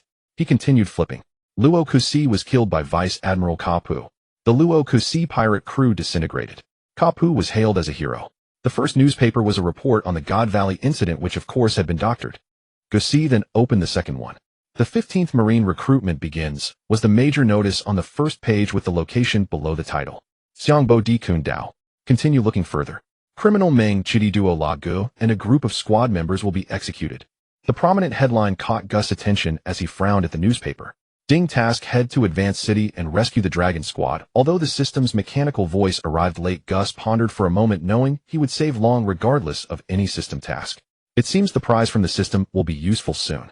Gus knew that his head was worth 5.6 billion berries, and there were countless people wanting him dead from the first half of the Grand Line to the New World, specifically at Laughtail. While he was not afraid of those lowly scoundrels, the world government was not to be underestimated.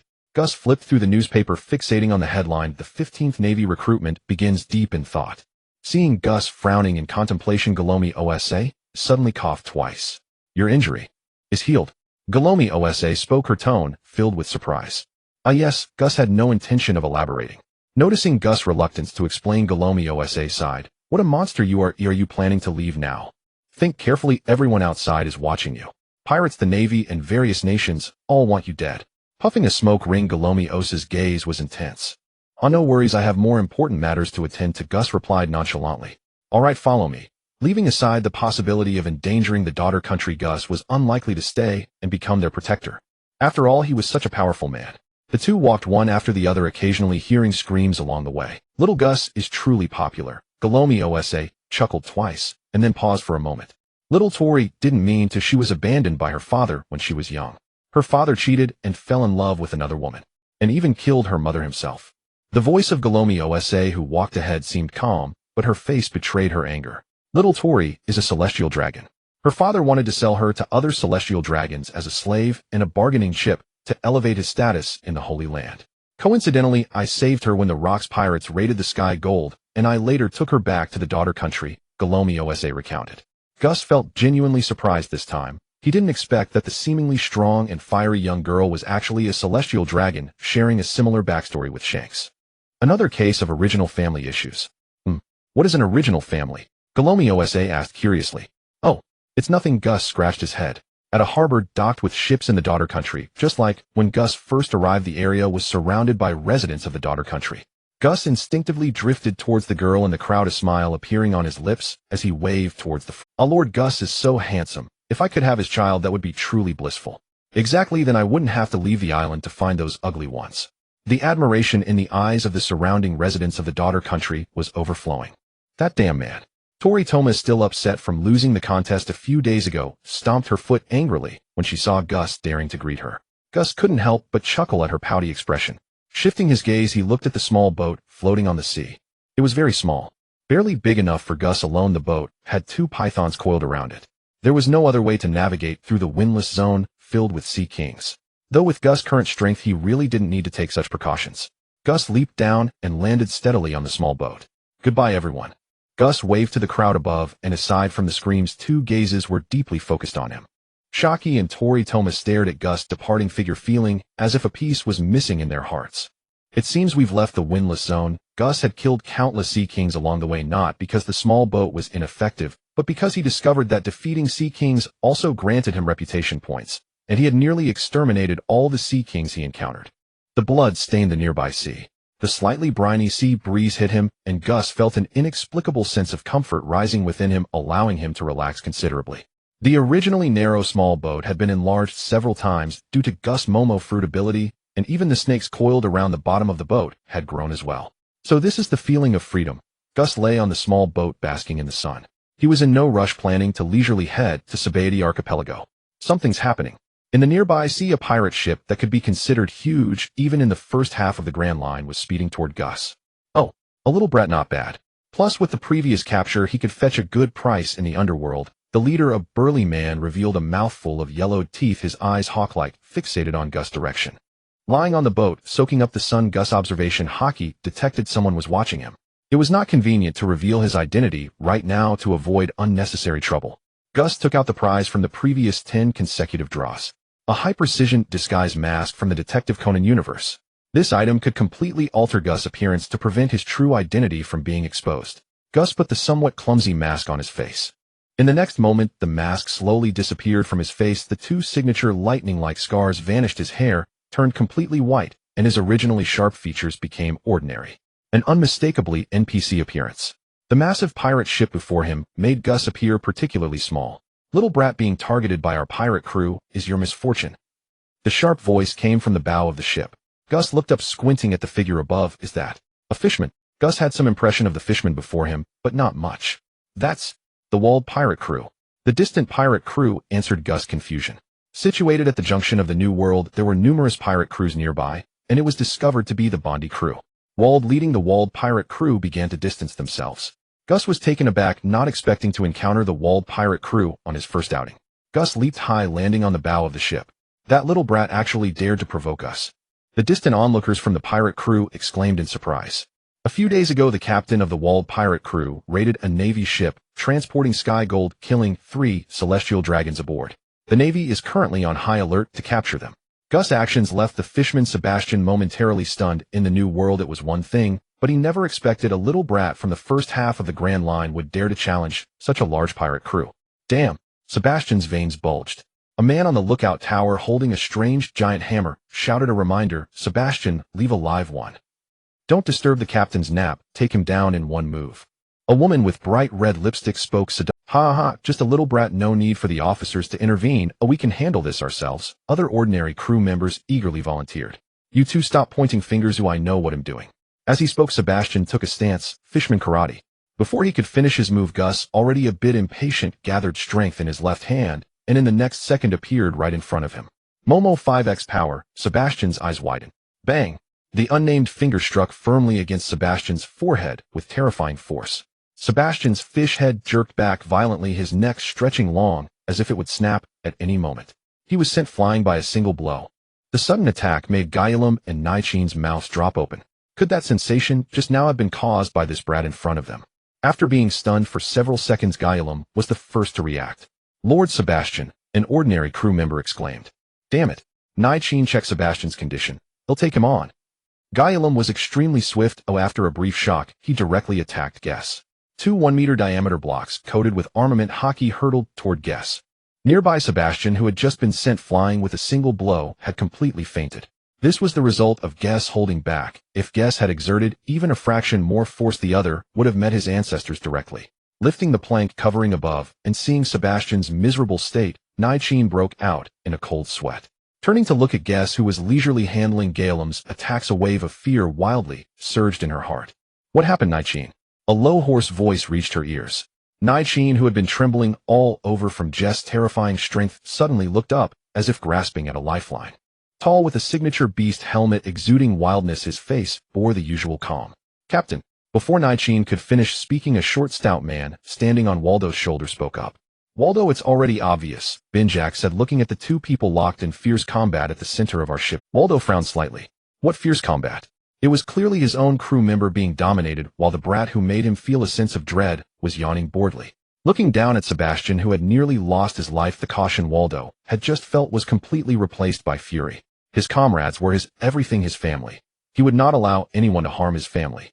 What Waldo didn't know was that in the near future he would experience the taste of betrayal from his family. Guess, using his observation Haki, detected a somewhat strong presence, and casually tossed away Gaelum, who had already rolled his eyes back from the beating. Here we go. Guess sneered. The next second a figure appeared before him like lightning. It was Waldo, a master of physical arts whose 6 powers were honed to perfection. A fist the size of a naval cannonball smashed toward Jess' head. The fist, several times stronger than ordinary armament Haki, compressed the air, sending ripples through it. Brat. Embody, Waldo. Boom. The expected crushing scene did not occur. Waldo stared blankly. Had his almost full power strike been caught with one hand by this brat? He began to doubt his existence. Previously, even when facing the likes of Roger Whitebeard and Shiki, the most renowned pirates, he had never felt such pressure. Nanny, how is this possible? Benjak and the other crew members were deeply shocked. Who was their captain? He was a notable figure even in the New World, let alone in the first half of the Grand Line of Sea, where low-level pirates gathered. Before he could recover from the shock, Waldo's vision spun, and he was hurled into the air by Guess with one hand. A powerful roundhouse kick struck Waldo's abdomen. Red lightning crackled, and the terrifying force rendered the armament Haki covering his abdomen useless. Waldo curled up like a giant shrimp thrown into boiling water and flew backward. The sail bearing the pirate flag was smashed, and he crashed into the warehouse behind. The pirate ship shook violently. Captain, Waldo. Several people quickly blocked the way, staring at Guess like they were facing a great enemy. Do you want to die? Guess drew the demon sword Shinrin from his waist. Don't hurt them. Waldo crawled out of the ruined deck, covered in blood, with a hideous red scar on his abdomen that looked like a brand from an iron. Come at me. Waldo shielded them behind him. From the battle just now, he knew he was no match for the young man before him, especially with that sword in his hand. It was very dangerous. He wanted to let the other party spare his comrades, whom he regarded as family. That move of Jess was clearly Conqueror's Haki infusion, and it was strong. He couldn't be an opponent.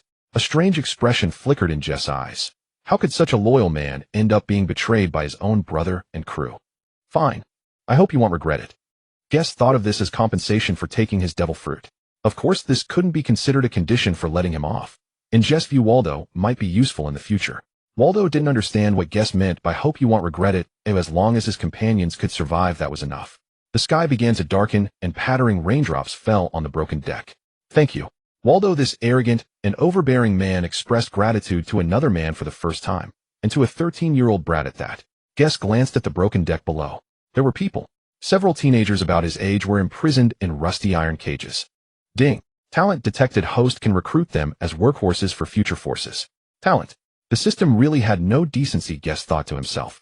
As a condition, let them go. Guess pointed to the area under the deck. And that treasure is mine too. Guess grinned. This heavenly gold was worth at least 200 million berries. Not bad. Waldo hadn't expected Jess' conditions to be so simple. Just a few kidnapped teenagers. He also somewhat disapproved of this behavior, but some crew members on the ship wouldn't listen to him. Instead, his elder brother's words carried more weight. These teenagers had also been captured on his brother's orders to be sold to lawless places for berries. As for the heavenly gold, although it pained him, one had to be alive to spend treasure. All right, Waldo agreed. No, you can't. Those are high-quality goods demanded by the buyer to be sold to the celestial dragons as slaves. Captain Benjak, look. And that treasure, we've thoroughly offended the Navy. If we lose the treasure, A young man with a crew cut and a scar like a centipede on his face stopped them. Guess raised an eyebrow with a meaningful expression. Oh, this turncoat hadn't even consulted Waldo, but instead first sought approval from Benjak, the vice-captain. It showed that the Waldo pirates were not united inside. They might have already been infiltrated by CP9, CP0, and the like. Waldo didn't find anything wrong in his view. It didn't matter whether his brother or he was the captain. Benjak frowned. He wasn't frowning because the crew called him captain. On the contrary, he felt a bit pleased. He was seriously considering how to keep these slaves, as they meant endless berries. It's settled unless you want to die. Waldo glanced at the pirate who had just spoken. The traitorous pirate lowered his head, clenching his hands behind his back tightly. Hearing his younger brother's cold words, Benjak quietly suppressed the thought that had just arisen. Forget it, he could just capture a few more later. Click. Guess opened the iron cage. Inside, 2 boys and 1 girl were huddled, their lips pale and bodies trembling slightly. Guess placed the 3 on the boat, which slowly sailed across the rain-tossed sea. He took out 3 sins of beans and was about to feed them to the 3 one by one. Boom. The sound of cannon fire came from afar. Unbeknownst to them, over a dozen Navy warships had appeared under the rain curtain in the distance.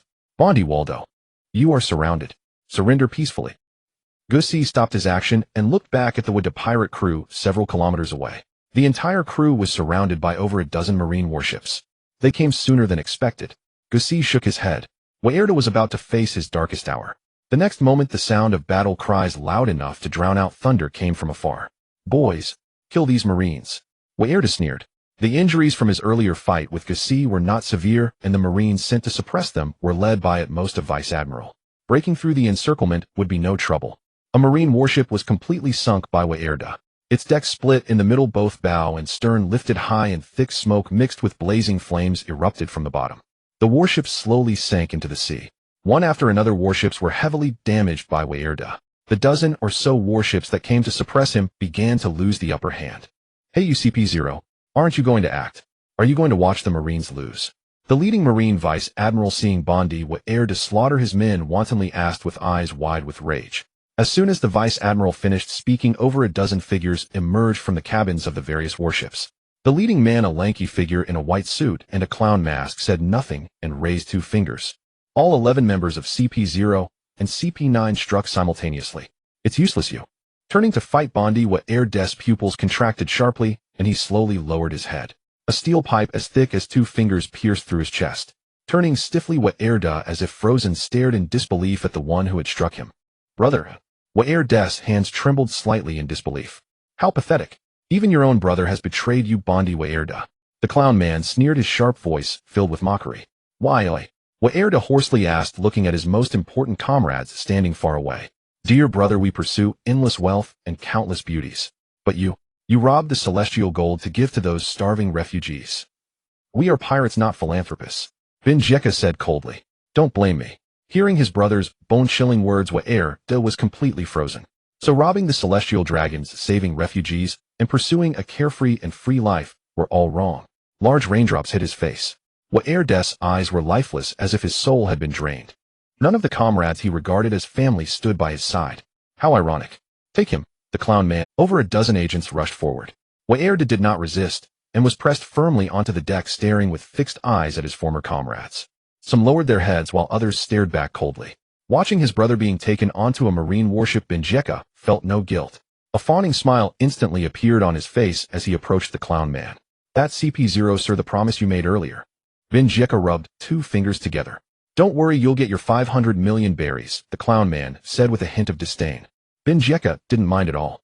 500 million berries. They could have a good time for a while. The other crew members, including the fishermen Sebastian, Jean Garam, and Naichin, all showed smiles. This is what pirates should be like, not a philanthropist like Waerda. Turning around, the clown man's mask hit a curve. Thus the news that Bondi Waerda, a name known even in the New World, was captured by the Marines, and the rest of his crew escaped, would soon spread across the Grand Line. 5 kilometers away from the Waerda pirate crew, the 3 young men's skin, which had turned pale and wrinkled from seawater, instantly returned to normal. The first to open her eyes was a young girl, followed by the other 2 youths. Awake! Gussie greeted with a friendly smile, looking every bit the Shota himself. Opening her eyes, she was suddenly face-to-face with him. The girl, whose looks rated 9, 8 out of 10, gasped and instinctively pushed back. Her sound startled the other 2 youths who had just opened their eyes, making them shiver. The 3, initially bewildered, immediately came to their senses and stared at Gussie with wary eyes. This look isn't right. Gussie scratched his head. The scene of grateful tears didn't happen at all. System rewards talents with attitude. I like it. Let me introduce myself. My name is... Gussie paused. My name is Xiao Fei. I saved you. Gussie extended his hand. They were even more confused. This young man named Xiao Fei, who was about their age, claimed he saved them. What a joke. How could a teenager save them from the Waerda pirate crew? But if it wasn't Gussie who saved them, then who? Seeing their expressions of, I don't believe you, Gussie felt a bit helpless. The girl sitting on the far right slowly extended her hand. Although Gusi was using a high-precision disguise mask, the aura of a superior made the girl feel something strange in her heart. A high-precision disguise mask could change one's appearance, but could not cover one's innate aura unless Gusi also used a key-blocking ring. Hi, my name is Ji Yuan. You can call me Tao too. The girl blushed slightly and lowered her head. The other two, one was ordinary and the other had characteristic sausage lips. Wu Shu, the youth said coldly, completely calm. Hi, everyone calls me Hua Xiao Shan. The other youth scratched his head a bit embarrassed. Hearing their self-introductions, Gusi froze. Aren't these the three future vice admirals of Marine headquarters? This is the talent that the system mentioned. Indeed, they are talents. As vice admirals, they are the backbone of the Marines. Ordinary supernovas might not even be able to defeat a vice admiral. Among them, the girl named Tao Tu would later have the strength of a Marine admiral candidate. Gusi was stunned, and the three found it strange. Why were you captured by the Air de pirate crew? Well, we didn't know each other. We were captured one after another, Tao Tu answered. Rain soaked her clothes, outlining Tao Tu's developing figure in a tantalizing way. Gusi couldn't help but take a few extra glances. Gusi's gaze made Tao Tu lower her head again. Her cheeks turned even redder. The succubus attribute continued to exert its influence. We are going to enlist in the Marine draft. The previously calm Wu Shu became extremely agitated, like a mouse whose tail had been stepped on. I want to become a Marine and capture all those demons and throw them into Impel Down. Wu Shu spoke with extreme hatred for pirates. My dad said becoming a Marine to protect people is great, and there's unlimited food, so I came to sign up. Hua Xiaoshan's reason for enlisting was particularly simple. What about you, little Tao Tu? Gusi's tone was very familiar, as if they were not meeting for the first time. I want to become a strong woman who can stand on her own. Tao Tu clenched her pink fist tightly. Not bad, keep it up. Gusi gave a token encouragement. After all, he couldn't dampen the enthusiasm of his future employees. The sudden encouragement caught Tao Tu off guard. Whenever she mentioned wanting to become a Marine in the past, those she spoke to would always show disdain. Even her parents were no exception. Gazing into Jess' eyes that shone like purple gemstones, Tao Tu nodded firmly. Did you really save us? Wu Shu asked skeptically. Yes, from now on I'm your boss, and I'm going to enlist too. Jess' cheerful voice echoed far across the sea. Why should you be the boss? You saved us. Unless you can show proof, Wu Shu said resentfully. Proof? Guess pondered for a moment. This only made Wu Shu think Guess was boasting. TCH, if you can produce evidence, I'll accept you as the boss, Wu Shu said prideful. He was a renowned swordsman in his hometown. Hua Xiaoshan tugged at Wu Shu's sleeve. Haha, harmony brings wealth. Guess didn't mind. Just then a pirate ship was speeding not far away, heading straight for the Sabeti archipelago. 10 minutes later, Wu Shu and the other two stared in shock at the pirates in the sea. With a single blow, Guess had instantly killed the pirate captain, who had a bounty of 100 million berries. The remaining crew members were left to fend for themselves in the sea after Guess threw them overboard. Was this even human? He was clearly a monster. The three of them looked at Guess with completely changed expressions. As for why Guess robbed the ship on that rainy day, the original small boat was nearly filled with rainwater, so Guess decided to switch to a larger and faster vessel to reach the Sabeti archipelago. Boss, Wu Shu called out awkwardly as he walked up to Guess, still somewhat unconvinced, but always one to accept the outcome of a bet. Well, little mouse, from now on your boss has got your back, Guess said, puffing out his chest. Seeing this, Tao Tu and Hua Xiaoshan covered their mouths and chuckled. You two don't go too far. Wu Shu was truly a bit Sundra. The pirate ship, capable of carrying hundreds, sailed at full speed across the sea. The overcast sky gradually cleared, and a blue-green island appeared on the horizon. The Sabeti archipelago is composed of 79 enormous Urukuman mangroves whose thick roots plunge straight into the seabed. The roots secrete a natural sap that forms white bubbles of various sizes in the air. The ship slowly docked beside one of the mangrove roots. Guess and his three companions jumped off. On the mangrove was printed a huge white number. We're really lucky. 60GR is the Marine G1 branch, exactly where this recruitment is being held. Wu Shu clenched his fists in excitement. Tao Tu and Hua Xiaoshan felt the same. No wonder it was so quiet here, Guess nodded. If it were a lawless zone or other areas, it would have been somewhat livelier. As they walked along the street, soon a line of Marines holding rifles surrounded Guess and his group. Who goes there? This is the Marine G1 branch. Get lost if you don't want to die. The leading Marine lieutenant commander was very brash. This was the decisiveness they had honed facing vicious pirates on Sabeti. Sir, we're here to enlist, Wu Shu said, giving a very standard military salute. Guess clicked his tongue inwardly. It seemed little Wu Shu truly loved the Marines. If he produced the footage of the Marines slaughtering civilians at God Valley, would his Tao heart shatter? Indeed, Guess had the footage of the celestial dragons massacring civilians at God Valley. At first, Guess hadn't known what use the system's video recording function had. Later, after tinkering, Guess discovered that the system's built-in imaging function could record events experienced by dimensional travelers and upload them to a dedicated account. If the content was explosive, he could earn system reward points, as well as tips from other dimensions, etc. Anything could be uploaded, even the most explicit content. The leading Marine lieutenant commander looked at them with disdain. "Oh, follow me." Guess was taken aback, so they were being looked down upon. "It's normal. My cousin said veterans always look down on recruits," Hua Xiaoshan whispered in Jess' ear. Their movements quickly caught the attention of the lieutenant commander walking ahead. "You two, what are you muttering about?" The lieutenant commander's face was cold. He felt offended. He was the youngest Marine lieutenant commander in the G1 branch, having reached such heights at just 17. Hua Xiaoshan immediately stood straight, but Guess made no move. Instead, he turned to talk with little Tao Tu. "Little Tao Tu, do you raise dairy cows in your hometown?" Guess put his hands behind his head, intending to discuss the secrets of development with little Tao Tu, since he wasn't bad himself. Tao Tu was stunned for a moment, then understood Jess' meaning. Her cheeks instantly flushed crimson, and she was about to say something. Seeing the lieutenant commander approaching with a fierce expression, Tao Tu tugged at Jess' sleeve. "Kiddo." The furious lieutenant commander annoyingly realized that he was at least 2 heads shorter than the brat in front of him, instantly diminishing his momentum. This kid is in for big trouble. In the last recruitment, Dao Bo Man achieved 5th place and almost became a disciple of Instructor Zephyr. The Marines behind whispered among themselves. Moreover, Dao Bo Man has already mastered observation Haki, armament Haki, and the 6 powers. Having joined the Marines only a year ago, such training speed is beyond reach. Hearing these words from behind Lieutenant Commander, Dao Bo Man felt very pleased, a smug smile curling at his lips. He looked triumphantly at Guess. Dao Bo Man was also one of the future Marine Vice Admirals. Guess looked bewildered, almost breaking his composure. Wu Shu and Hua Xiaoshan, aside from Tao Tu, who was a bit nervous, had witnessed Jess' combat prowess earlier, and now looked at the young Marine Lieutenant Commander with some sympathy. Seeing that Guess remained utterly unimpressed, even after hearing his reputation, Dao Bo Man lost face. Especially with a beauty like Tao Tu present, it made him even more furious and embarrassed. "Kid'll let you have 3 moves. Don't say I'm bullying you." He intended to teach this arrogant new recruit. Seeing that last year's rookie king was about to teach the newbie a lesson, a group of Marines watching eagerly started to jeer. Hazing new recruits was a time-honored tradition in the Marines. "I bet this kid can't last 3 moves. 500 berries. 3 moves? I bet 1 move. 100 berries." Everyone started placing bets. Guess suddenly became interested. He stepped around the Marine Lieutenant Commander, standing in his way, and walked over to the group of Marines. Seeing that it was Guess, they all looked puzzled.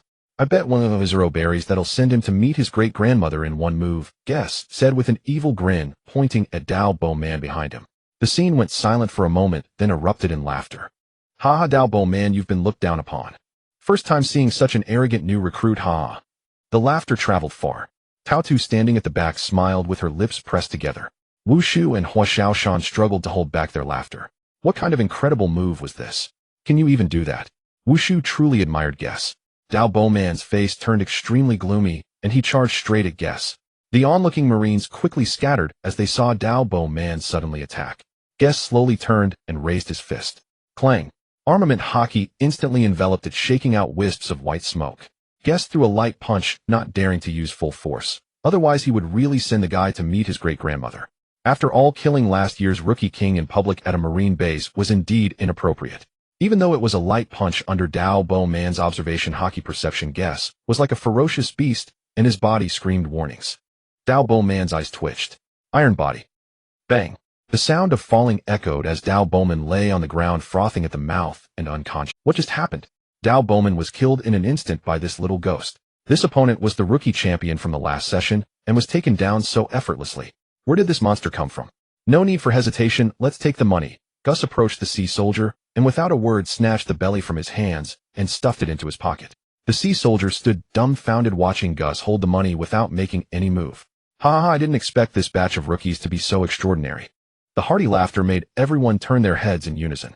The next moment, a fleeting shadow appeared before Gus and the others in just a few strides. Major Dalmesia, the sea soldiers exclaimed in unison. The newcomer had a dog mask on, resembling a spotted dog. Gus was stunned by this appearance. He suddenly remembered that this was Dalmesia, who had consumed the dog fruit of the animal type, and was also one of the future Navy Vice Admirals. Well done, rookie. I've been wanting to deal with that scumbag under the butt for a long time, ha. Dalmesia patted Gus on the shoulder, praising him. Gus was at a loss for words. Come on, I'll take you to the Navy base, Dalmesia said enthusiastically, and soon led Gus and the others to the Navy G1 base located in the Sabaody archipelago. The base featured several tall blue-gray concrete buildings over 10 meters high, heavily guarded, with countless patrol teams conducting round-the-clock patrols. Hurry! We've discovered a slave trading den at 12 GR, we need backup. A line of well-equipped Navy elites, all made up of colonels, rushed past Gus. Such scenes were commonplace in the heavily fortified G1.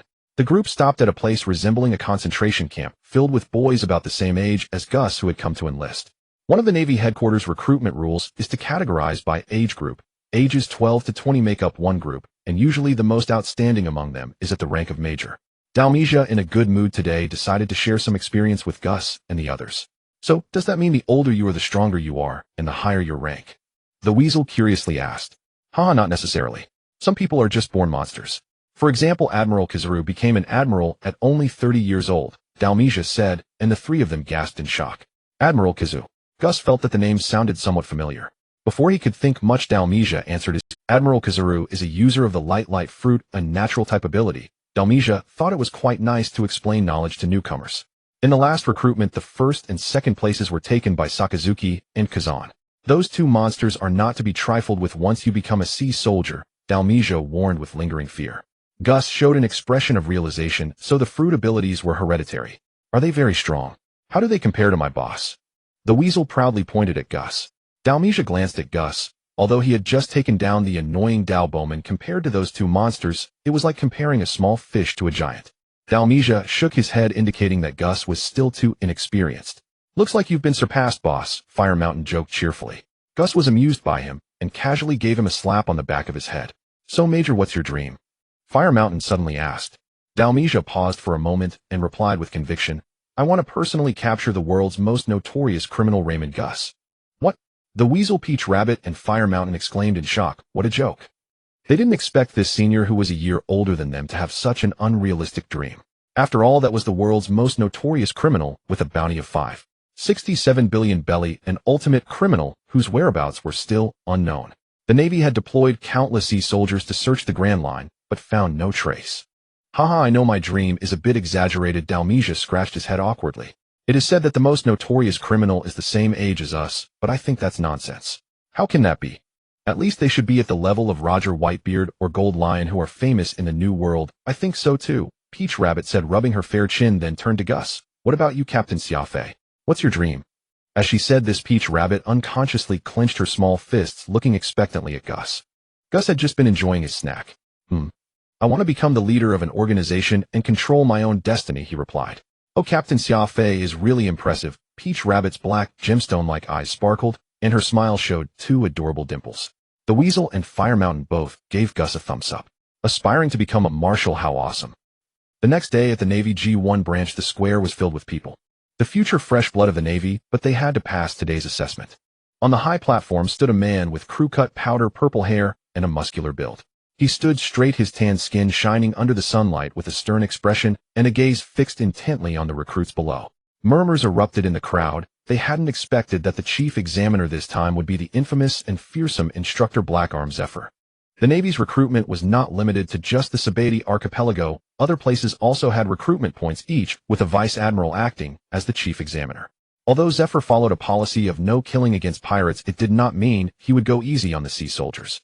Gus watched Zephyr with great interest, wondering if there would be an opportunity to recruit him into the Revolutionary Army. Due to his foolish policy of no killing and an overflow of compassion, his wife and children were murdered by pirates he had let escape. After experiencing various absurd situations, he completely darkened and was eventually killed by the disciple he had trained. What a tragic man. Although Gus had not yet formed the Revolutionary Army, he was already paving the way for the future. He saved Peach Rabbit, and the others came to the Sabaody archipelago to enlist and learned about the world structure after Rock's death. This included the mission to go to Impel Down to rescue Dragon and others, all in preparation for establishing the Revolutionary Army. But one thing Gus couldn't figure out was why Zephyr as an admiral had come to be an examiner. Silence. His voice boomed like thunder. The sound stunned the recruits, causing their eardrums to ache. The scene quieted instantly. There are only two rules for recruitment. Without any unnecessary words, Zephyr got straight to the point. First, unknown arena matches. The strong stay, the weak roll out. Second, the winners of the arena matches must hunt down pirates in various areas of Sabaody within the specified time. Cut off a certain part of their bodies as proof of points, and the higher the points, the higher the rank.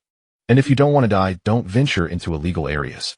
The rules were simple and brutal. The first rule eliminated relatively weaker recruits to prevent unnecessary deaths. The second rule targeted relatively stronger recruits. Besides not going into illegal areas to die, there were still many relatively weak pirates in other regions, enough for these newcomers to train. The Marines' Redwood covered an area vast enough to accommodate over 5,000 recruits for the competition. The first round lasted an entire day before concluding, eliminating nearly 3,000 unqualified newcomers. Some had journeyed from distant islands with high hopes of enlisting, only to have their ambitions dashed by insufficient strength.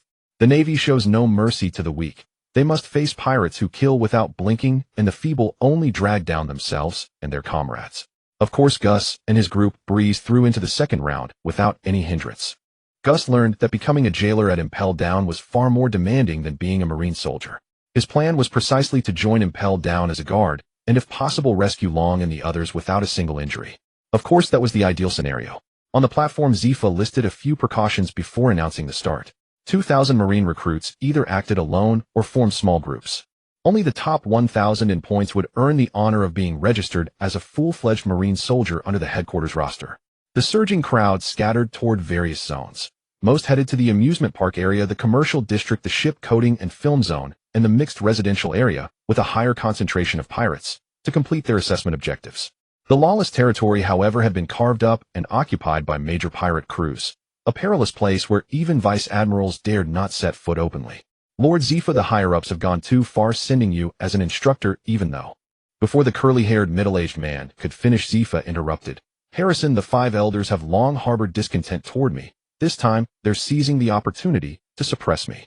Harrison wanted to say something, but the words caught in his throat. As an admiral's adjutant, he felt obliged to caution. Speak your mind. Stop beating around the bush. Lord Zifa, I truly can't fathom why you show leniency to those vicious pirates, and even let them go. Harrison was baffled. To a Marine, killing pirates was as natural as a cat catching mice. Why would anyone let them go? Pirates can never be eradicated. They must be reformed through another means. If outsiders heard that the notoriously ruthless Black Arm Zifa had uttered such absurd words about reforming pirates, they would surely be astounded. Adjutant Harrison stood frozen, speechless. He wanted to say reform pirates. How on earth did you come up with, such a giant Ferris wheel? Peach Rabbit's lips parted slightly. It was her first time seeing such an enormous Ferris wheel. Her eyes sparkled at the dazzling array of amusement rides. The amusement park zone boasted not only the bubble Ferris wheel, but also countless other entertainment facilities. As a convergence point for various factions, each district of the Sabaody archipelago was a massive money-making machine. Remembering the upcoming assessment, Peach Rabbit forcefully suppressed her urge to play silently, encouraging herself. She had come to enlist and become a formidable female soldier. These amusement rides were for little girls, as she wouldn't indulge. Would little Peach Rabbit like to give it a try, eh? A calm, deep voice came from behind. No. Xiaofei, there's still the assessment. Peach Rabbit waved her hands, repeatedly glanced at Gus, then immediately lowered her head, her fair cheeks flushing slightly. Gus was a bit puzzled, wondering if his demonic charm was so overwhelming that even a single word could make someone blush. Right, boss, Xiaofei still has the assessment. Hua Xiaoshan, following behind, blurted out bluntly. Flying Squirrel couldn't help but slap him. Well, boss, you two continue. He then dragged Hua Xiaoshan away. Hua Xiaoshan looked bewildered. He had intended to cling to Gus' coattails. Watching the two bicker and leave, Gus increasingly felt that Flying Squirrel was a promising underling. Truly a man who could stab himself with a knife in the face of Hancock's beauty. Peach Rabbit was still dazed when a warm hand suddenly grasped her slender porcelain-like wrist. Let's go. 8 hours is plenty of time for the assessment. Assessment. A date was far more important. Feeling the touch on her wrist, Peach Rabbit sensed something scalding gripping her tightly, as if her entire body was soaked through. Her mind went blank, forgetting the assessment entirely, and she let Gus lead her into the amusement park. The park was exceptionally lively, crowded with visitors from outside. Even the rides required queuing. Of course, as Marine recruits, they had the privilege of skipping lines, one of the few perks of conscription. Which one would little Peach Rabbit like to play, eh? Gus' face was as thick as the red line. His grip had already shifted from wrist holding to interlaced fingers. He felt that after too much fighting and killing, it was necessary to relax. Feeling the slight sweat in her palm, Peach Rabbit tried several times to pull her hand back. She felt strange. Before meeting Gus, she had been fiery-tempered, a true tomboy in her hometown. No one her age could even hold her hand, let alone survive 3 rounds against her. Play the bubble Ferris wheel. She stammered out a ride. Gus nodded. Seeing that Peach Rabbit hadn't looked up, he felt an urge to laugh. Would little Peach Rabbit break down from having too much fun? At the G1 Marine branch. Watching the footage transmitted by the visual Din Mushy Zifa frowned. The location chosen for this recruitment was a level of danger higher than previous years. To cope with the chaos of rival powers after Rock's death, the Marines needed stronger new blood. That was fundamental. Only with sufficiently powerful recruits could they face rising supermonsters like Big Mom and Kaido, not to mention well-established pirate crews such as Roger Whitebeard and Golden Lion, as well as the world's most heinous criminal who remained missing to this day. The footage from the mixed zone showed 4 young Marine recruits, only 17 or 18, being thrown out of a tavern by 2 burly men. No part of their bodies was intact, their limbs were broken, and they were discarded on the street like torn sacks. The mixed zone was second only to the lawless zone in danger. Its entire commerce was controlled by underground forces, home to fleeing pirates, intelligence brokers, slave traders, streetwalkers everywhere, and a few elite Marines skilled in disguise. Those who dared to hunt pirates here had to be prepared to be hunted themselves. Similar scenes played out across every district. Soon the number of recruit casualties exceeded 100. Meanwhile, at the amusement park zone, having finally escaped Gus, Iron Grip Peach Rabbit followed him like a little. She was genuinely happy, a feeling she had never experienced before. In her hometown where pirates ran rampant, she could only become stronger to protect herself and her aging parents. Thank you, Xiaofei. Peach Rabbit parted her lips softly. Oh, don't mention it. We're comrades, Gus replied without turning, but his tone was equally cheerful. Comrades. Hearing this answer, Peach Rabbit felt joy deep inside, yet a strange sense of loss emerged. Ding Talent detected location Slave Auction House Lawless Zone. The system's mechanical voice rang in Gus' mind. Gus was startled. Had a new talent appeared so soon? Who would it be this time? The Lawless Zone at the junction of 2GR and 1GR. Pleasure Street. Jesai, holding a transponder snail in hand, swaggered down the street with one hand in his pocket, ignoring the predatory gazes of countless pirates lining the roadside. Baru. Boss Huashishin and I each killed 50 pirates. Passing the recruitment assessment is a sure thing. The young Wushu lacked the sternness of his middle-aged self, who after these days with Jesai, his previous icy demeanor had completely vanished. Boss, where are you? Huashishin snatched the transponder snail. Jesai stared at the bruised and battered snail, unable to suppress a smile, and said, You're pretty banged up. I'm in the Lawless Zone. The snail was silent for a moment, then erupted into the shouts of both men, as expected of the boss. Then, reconsidering how formidable their boss was, virtually unmatched among the younger generation, Wushu and Huashishin felt relieved. One cannot compare talent with a monster. Stowing away the transponder snail, Jesai shook his head with a faint smile. Xiaofei, someone is running this way. Taodu, who had come along, warned. She understood the dangers of the Lawless Zone. Without Jesai, she would at most venture to the mixed zone to hunt pirates alone. Seize him. Don't let him escape. Marine, you're dead today. A staggering figure in the distance stumbled and ran toward Jesai. Behind him, a large group of pirates armed with swords and guns gave chase. Hey, don't pull a scam on me, Jesai said, looking at the young man who collapsed before him. The young man's eyes were dazed, his left arm was bent and shattered, and a bloody hole in his right abdomen was steadily oozing blood. You're a Marine. On the verge of death, the young man suddenly opened his eyes wide and gasped, Take this. Run. Noticing Jesus' Marine recruit uniform, he hastily shoved something into Jesus' arms. Jesai was speechless. This clearly tells the enemy that I'm with you, right? Idiot. The Marine lying on the ground gurgled and breathed his last. Didn't expect this guy to have accomplices. A fishman with a large hammer over his shoulder, pale green skin, and a towering 5-meter frame stood in the middle of the street like a tank. Jesai ignored him and instead opened the piece of paper in his hand. Scanning the information, he suddenly realized it was a map of the power distribution in the Lawless Zone, containing many ties to underground organizations on the Sabaody Archipelago and the Grand Line. No wonder this now-dead Marine Vice Admiral had risked his life to deliver this paper. It would be of great help to the world government. But would Jesai reveal this information to the Marines? Of course not. According to the information on the paper, the Lawless Zone was mainly divided among 4 parties: the former Rocks Pirates, Golden Lion, Big Mom, Kaido, and Stussy, who acted under Whitebeard's name. The other districts were also within these people's contested range. The Lawless Zone forbids Marines from entering. A strong stench of alcohol drifted into Jesus' nose from afar. The fishman looked at Taotu standing beside Jesai, and couldn't help sticking out his long tongue to lick his dry lips. Oh, this little beauty suits my taste, Woolalala, Lord Hooka, and us. The dozen or so young men following the burly fishman all let out sinister laughs. Taota's stomach churned as she felt a physiological aversion to being stared at like that. How about this pretty boy? Hand her over, and well spare your life. Before Jesai could react, Tauru had already drawn her sword and slashed at Hooka. Wolalala, what a fiery temper. I like it. Hooka took a heavy step forward, his towering several-meter frame, granting him formidable physical stats.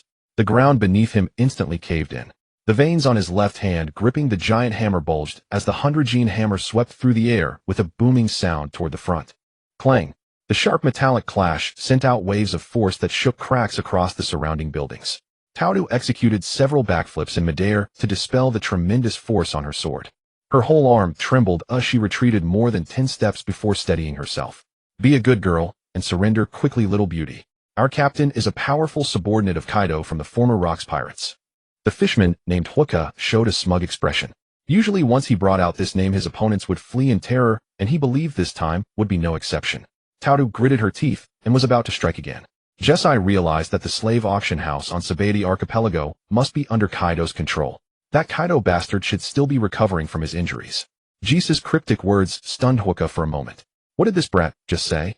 How did he know that his captain was recovering? Who the hell are you? Jesai moved. He did not intend to use his devil fruit ability. First, to avoid revealing his true identity, and second, to focus on honing his physical combat skills. As for the demon blade, Thousand Blades, Jesai had used a system-rewarded concealment tool to alter its appearance. The demon blade was drawn. Jesai casually swung it horizontally. The blade aura bloomed. Finding it troublesome, Jesai swept both Conqueror's Haki and blade aura through the pirate mob ahead. The air was split and red lightning glared intensely. 1 second later, thud after thud sounded as the charging burly man's body was sliced in two. The pirates behind suffered successive strikes from blade aura and Conqueror's Haki, with fewer than 1 in 10 surviving. Countless pirate reputation values flickered across Jesus' retina. This wave of kills brought him nearly 30,000 pirate reputation points. The scene seemed to freeze with no sound at all. Hey, this Marine. The motley crowd of pirates, intelligence agents, and various other forces lining the streets took in everything that had just happened. Previously, the Sabaody Archipelago was controlled by the Rocks Pirates. After Rock's death, the situation descended into chaos as commanders carved up territories and vied for control. Since then, the Marines rarely dared to enter the lawless zone openly. Who would have thought a Marine would dare to openly hunt pirates here today? Xiaofei is so strong. Tauru was once again stunned by Jesus' power. Young man, have you considered the consequences of ruining our turf? A soft, seductive female voice rang out. At the entrance of a red establishment on the street stood a woman in a short brown leather skirt and cape heavily made up with voluptuous curves. Her peach blossom eyes held a trace of allure, and her yellow, voluminous, curly hair blew in the wind, while she held a slim cigarette in her mouth, staring at Jesai with interest. A former member of the Rocks Pirates, Buckingham Stussy. Many people along the street bowed their heads in deference. Overhearing the murmurs around him, Jesai found the lawless zone truly interesting. Tauru noticed the woman who had suddenly appeared staring fixedly at Jesai. Instinctively, she stepped forward 2 paces and glared at Leiduo like a cat guarding its food. Oh, what consequences could there be? Jesus' nonchalant expression made Stussy's hand, holding the cigarette, tremble slightly. This young Marine gave her a faint sense of familiarity. I heard there's a slave auction here. I've come to support the show. Jesai stated his purpose bluntly, too lazy to waste words with these people. What a coincidence, little brother. I'm the host of the next slave auction. I can take you there. Stussy's tone was clearly defiant. Wait a moment. Besides, I'm not small at all. If you don't believe me, you can try. After saying this, ignoring Leiduo's slightly reddened ears, Jesai walked toward the fallen pirates and pulled out a burlap sack from his pocket. A strange scene unfolded. The people on both sides of the street watched as Jesai methodically cut off ears from the fallen and stuffed them into the sack. Beside him, Tauru also took out a small knife and helped cut off ears. He hadn't forgotten that there was still an assessment to pass. Soon 3 people stopped in front of a 6-story building entirely made of marble. 2 towering men in black uniforms stood guard at the entrance. Gus could sense that both men were users of devil fruits. Noticing that the newcomers were the famous Stussy and his companion, the 2 men quickly bowed and greeted them, then looked back at Gus, who was leaning against a sack dressed in a naval uniform alongside the exceptionally beautiful Pudding. No navy is allowed here. Just as they were about to intervene, they felt Stussy's fierce gaze paralyzing them in place. They were joking, despite Gus teasing Stussy was not someone they could provoke without risking their lives.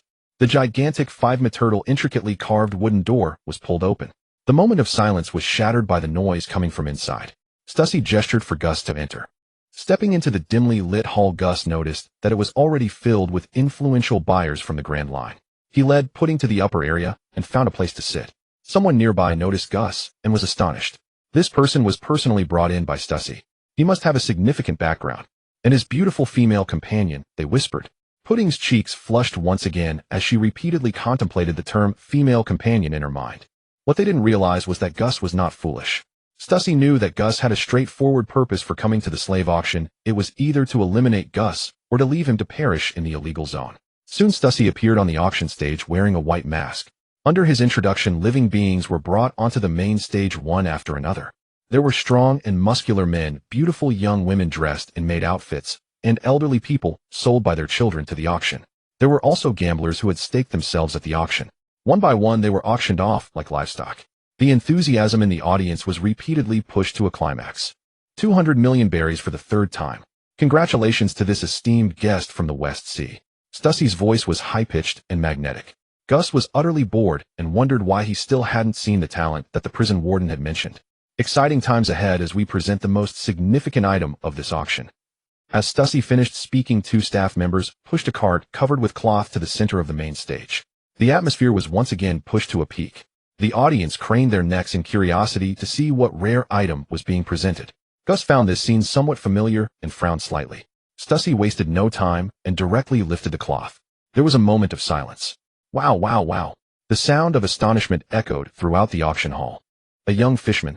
Our team captured it off the coast of Fishman Island, starting bid at 200 million berries. As soon as Stussy finished speaking, someone eagerly placed a bid. Such quality fishman cubs were nearly a rarity. 200 million berries. It's mine. 200 million berries. What a joke. For such a rare item, I'll bid 400 million berries. The price was raised repeatedly without any sign of stopping. Gus' mouth fell open slightly. Is this the talent the system spoke of? So pathetic. Just a mere Yonkos, small jinbei. No, it's just a small jinbei. Gus stared at the small jinbei who was shackled and repeatedly banging his head against the fish tank, utterly speechless. At this moment, Jinbei was only 8 years old, dressed in a white martial arts uniform, his body covered in wounds. His expression was one of utter panic as he continued to struggle. Fishman karate was ineffective against the specially treated fish tank. The auction continued with prices continually rising. It had already reached the terrifying number of 800 million berries. Selling such a slave to the celestial dragons would be incredibly profitable. Eventually, the final bid reached 2 billion berries. Gus slowly stood up and walked down from the audience. Everyone present stared at him in confusion as he abruptly walked onto the main stage. A Marine. How could there be a Marine here?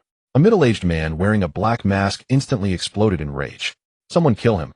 If the Marines find out our identities, it will be troublesome. Kill him quickly. Dozens of men in black holding long guns surged in from both sides. Don't move. The dark muzzles of the guns aimed steadily at Gus. Everyone put down your guns.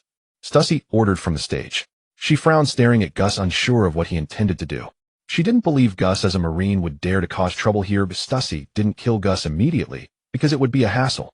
The Navy was currently recruiting in the Sabaody archipelago, and Gus' presence in the illegal zone indicated he had support behind him. Eventually, the dozen or so men hesitated and lowered their weapons. Stussy knew that the Marine in front of her had some strength, so she didn't intend to confront him head-on. Little brother, the item has already been sold. You should have placed a bid earlier. Stussy wore a professional fake smile on her face. This was her territory. Of course, that annoying Kaido also had a share. The reason I came to this illegal place is because of him. Just as she finished speaking, Stussy suddenly realized something, her expression changing drastically. Boom. The conference hall, over 10 meters high, was split in two by a purple blade. The blade continued its fierce momentum, directly striking the thick trunk of the towering red tree behind. A giant gash was cut into the trunk. The pirates outside, responsible for guarding, widened their eyes in disbelief at this scene. Who would dare to cause trouble in the territory of the rock pirates under Kaido and Stussy's command? Inside, all the buyers were equally stunned. Stussy's face turned extremely ugly. How dare Gus? Unfortunately, Gus was too fast and had already disappeared from view, taking Jinbei from the fish tank with him. Stussy's alluring cheeks twisted, and by the time she realized what was happening, it was already too late. The noise in the auction hall was incessant. That fishman cub was definitely going to be a big profit when sold to the celestial dragons. What is wrong with your auction security? The middle-aged man who had just spent 2 billion berries on Jinbei was fuming. If you don't want to die, get the hell away from me. Stussy, suddenly enraged, made the masked middle-aged man's face turn beet red. Get those two brats and tear them to pieces. Stussy was no longer as composed as before. She was genuinely furious with Gus. Meanwhile, Gus led the struggling small Jinbei with his left hand and held Pudding's hand with his right. The irregular blades of the demon blade, Shinrin crazily harvested anyone who tried to block Gus. Cries of agony echoed continuously. Various severed limbs and pools of blood stained the entire happy street. Before long, Gus burst through the encirclement with Jinbei and arriving at the coast of 3GR. Let go of me, you despicable humans. The small Jinbei struggled wildly in Gus' grasp. Gus did not indulge him and simply threw him to the ground. Hey little brat, I am your savior. TCH, not a single good human among you. Compared to the Jinbei of the past, the small Jinbei held a deep hostility toward humans. The two continued to bicker, and witnessing this state of Gus for the first time watched with great interest. Xia Feikuan, you have a cute side too. Suddenly several dark shadows leaped up from the sea. Gus had already sensed them with his observation Haki. Jinbei, are you okay? Upon hearing the familiar voice, Jinbei turned his head sharply. Captain, the newcomers were none other than Fisher Tiger. Release him. Fishman Island is a member of the world government. Fisher Tiger, truly a man destined for greatness, quickly assessed the situation and made the right call. They couldn't linger on the surface for too long, or they would be spotted by pirates on the island. Tiger's heart burned with anxiety. Fishman Karate. Tiger dropped into a horse stance, his right fist clenched and twisted with a surge of heat. A torrent of seawater coalesced around his fist into a watery shockwave. Samahata Saiken. Did this brute mistake him for a slaver? The shockwave transformed into a colossal water column 10 meters long, hurtling toward Gus. Gus raised his right hand and casually flicked his fist. Even that seemingly effortless strike sent a chill down Tiger's spine. The water column evaporated in an instant. The aftermath of the punch sent Tiger tumbling back several meters. He skipped across the sea surface like a stone, taking a dozen hops before steadying himself. Blood trickled from the corner of his mouth. What monstrous strength! Tiger was utterly shocked by Gus' raw power. In the Fishman district, he was the strongest of his age, a prodigy in both physical combat and the use of Fishman karate. Hey Tiger, I'm the one who saved Jinbei, Gus said with a smile that seemed utterly harmless. At this moment, Tiger harbored no malice toward humans. He loved this world. Believing Jinbei had been captured, he was frantic. Growing up in the Fishman district, his only answer to problems was violence. Gus' sudden words froze Fisher Tiger, who was about to strike again. Jinbei is what he says true. Tiger turned to Jinbei. Sort of, Jinbei replied, his voice still laced with hostility toward humans. He's not like the pirates who captured me. Hearing this, Tiger breathed a quiet sigh of relief. At least Gus wasn't one of those vicious pirates, or it would have been trouble. Thank you for saving Jinbei. He is a precious comrade to both of us. Tiger stepped forward again, his expression solemn as he expressed his gratitude. If it's possible, I'd like to invite you to visit Fishman Island. Tiger extended his reddened hand, his mind racing with possibilities. Perhaps fostering goodwill between fishmen and humans could start with this young man before him. Though the young man had an ordinary appearance, his unique aura was impossible to ignore. Tigeraniki, 80-year-old Jinbei, started to protest. Bringing a human to Fishman Island would surely enrage the ruffians of the Fishman district. Tiger shook his head at Jinbei, waiting for Gus' reply. Of course, they'll definitely come. After all, it's a beautiful place, isn't it? Gus' grin was disarming. Tiger paused and smiled as well. You can bring your girlfriend along. Tiger laughed heartily. Xiaofei, Gus said, taking the offered hand. Fichir. Perhaps the firm clasp of their hands would one day deal a heavy blow to the world government. Carrying Jinbei on his back, Tiger vanished into the sea surface. Before leaving, Jinbei reluctantly muttered a word of thanks to Gus. Standing beside Gus, Tao Tu had remained silent the whole time. Tiger's casual girlfriend comment had left her mind blank. Is little Tao Tu a hopeless romantic? Gus found it amusing. There were still 30 minutes until the end of the conscription exam. Meanwhile, in an unknown sea of the new world, it was a desolate island. The incident started like this. Kaido-sama, the reporting underling said, stealing a glance at Kaido lying on a stone slab. The underling was trembling all over. Kaido was wrapped head to toe in supreme bandages like a grievously wounded beast. The devil fruit that should have been his was snatched away by some unknown brat, shattering Kaido's dream of becoming stronger. He was now scouring the world for powerful devil fruits. To that end, he was considering whether to work for that annoying bastard. That insolent marine. Issue a wanted order for him. He'll make him pay. His voice was thick with rage. Kaido was too busy carving out territory to care about what happened on the Sabaody archipelago. Issuing a bounty for a marine. The underling hesitated. No pirate had ever dared such a thing. Moi. Yes, Kaido-sama. He'll contact Stussy-sama right away. Bell. Tap. Kaido picked up the Den Mushi. So, have you considered it? If we join forces and take that place, it'll help you find a powerful devil fruit. Listening to the seductive voice of Golden Lion coming through the snail, Kaido did not answer immediately. In the rocks, Pirates' faction was currently the weakest. Meanwhile, Big Mom's Tato Land was expanding rapidly with her 2 children per year rate. Golden Lion was building his own flying pirates aiming to conquer the world. As for Whitebeard, he was already the strongest besides Rox himself. No one dared to touch the territories he claimed. Even the traitor Wang Ji had occupied Hakanosu and proclaimed himself king. Similarly, Silver Axe, whom Gus had crippled, was thriving as a crime boss in the West Blue. Only Kaido was left alone on a desolate island nursing his wounds. How pathetic. Thinking back on his humiliating defeat, and that brat with black and white hair. I refuse. Shiki. Kaido Sensei has his pride. Cutting off the call with Golden Lion, Kaido dialed another number. Kurizumi, move up the plan. Kaido's suppressed voice echoed in the empty cave. Even without a devil fruit, he would still conquer Wano. Ding. Host has established contact with Fishman Island. Key personnel have developed positive feelings toward Host. At the Marine G1 branch on Sabati Archipelago, only about 700 of the original 1,000 Marine recruits remained in the plaza. The rest had been killed by pirates. Every time this part came, Zephyr felt a pang of sorrow. These were young, vibrant lives. After tallying the results by the sea, the scoreboard was projected onto a screen via visual Den Mushi, displaying the results before the new recruits. First place, Xia Fei. Pirates killed 513. The Marine announced the top 10 loudly. These were the super rookies of this batch.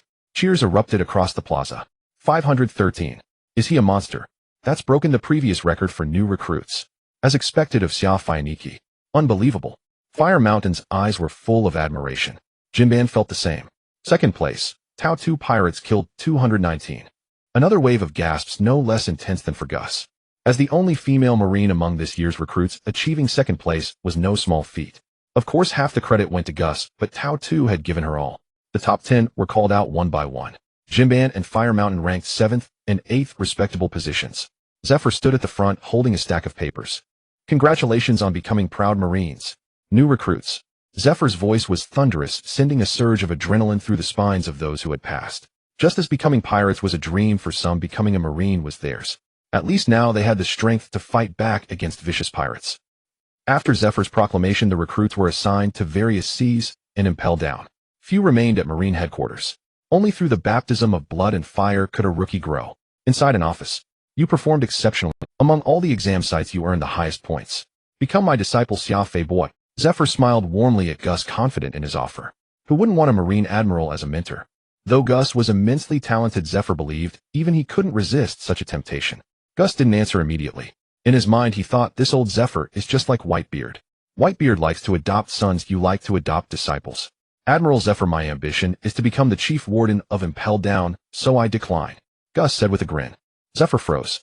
This was the first time he had been rejected a Waterloo of sorts. Well, as you wish. Zephyr didn't press. He already had many talented disciples. Gus muttered inwardly. You dare take on disciples. Do you want another person to punch you? At the Marine branch Hongshu port, 5 naval warships were neatly docked representing the 4 seas. East, south, west, and north. While the last vessel, entirely brownish-black, belonged directly to Impel Down.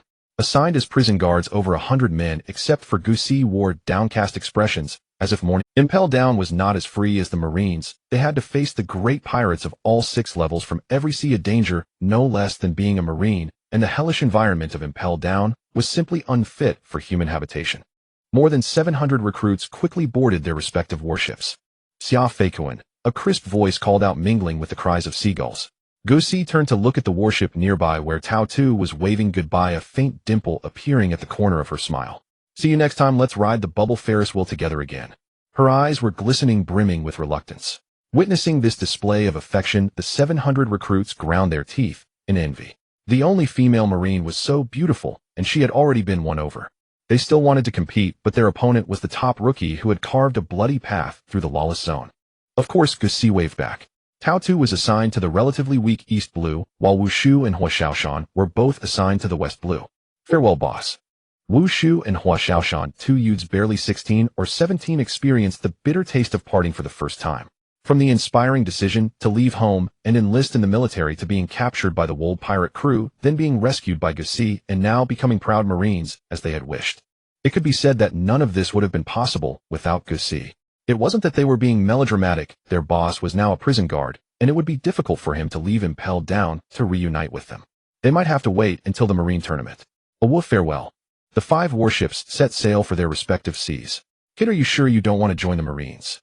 The marine benefits are far better than being an impelled down prison guard. On the warship, ZFA earnestly tried to persuade him.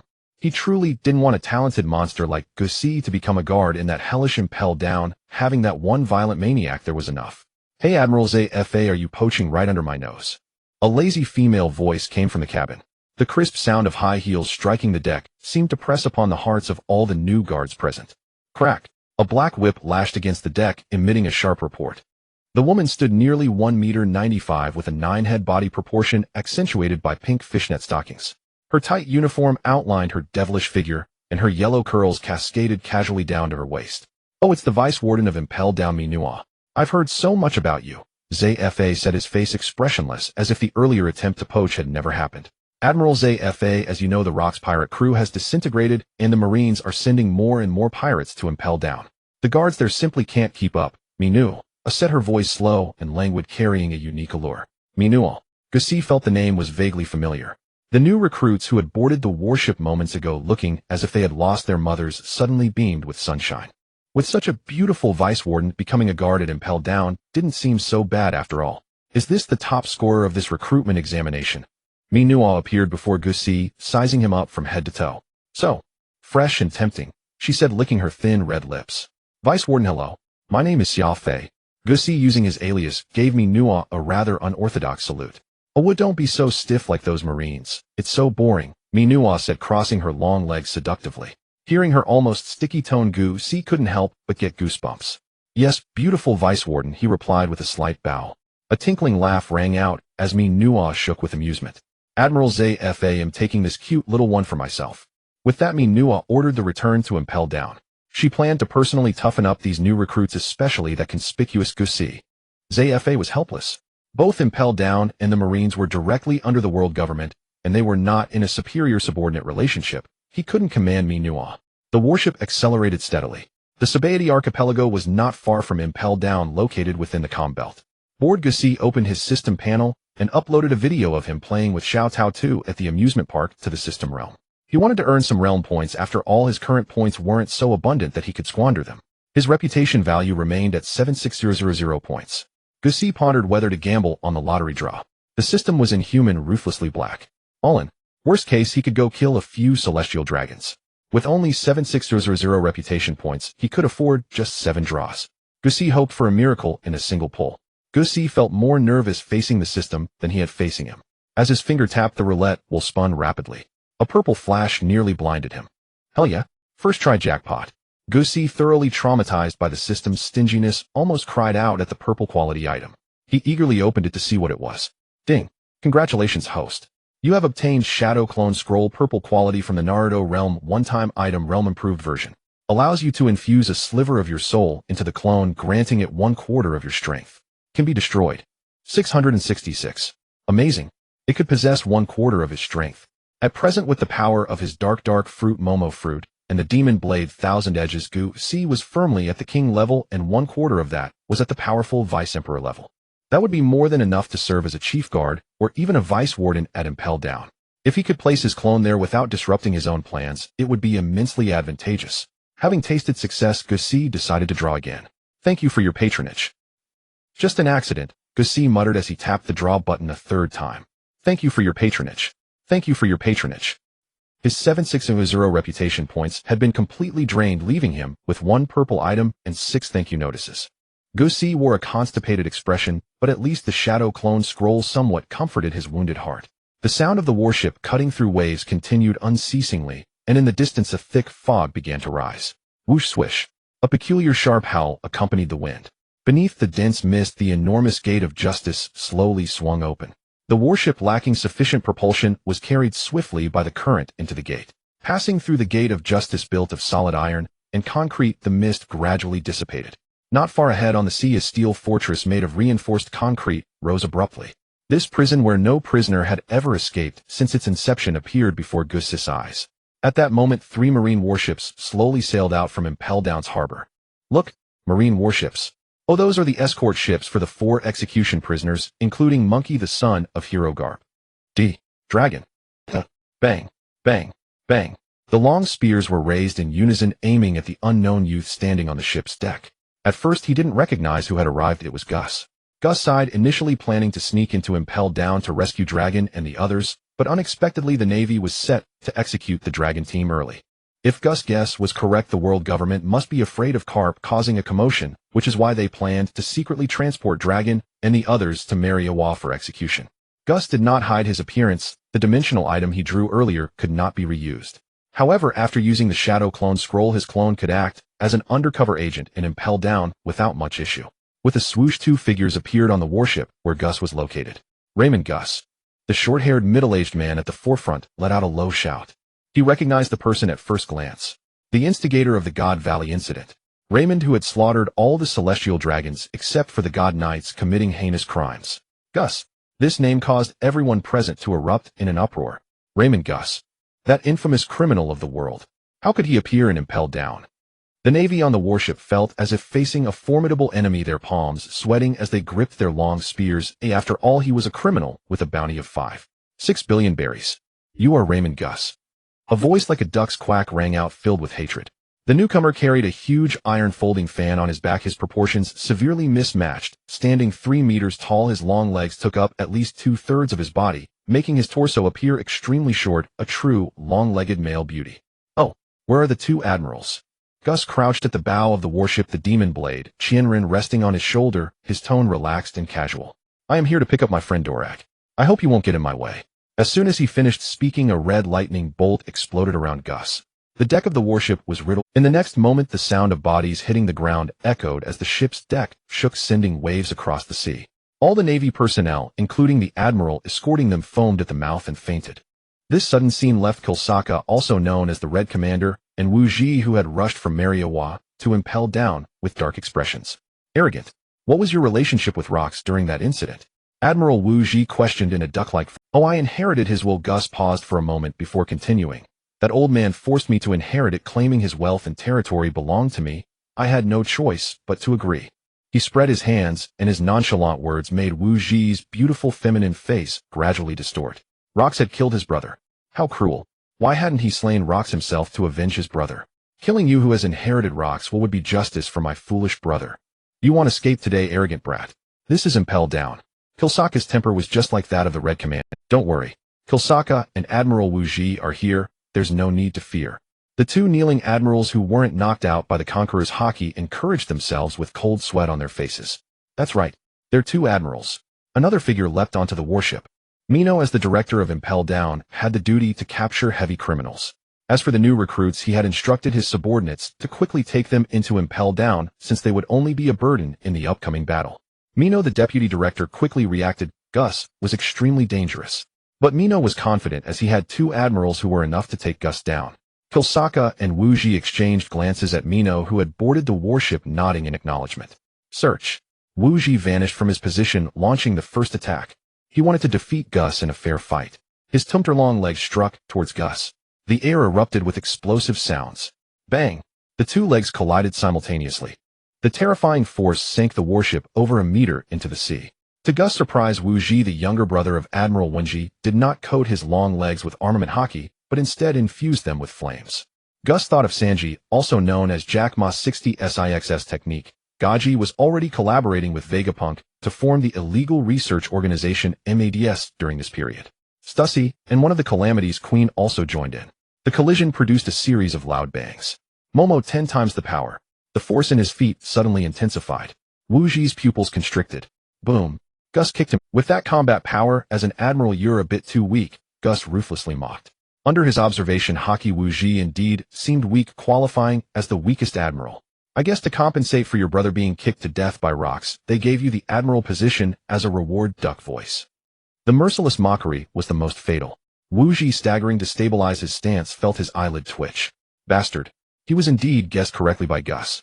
With Wu Ji's strength, he did not qualify to become an admiral. He was forcibly recommended to the position to suppress Zephyr and balance Sengoku and others. The demon blade, Qianren, was pointed diagonally at the ground. Time was of the essence. Gus planned to resolve the battle as quickly as possible. Purple blade energy gushed out like steam. At the moment Gus gripped the demon blade, Kilsaka, Wu Ji, Mino, and the others frowned. The demonic aura emitted by that blade made their hair stand on end. I hope you still dare to use your legs to block. Gus gripped the demon blade, Shinrin tightly, with one hand, twisting his waist, his arms, veins bulging. Momo 30 times the power. Divine avoidance. Gus unleashed his ultimate move. The purple slash carried strands of red lightning, cleaving downwards. Killsaka did not expect Gus to strike so ruthlessly. Demon Dog. Wind Demon Fan. The two launched their attacks simultaneously to defend. Lava heated to over 1,000 degrees erupted from Killsaka's transformed arm like a lava fountain. In midair, a 10-meter-tall lava demon dog was formed. Meanwhile, Wuji firmly clamped his huge folding fan, with both feet armament Haki infused on it, spinning his body to attack Gus. Boom. The three techniques collided. Lava and blade energy scattered everywhere. The warship beneath them shook violently. In the next moment, boom. With the sound of something breaking, the warship split in two. Waves of air surged across the sea. Among the three, Wuji was the most disheveled. Without Conqueror's Haki, he was easily at a disadvantage in a top-level battle. Both Gus and Killsaka's attacks carried Conqueror's Haki. Naturally, the fully awakened natural devil fruit had a qualitative leap in resisting Haki and would not be easily hit by it. On the contrary, the natural type remained formidable. But Killsaka encountered Gus, a monster with dual fruit abilities. A huge explosion resounded. Empowered by the Momo fruit, divine avoidance sent both of them flying. The lava demon dog was sliced in half. Wuji's iron folding fan trembled, a line of blood sprayed out, and Wuji himself crashed into the already split deck of the warship. Under Jess' perception, Dragon and Beatty and the others were not on this ship, but on a warship sailing toward the name of justice. Jirasaka and Wuji had some brains and were not mindless brutes. Even if they could not kill Guess, they could not allow him to rescue the condemned prisoners, or they would be interrogated by the five elders. The celestial dragon families in Mariewa were still waiting to dismember the prisoners to avenge their clansmen. Since the mastermind Guess could not be captured, taking Dragon's team as a scapegoat could slightly appease the celestial dragon's wrath. As for Garp, the world government expected him to swallow his anger for the sake of the Marines. A sound of breaking wind struck toward Jess' head. The attacker was Vice Warden Minuo, whose black whip had flogged countless heinous pirates to death, still stained with dried black blood.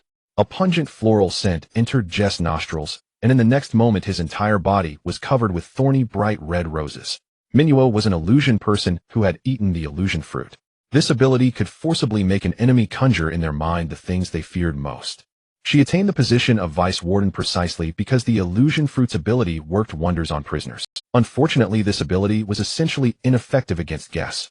During his time at God Valley, he had unlocked a power granting immunity to various mental attacks. He had a cheat. Seeing the fruit's seemingly mesmerized expression, Minuo revealed a smug look. It appears the legendary most heinous criminal is nothing special. The moment her words fell, a bone-chilling cold surged into her heart. Minuo turned stiffly to find Guess grinning at her. He had no habit of going easy on women. Big sister, be careful. The separated demon blade's edge let out 3 muffled sounds. The irregular blade, originally 2 fingers wide, instantly expanded to the size of a wash basin and stabbed toward Minuo. Minuo's charming face changed drastically as she hastily defended. The black whip emitted a grating, teeth-setting sound as it clashed with the blade, sparks flying everywhere. With a loud bang, Minuo was struck by Jess' simple blow and lost her combat ability. Her reliance was the devil fruit, yet she was completely countered by Guess. Her passable armament Haki was like paper in front of Guess, utterly fragile and helpless. Having dealt with the arrogant Minuo, Guess turned his gaze forward. Wuji crawled out lamely from the shattered deck, while Jirasaka had already resumed his battle stance. On the distant warship carrying Dragon and the others, the Marines escorting them sweated coldly, speeding at full throttle to flee, impelled down as fast as possible. At the center of the battlefield, bang, bang, bang, Guess leaped into the air using moonwalk. The demon blade, 1,000 blades in his hand, let out several muffled sounds. Momo 100x size, 20x power, 20x speed. The demon blade, 1,000 blades, expanded 100-fold. The terrifying aura made Wuji below break into cold sweat on his temples. How many people has that brat's blade killed? How can it possess such astonishing killing intent? He swung the demon blade, 1,000 blades, chopping straight down at Wuji. Guess had not only magnified the demon blade, but also increased speed and power by 20 times each. Guess realized that to boost all attributes, speed, power, and size, simultaneously to 100-fold was beyond his current capabilities. He had envisioned the Momo fruit's outrageousness, but never thought that even at his king-level strength, he could not fully unleash the fruit's entire combat power. Wuji gritted his teeth. He could only endure. Don't get cocky, you brat. A figure appeared. Jirasaka could not stand by and watch Wuji be killed by Guess. He also wondered why the 5 elders let this useless man serve as an admiral. Did they think admirals were as common as cabbages? Current Wuji was at best a strong Yonko commander level, far from an admiral's strength and presence. The fully buffed demon blade Thousand Blades forced the two to go all out. Great eruption and the several meter-long folding fan slammed onto the blade's edge. Creak. Zing. Boom. The remaining 3 warships were flung into the sky. Minuo, also thrown, clung desperately to the warship railing. The collision energy tore the sky apart, and huge waves rose layer upon layer on the sea surface. Another loud explosion rang out. Wuji was knocked into the sea, sending a water column over 10 meters in diameter, shooting skyward. Jirsaka, true to his title of a genuine marine admiral, could somewhat withstand guests for a while even without the help of a pseudo-admiral like Wuji. However, this resistance would not last long. Wisps of black mist emerged beneath Jirsaka's feet. Jirsaka was puzzled. How could one person simultaneously possess 2 devil fruit abilities? Before Jirsaka could recover, the black mist at his feet instantly transformed into 3 black spikes, piercing into both his kidneys. A wave of powerlessness flooded his entire body. Jirsaka's heart churned with shock. This black mist can nullify devil fruit abilities. Cold sweat trickled down his face. Hesitating for only a moment, the giant blade above seemed to face no further resistance. The 100-fold enlarged demon blade Thousand Blades struck Jirsaka's chest. Puff. Blood splattered. This slash nearly cleaved Red Admiral's old father's chest apart. Blood mixed with broken organs sprayed from his mouth. The sea surface behind was split by the blade's aura, revealing the reef beneath. Jirsaka fell into the seawater, cleaved open by the sword beam. Boom, boom, boom. The 3 warships tossed into the air slammed heavily onto the sea surface, the terrifying gravity smashing them to pieces. A woman in tattered clothes revealing patches of snow-white skin crawled out from the wreckage with difficulty. Minuo's beautiful eyes widened. What combat power is this? 2 marine admirals could not defeat a brat who had not even grown hair. This contrast completely overturned her worldview, and a wave of helplessness washed over her. Her black and white hair danced in the wind. Her sharply defined, 3-dimensional features were paired with naturally malevolent dark purple eyes, and the 2 unique lightning-shaped scars on her face. Minuo looked up at guests who stood on the wreckage of barely half a warship. Wearing pink fishnet stockings, her legs tightened slightly, and a fear mixed with subtle excitement, a masochistic trait, took root in Minuo's heart. The stark contrast between Jess' 13 years of age and his overwhelming strength made Minuo utterly infatuated with this man before her. This might have been the result of Impel Down's environment affecting Minuo's personality. Guess also noticed Minuo's unusual gaze. He had seen that look in Ziaki's eyes, but Minuo's was even more intense. Guess dismissed the thought, and was about to use Moonwalk to chase after the warship carrying Dragon and the others. Suddenly bubbles emerged from the sea surface, and a red scorching glow flickered faintly on the seabed. Magma burst forth. Not far from the magma, a familiar sensation struck Guess. Wisps of black mist surged from the bottom of the sea. It was Yami's magic power. Magma surged upward from the seabed with rolling steam. The next moment, Jirsaka, his face covered in blood, emerged from the molten rock, the seawater beneath his feet, hissing from the intense heat. It must be said that Chishuai's father was just as resilient as his son. By now Jirsaka was gravely wounded, his elemental magma unable to solidify his body. Black mist shot into the sky. Wuji, who was on the brink of death, seemed to have been fully revived. The deep-sea contract on his arm was burning hot. So this guy is also a servant of Imo. Without using Yami's power, Wuji would only possess pseudo-admiral level strength, but now he could rival an admiral. Conceited brat. That Shielan Jimu fellow called you a monster, but I don't believe it. This is divine power. Black mist filled the space around Wuji, his once slender and gaunt frame gradually swelling like an inflated human balloon. Jesai was all too familiar with this move. At God Valley, he had slain 2 members of the Divine Knights. Although the snowman had likely been revived by Imu, according to the prison warden's report, the 2-sword masked man had been confirmed dead. The demon blade in his hand flashed with purple light. The Momo fruit's 100-fold power boost was activated. Jesai had no intention of using the Anin fruit to neutralize Yami's power within Wuji. He would cut him down with absolute strength. A conqueror's Haki infused slash over 20 meters high swept up a massive sheet of seawater as it hurtled toward the distant Wuji. Empowered by the 100-fold boost of the demon blade Thousand Blades, this strike, a conqueror's Haki infused slash over 20 meters high swept up a massive sheet of seawater as it hurtled toward the distant Wuji. Empowered by the 100-fold boost of the demon blade Thousand Blades, this strike was beyond anything Wuji could withstand. Watching the attack hurtling toward him, the confidence Wuji had just built crumbled. This strike would kill him. Summoning every ounce of his power, he had no room to evade. How is this possible? Boom. The distant Impel Down trembled slightly. The sheer force of the blow carved an unfathomably deep chasm into the sea. In that spot, Woozy's figure had vanished, leaving only wisps of black mist. A Marine admiral dispatched by the world government to escort heavy criminals had been slain by Jesai in just 5 minutes. It seems I'm not far behind rocks after all, Jesai said with a grin. Minuo, who had already retreated from the battlefield on a broken deck, stared with her mouth wide open. What had she just witnessed? A Marine admiral had been killed. The feelings she had begun to harbor for Jesai surged once more. This man is far too powerful. As expected of a high-ranking celestial dragon, the drop rate is incredible. Jesai was thoroughly satisfied. With a boom, Jirsaka, whose body had been weakened by seawater, had just watched helplessly as Jesai killed Wuji. You killed a Marine admiral. Have you considered the consequences? Jirsaka glared at Jesai. The earlier strike was terrifying. If it had been aimed at him, he would either be dead or utterly incapacitated. Quite the lively scene, woolalala. A muffled voice came from afar. Jesai was about to strike and deprive Chi Shui of his fatherly love, but the demon blade, thousand blades in his hand, paused. A Marine warship had appeared in the distance, its bow bearing the iconic spotted dog figurehead. A towering man stood atop the dog's head, arms crossed over his chest. Headshot King. Jesai was not surprised to see Kapu arriving at impelled down. If the world government hadn't deliberately concealed the news, he would have come much sooner. Did the Headshot King really think long as the son of Roger would be left to die? Hey old man Sashibori. Jesai waved in greeting. On the warship, Kapu's expression was cheerful. You dangerous brat inheriting Roxwell. What brings you to impel down? Kapu knew Long was slated for early execution, but he didn't know Jesus' purpose. Oh old man, I'm here to rescue Long. He's my comrade. Hearing Jesus answer, Kapu's eyelids twitched. Even though his son had left the Marines as a father, he didn't want Long to associate with this dangerous fellow. Kapu, are you helping the world's most heinous criminal? Do you realize the consequences? Jirsake stared expressionlessly at Kapu, standing on the warship. Old man Magma, you should be grateful that Kapu arrived in time, or else. Jesus' demon blade shuddered, emitting a sharp, resonant clang. Kapu, answer me. You must think about the Marines under your command. Jirsaka's eyelids twitched in frustration, but he chose to ignore Jesus' taunts and kept questioning Kapu. If Kapu had truly come to help Jesai rescue his son, he would be branded a traitor. The moderate faction led by him and Zhanghua would inevitably face suppression by the world government.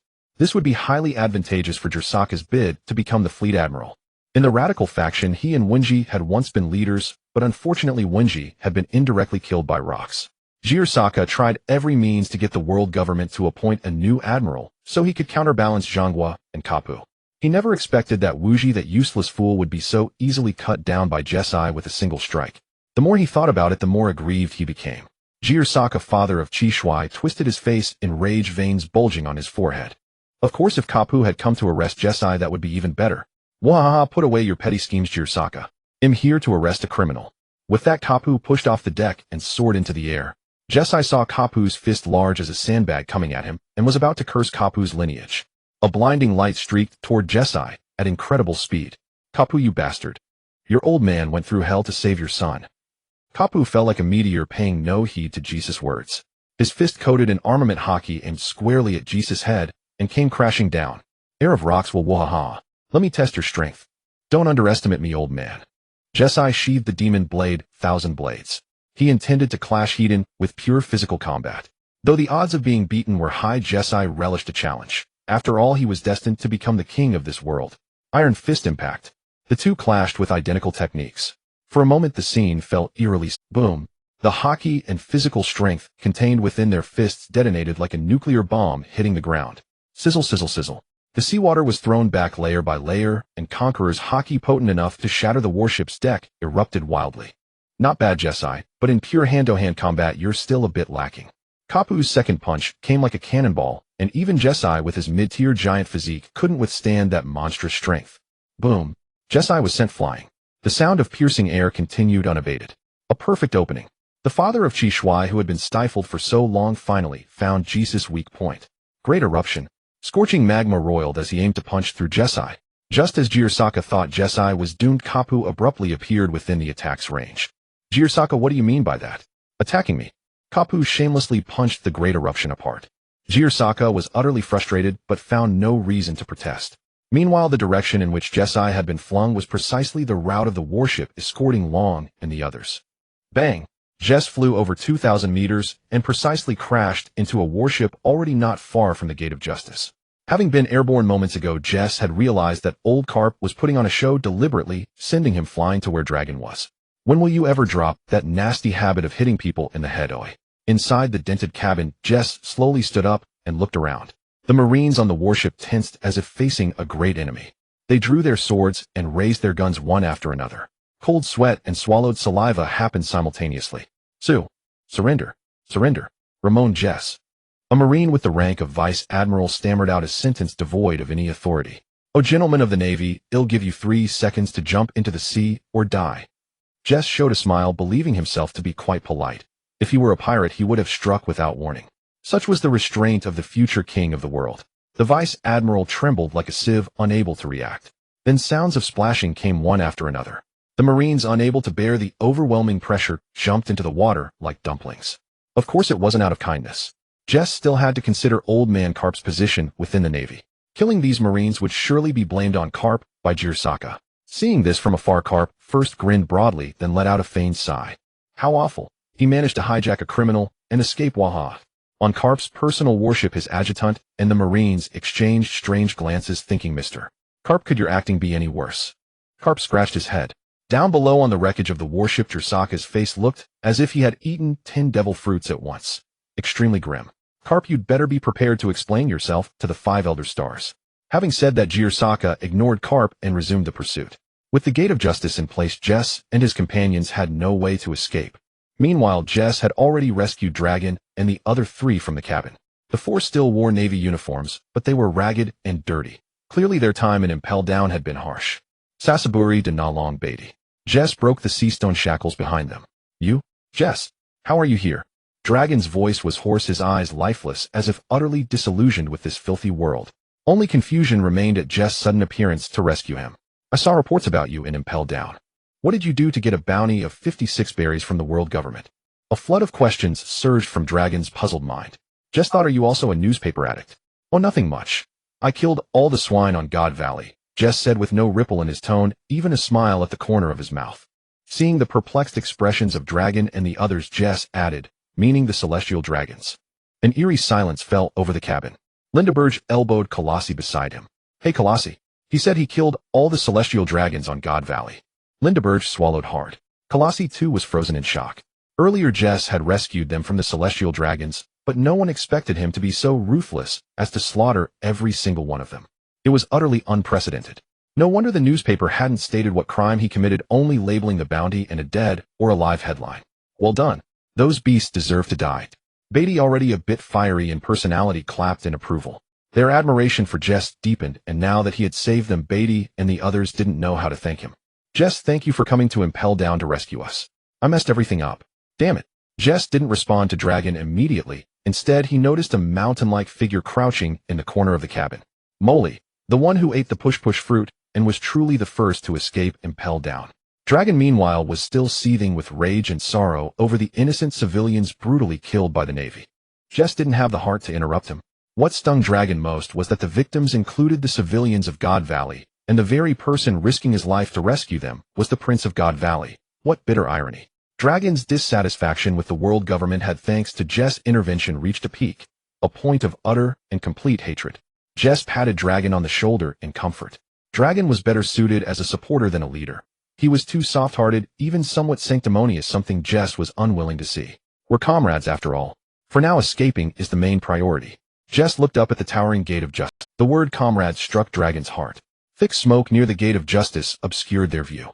Dragon, Beatty, and the other 2 had no idea what to do. The Gate of Justice could only be opened from the control room of Impel Down. Seeing them at a loss, Jess chuckled and said, leave it to me. Before they could react, he was already stepping on moonwalk, ascending into the sky. Watching Jess disappear into the thick smoke, the group was baffled. What was Jess planning?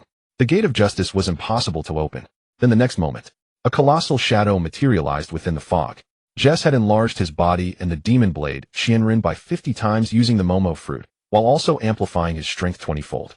Before Dragon and the others could even process the sudden appearance of the shadow, the giant figure, now 50 times larger than the ancient giants of Elbaf, began to move. Jess was now comparable to a giant.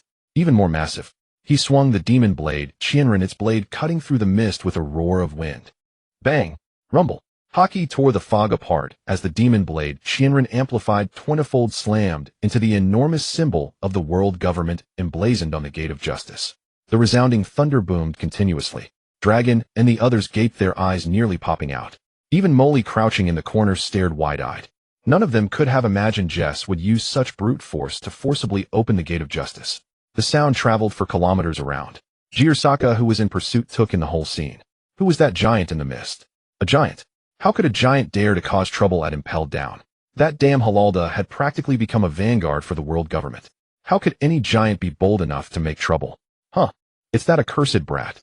As the fog was gradually thinned by the blast, Jirasaka finally saw the giant's face. It was just the one who had beaten him to a pulp. Jirasaka was full of doubts. How did that kid suddenly become so large? He recalled Jess using a similar ability before. It was definitely some kind of devil fruit.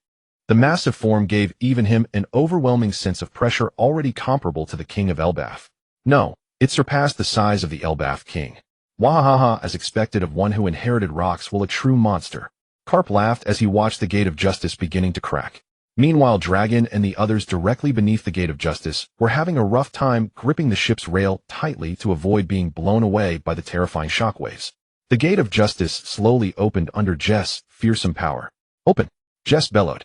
The next second, the mechanical joints beneath the entire Gate of Justice trembled violently, emitting wisps of blue smoke. With a thunderous crash, the colossal Gate of Justice was completely disabled. Jess had split a huge gash through its middle with the demon blade Shinran. Both sides of the gate caved inward, the center scorched black. A slash 20 meters long and 5 meters wide cut through the world government's emblem on the gate. It was like a declaration of war.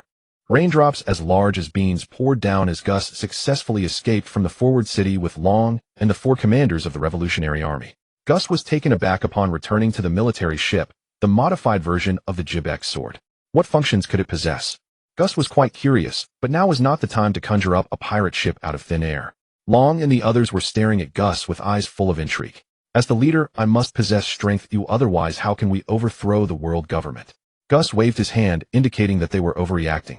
Long and the others were speechless. The statement was crude yet reasonable, but how old was he? This seemed a bit over the top.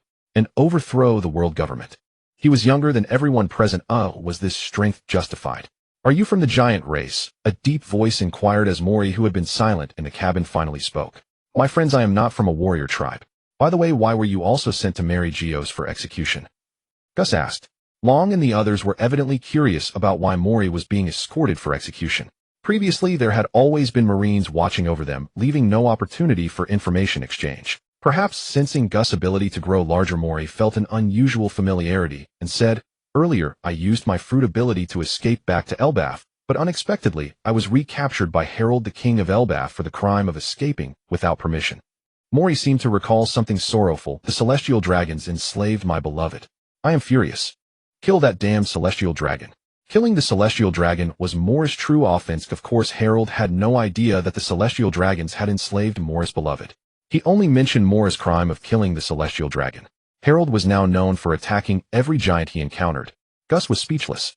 Due to the longevity of the giant race, it was not surprising that Mori had a beloved. What surprised Gus was that Harold was more gullible than he had imagined. What had the world government tricked him into believing? Truly, he was the easiest king to control in the past 800 years, as stated. Looking at Mori, who was in a similar plight to that of Bear, but slightly better off, Gus could not help but sigh. The Revolutionary Army was filled with unfortunate souls. Long and the others also expressed sympathy for Morris' plight. My friends, join us. Together, let's overthrow this world. Gus' voice was strong and resonant, causing Morris' heart to leap as if struck. Staring blankly at the boy before him, that confident smile seemed to convey that success was within reach. Long and the others were also inspired by Gus' innate leadership and stood tall. The torrential rain continued. Gus looked towards a nearby wooden barrel. He stepped onto the barrel with one foot. Everyone, a person's dream will never end. Boom. Thunder rumbled as lightning split the heavily clouded sky. Gus took a deep breath, raised his arms high and shouted, Let us turn this world upside down. The rolling thunder could not drown out Gus' laughter. The 5 present focused their attention on Gus. An indescribable feeling of exhilaration coursed through them all. In the next moment, Long displayed determination, placing his foot on the wood. Following were Betty Lindbergh and Karis. Finally, it was Mori. It wasn't that he didn't want to join, but his feet were too large and simply couldn't fit. Of course, the group shouted in unison. Meanwhile, in a certain sea area of the North Sea, shouts emerged from a teapot-shaped flying boat. This is sensational news. Morgans shouted excitedly while holding the den mushy. How explosive is it that a Marine admiral was killed by the world's most notorious criminal? Ha ha. Morgans trembled with excitement. It had been many years since an admiral was killed, and this was under circumstances where the government had blocked the news, so the world was completely unaware of it. Dear Colonel Miller, you are truly our newspaper's lucky star. I will have my subordinates transfer 10 million berries to your account before 3 o'clock this afternoon. That is your reward. After saying this, Morgans directly hung up the phone and paid no further attention to the informant at Marine headquarters. The undercurrents were stirring, and just becoming an underground Emperor, Morgans needed enough buzz to solidify his position. An exaggerated newspaper headline was penned by Morgans. Marine Admiral killed. The world's most notorious criminal Raymond Gus strikes again. Soon one paper after another was sent to various regions along the Grand Line by carrier pigeons. East Sea Lobetown. The Admiral was killed. What a joke. Residents in the square held newspapers looking at them in disbelief. Hey, there has never been a case of an admiral being killed before. Who exactly is this Raymond Gus? Bonero Island. Bang! A bottle smashed on the table, and the pirates in the tavern were in an uproar. Gaha! An admiral was killed. That's terrifying. Where is Raymond Gus? I want to join him. Exactly. The detestable Marines cannot stop our freedom. In the New World aboard the O. Jackson, Captain. That kid has stirred up trouble again. Jabba stared at the newspaper in Roger's hand, wide-eyed at the reported content, nearly dropping the ramen he was holding. Yeah, killed a Marine admiral. Incredibly impressive, ha ha ha. Clack. A small hand suddenly grabbed the newspaper. Shanks, you should be drinking milk. Jabba Beast held a bottle of goat milk, lifting the infant-like Shanks, who was lying on Roger's lap. Shanks was rescued by the members of the Roger Pirates. During the escape from God Valley, the members encountered the godly crew members who had taken Shanks' brothers from Betty and the others. Due to the absence of Roger, Rayleigh, and Jabba's main force, the Roger crew only managed to rescue one of them. The other was stopped from being saved by the arriving Marines. It can be said that Gus' killing of Wuji boosted the morale of the pirate community, in the Grand Line. At pirates who had faced declines due to Rock's death seemed encouraged to ramp up their pirating activities. As a result, the Marine headquarters and various branches had no choice but to strengthen the efforts of patrols and captures. Damn, it's that kid again. Sengoku slammed both hands on the table. Kapu. How dare you come to me? Sengoku glared at Carp. I told you, Sengoku, don't always get angry. Look at you, you're getting white hair now, Carp said as he rummaged through a bag of senbei, tossing one into his mouth. Crunch crunch. I say it's fine that Wuji is dead. You will definitely outshine that guy Kilsarka in the martial election. Sengoku had no way to deal with Carp. Now your son has also been saved by that Raymond Gus. When do you plan to be promoted to Marine Admiral? Seeing Sengoku bring up the matter of being a Marine Admiral again, Carp immediately became restless. I have things to do. Kazan is still waiting for me to lecture him. After saying this, Carp hurriedly ran out, drinking the tea on the table in one go. Sengoku sighed helplessly. In the New World, on a certain island. This is a violent incident. It's the king of Elbaf. Bang, bang, bang. The dull sounds of impact spread across the entire island. Civilians watched the scene before them in terror. Harold pounded the fallen giant race with his fists. Don't you understand yet? It is because of scum like you that the giant race has such a horrendous history. Harold's expression was filled with rage and sorrow. Thanks to you, we giants cannot become a trusted race. We have no trust to be accepted into the wheel of the world. Tears could no longer be held back in Harold's eyes. In order to let Elbaf join the world government, I refused that person. I did not help him. His actions did not cease as Harold recalled how Rox on his way to God Valley had not blamed him for previously striking him hard. He sincerely invited me to assist him. But I still firmly rejected him, abandoning my dear friend who sought my help, watching him die before my eyes. Harold with bloodied hands looked to the sky and howled. I will not forgive the evil of the giant race. Holy Land, Mary Geos. Within the Pangea Castle at the Central White Castle, rumbling tremors echoed from beyond the doors into the hall of the empty throne. The exquisitely carved solid wooden doors slowly swung open. A figure towering nearly 40 meters in height stepped into the hall. Harold lifted his gaze toward the empty throne above. No sign of Emo. At this moment, Harold's mind was a tempest of turmoil, still groggy from excessive drinking. The 5 elders stationed on either side frowned as they saw his drunken state before them. Harold, you seem rather overcome with sorrow, Saturn remarked with a pointed tone. Harold's face remained hidden in shadow, betraying no expression. He loathed himself for not accepting Rock's invitation. Perhaps with his help the outcome would have been different. After the wave of regret, Harold's last bastion of resolve crumbled utterly. For his dear friend Rock's death, he could only walk a single path to the end to truly integrate Elbaf into the world. He would atone for the crimes Elbaf had committed in the past. He wanted Elbaf to be truly accepted by the world. Perhaps then he might find some solace regarding Rock's demise. Thus, upon receiving the summons from Emu, he had rushed to the Holy Land, without pause to meet him, even though he knew not what had happened. Quite sorrowful indeed. But does Emu have any orders for me? Hearing Harold address Emu by name directly, the 5 elders' brows furrowed deeper. Truly a lowborn from the lower world, even a king so devoid of etiquette. Harold, we summoned you here to charge you with a crime, said Nasajiro, arms crossed before him, staring straight at Harold. Charge me with a crime. Harold was deeply puzzled. Under his rule, giants from Elbaf had rarely set out to pillage or burn human-inhabited islands these days.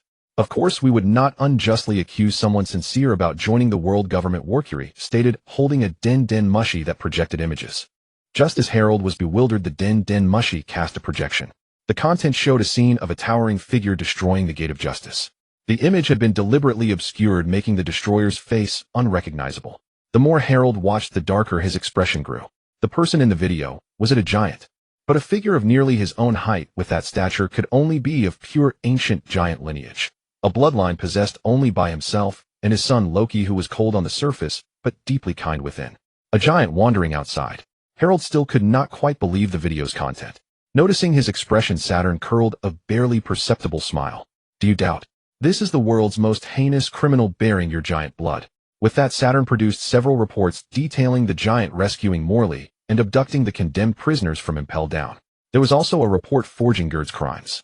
Already shaken by Rock's death, Harold's once-warlike heart collapsed completely. He now fully believed the content of the video. Morley had been captured by his own orders, there was no mistake. If a warrior of Elbaf committed such sins, I will personally execute him. Harold's deep voice echoed. At that moment, black mist swirled around the empty throne, the shadow gradually solidifying. I summoned you to bestow grace, said Emu, voice like electricity scraping across a throat, seated upon the empty throne, sternly gazing down. The 5 elders all knelt on one knee, but Harold remained standing. Grace. Earlier, the 5 elders and Emu had flatly refused Elbaf's membership in the world government, offering every excuse. Harold had believed it was because Elbaf's sins were too great, requiring atonement. Eliminate this man, and Elbaf shall join the world cycle as a member nation. But you must atone. This is the crime of your race. Emu's words sobered Harold more than half. The last vestige of hesitation vanished like smoke. Eliminate the person in the image, seemingly a warrior of Elbaf, and atone, allowing Elbaf to truly be reborn. This was the grace Emu intended to bestow. Harold was elated. Thank you. Did the violence occur at Impel Down? I shall fulfill my duty. Please remember your promise today. Marine Headquarters, Marineford. In the plaza, rows of square formations stood neatly engaged in daily training.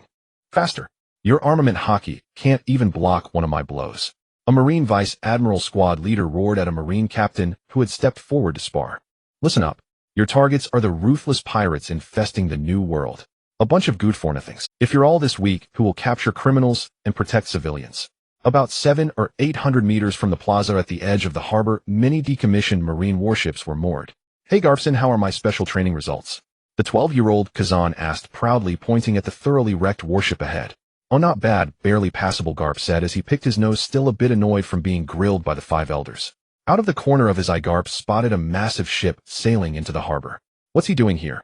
Hey King of Elbaf, why have you come to Marineford? Harold seemed not to heed the Vice Admiral's warning, step by step walking onto Marineford's plaza.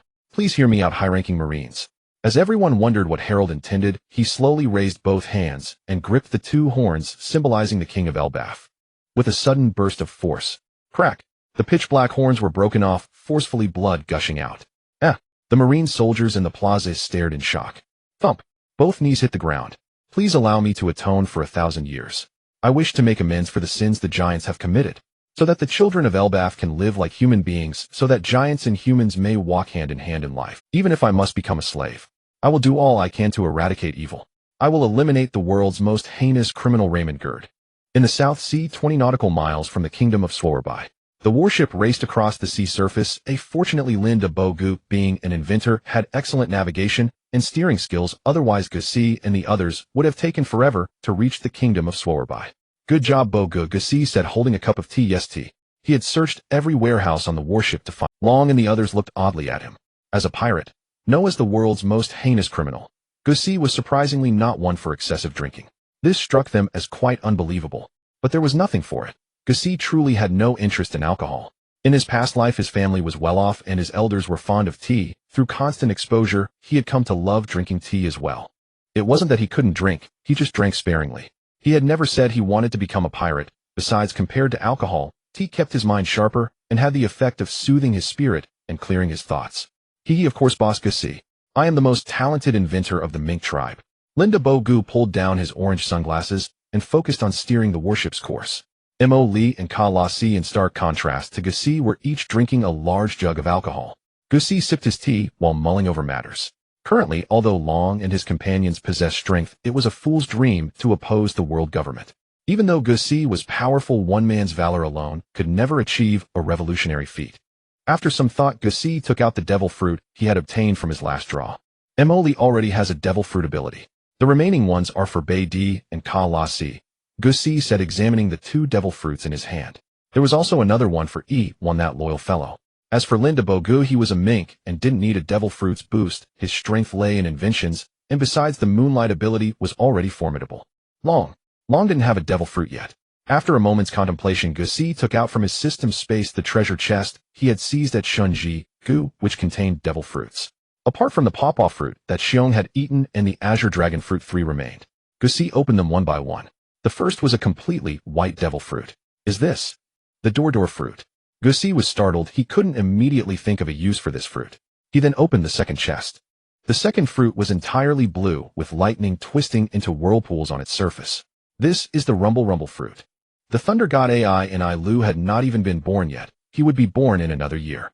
Both fruits surprised Gussie. They were both extremely powerful devil fruits. He then opened the third chest. Gussie couldn't identify the fruit in the chest.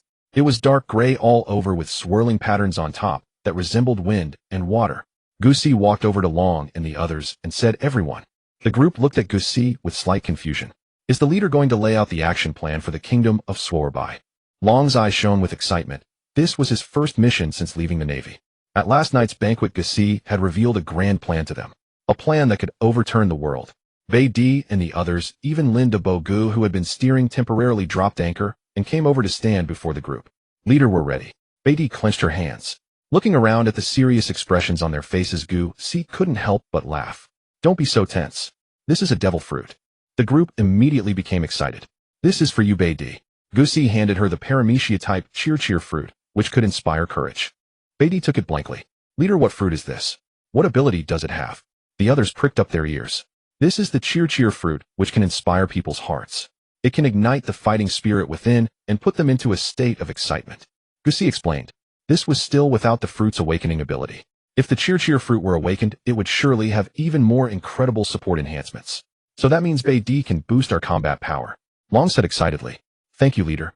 Bei Di liked this devil fruit very much, and with the world-overturning plan Gussie had mentioned last night, she felt it would definitely come in handy. Gussie then turned to Ka Lassie, who rarely spoke.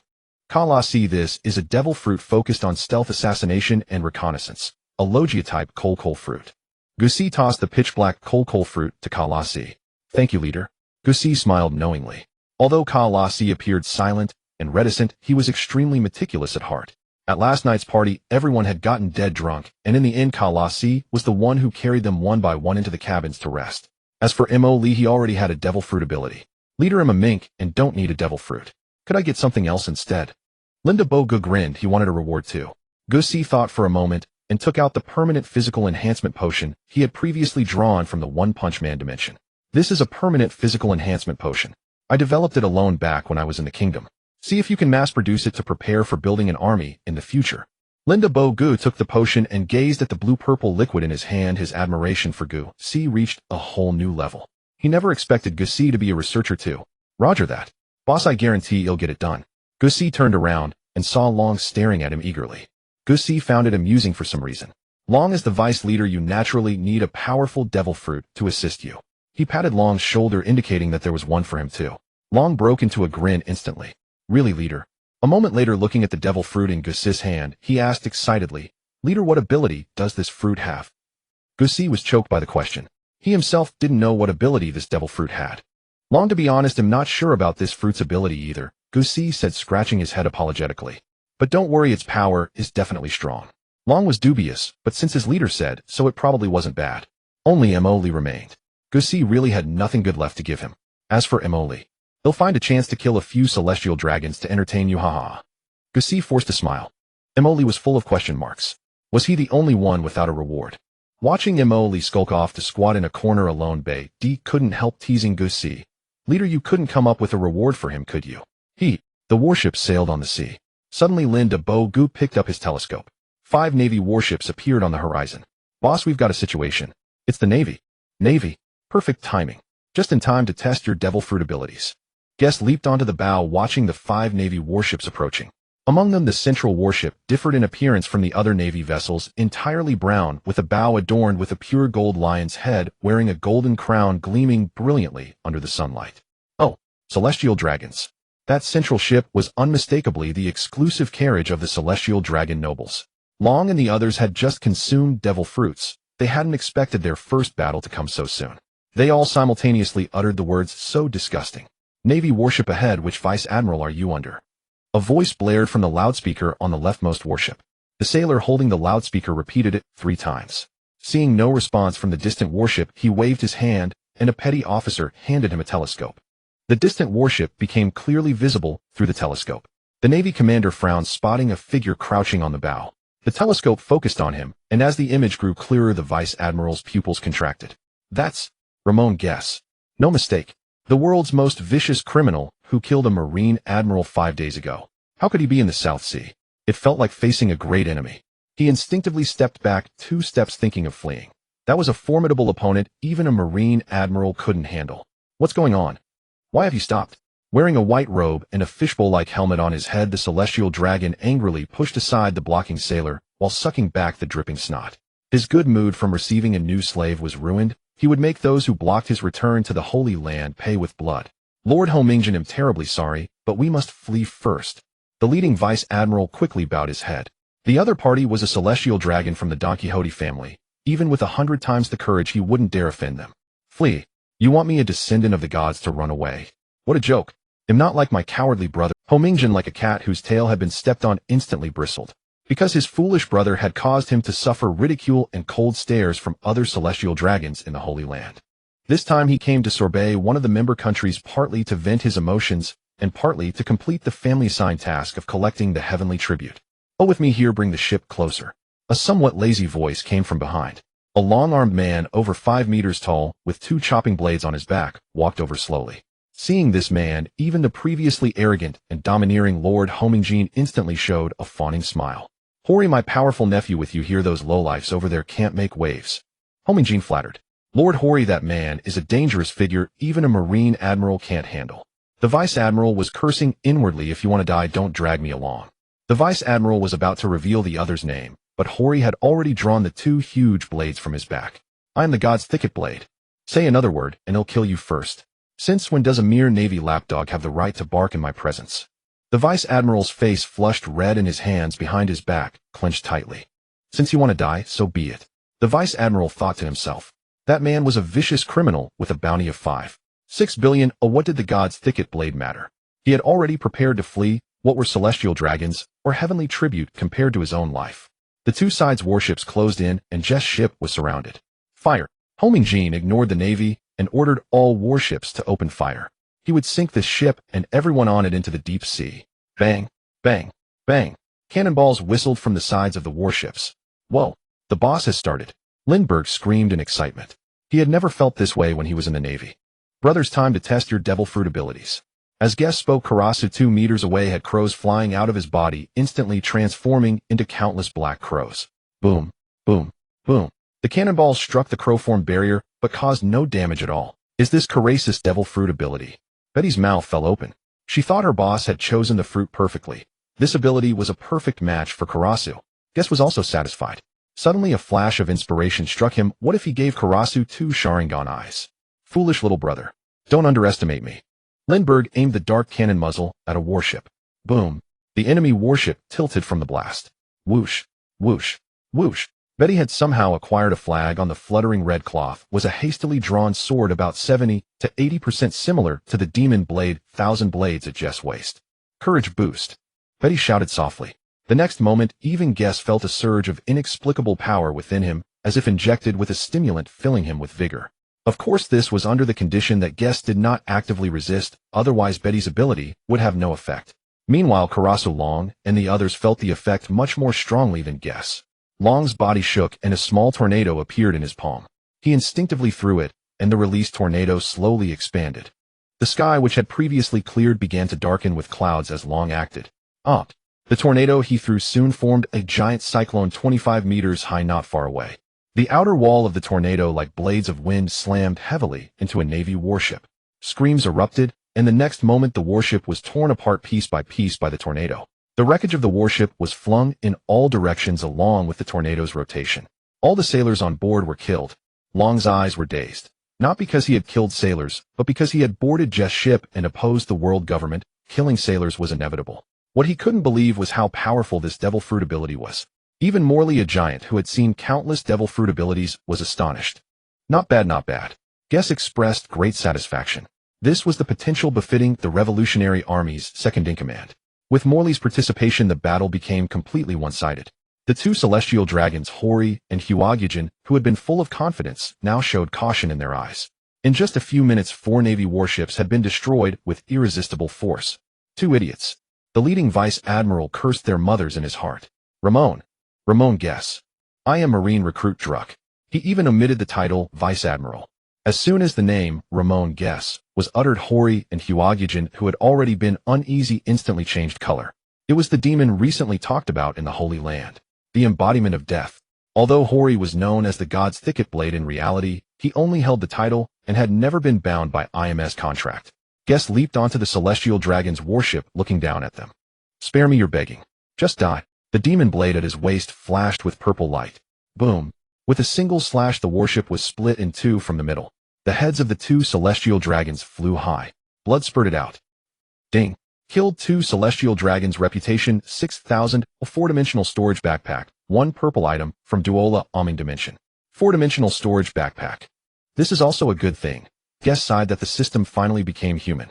This item is extremely useful for transporting goods. Guess has the system's own storage space, but the storage backpack can be given to Long and the others. Hurrah, this is a great victory. Linda Bogu cheered. What about the leader? Should we? Kalasi pointed at the Marine Vice Admiral, who had wet his pants in fear and made a throat-slitting gesture. 3 seconds later, a figure streaked across the sea surface. This Vice Admiral was quite sensible, so Guess let him off. In reality, it was almost impossible to survive far from land on the open sea. Chief, so much treasure. We're rich. Beidou held a huge pile of gold and jewels, her eyes turning into the shape of gems. Having too much money is also a kind of trouble. The celestial gold in the cabin converted into berries was about 550 million berries. Compared to the wealth Guess snatched during the God Valley hunting game, it was a mere drop in the bucket. There are 2 people here. Long gestured for the others to look at the partition room where the treasures were stored. Inside, 2 bloodied figures were hanging. One was a man about 1.9 meters tall with a goatee. At this moment, the man looked extremely miserable. His white shirt, made of high-grade fabric, was slashed with gashes. Blood flowed profusely, his skin was torn and flesh exposed. Hanging beside him was an elderly woman, less than 1 meter tall, whose injuries were slightly lighter than the man's. Both were unconscious, but barely clinging to life. Guess frowned and thought he had no impression of these 2. Beidou revived them first. Guess took out 2 Xiando and had Beidou feed them to the pair one by one. The wounds all over their bodies healed rapidly, and in just a few seconds the 2 who had been barely alive slowly opened their eyes. Oh, boss, is this also a medicine you invented? Amazing. Linda Bogu stared at the 2 whose wounds had recovered, instantly dumbfounded. Kalasi and Imoli had expressions similar to Linda Bogues. Long and Beidou, however, were already accustomed to Jess' various miraculous methods. After a while, the group learned that the 2 were the legitimate former king and queen of the Swordsman kingdom. The short woman, named Ku'Ni, was the biological mother of the man beside her. Guess suddenly realized that these 2 had a deep relationship with Xiong's parents. Who are you? Ku'Ni asked with a puzzled expression. Uncle Grandma, we came to the Swordsman kingdom to find companions. Beidou introduced. Companions? The Swordsman kingdom is now in turmoil. Your companions should not be within the kingdom. Ku'Ni was deeply grateful to Guess and the others for saving them, so she spoke, without reservation, pouring out everything about the current state of the Swordsman kingdom. Go quickly. That brutal tyrant Bei Kuli will not allow outsiders to land on the island. Bu Dao Gu grabbed his messy hair with both hands, pulling so hard that many strands of hair fell onto the ground and the deck. He seemed to have thought of something terrifying. Alas, Bei Kuli staged a coup to seize power. To avoid implicating the citizens, we were forced to step down. If it were only Bei Kuli with the influence we held in the Swordsman kingdom, we would never have let him succeed. Kuinai patted her terrified son. He allied with a great pirate from the New World to seize power.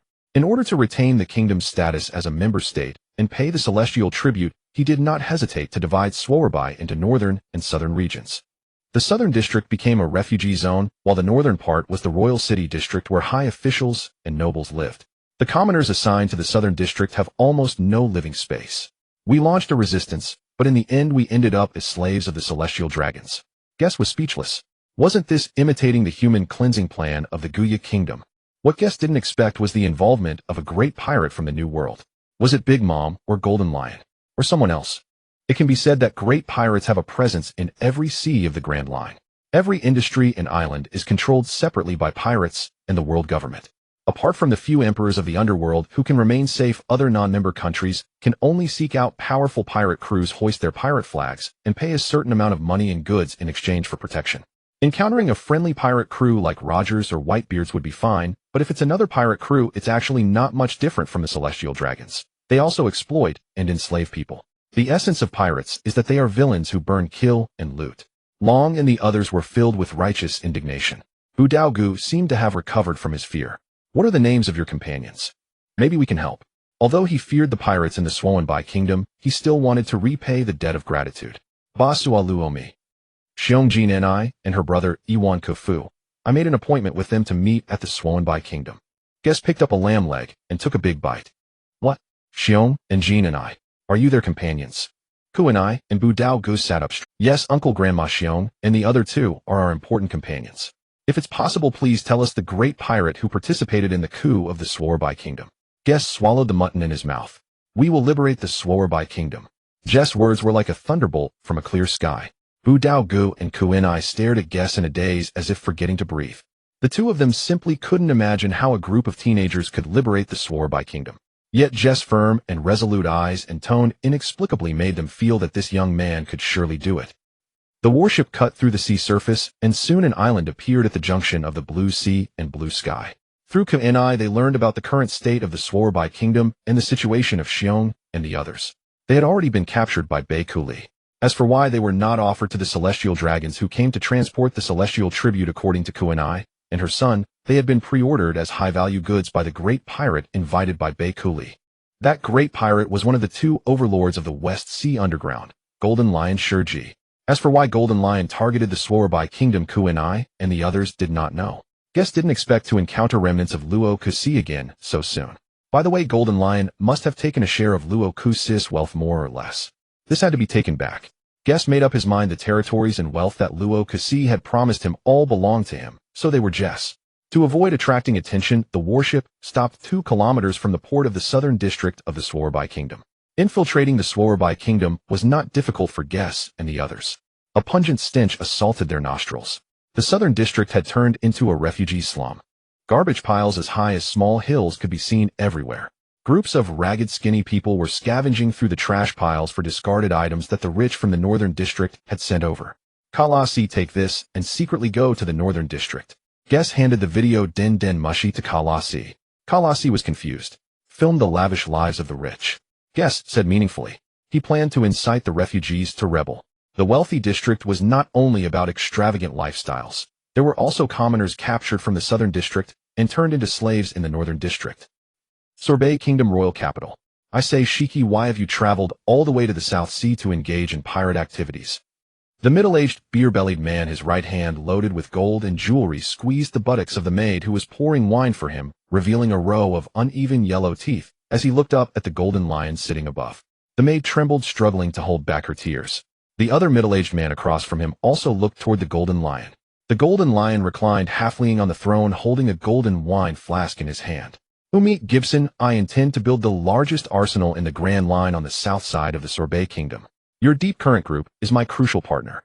The Golden Lion required vast amounts of construction materials, and Umit and Gibson, known as 2 of the underworld emperors of the Grand Line, were the perfect choices.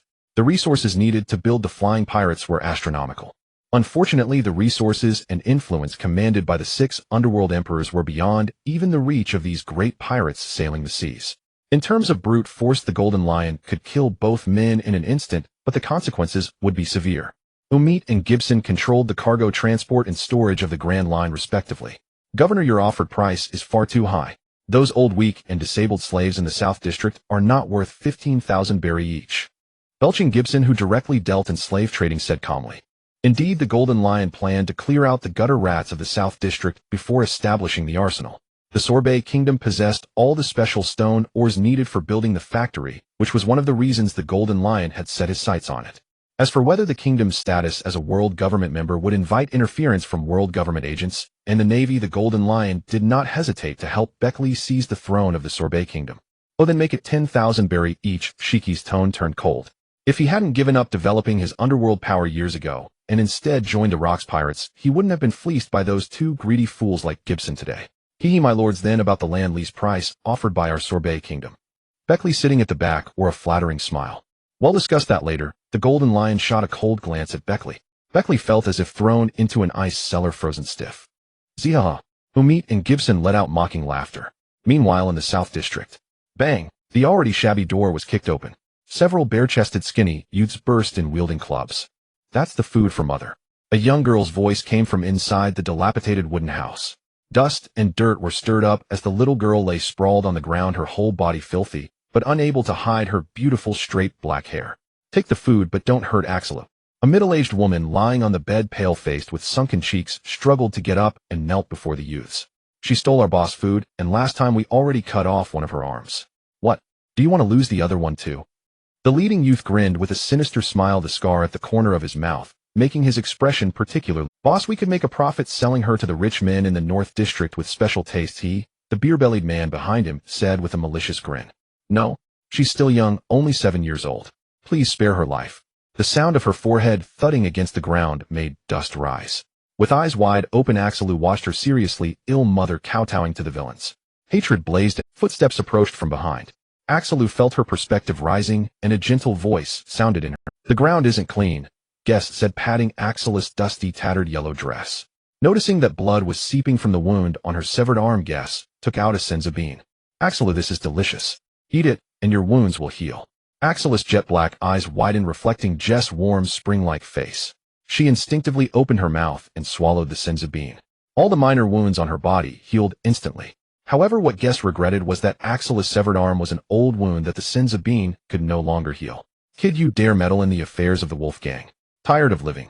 The scar-faced man stepped in front of Guest. Axelu's mind was in turmoil. She wanted the suddenly appeared big brother to run away, but this was her and her mother's only chance to survive. Guest was their only lifeline. It wasn't that Guest was meddling. Since landing on the Sorbet Kingdom, he had witnessed countless similar scenes along. The South District had been abandoned by the Sorbet Kingdom. It was now controlled by three major gangs: the Giant Whale Gang, the Wolf Gang, and the most powerful Skin-Peeling Gang. The three gangs made a living by collecting protection fees from the South District civilians. According to information obtained by Karas, the real puppeteers behind the three gangs were the rich in the North District. With his strength, Guest could overthrow the Sorbet Kingdom single-handedly, but that wasn't his goal. He wanted the hearts of the entire nation to turn the Sorbet Kingdom into the first stronghold of the Revolutionary Army. Rescuing Axelu was merely a talent recruitment task issued by the system, a freebie not to be missed. Did you steal their food? Guest asked softly, his voice very gentle. No, big brother. I didn't steal their food. That was originally mine and my mother's food. Axelu thought Guest misunderstood her. She waved her only remaining left hand frantically back and forth, tears already spilling from her eyes. Well, then I'll kill them for you. Do you want to join my organization?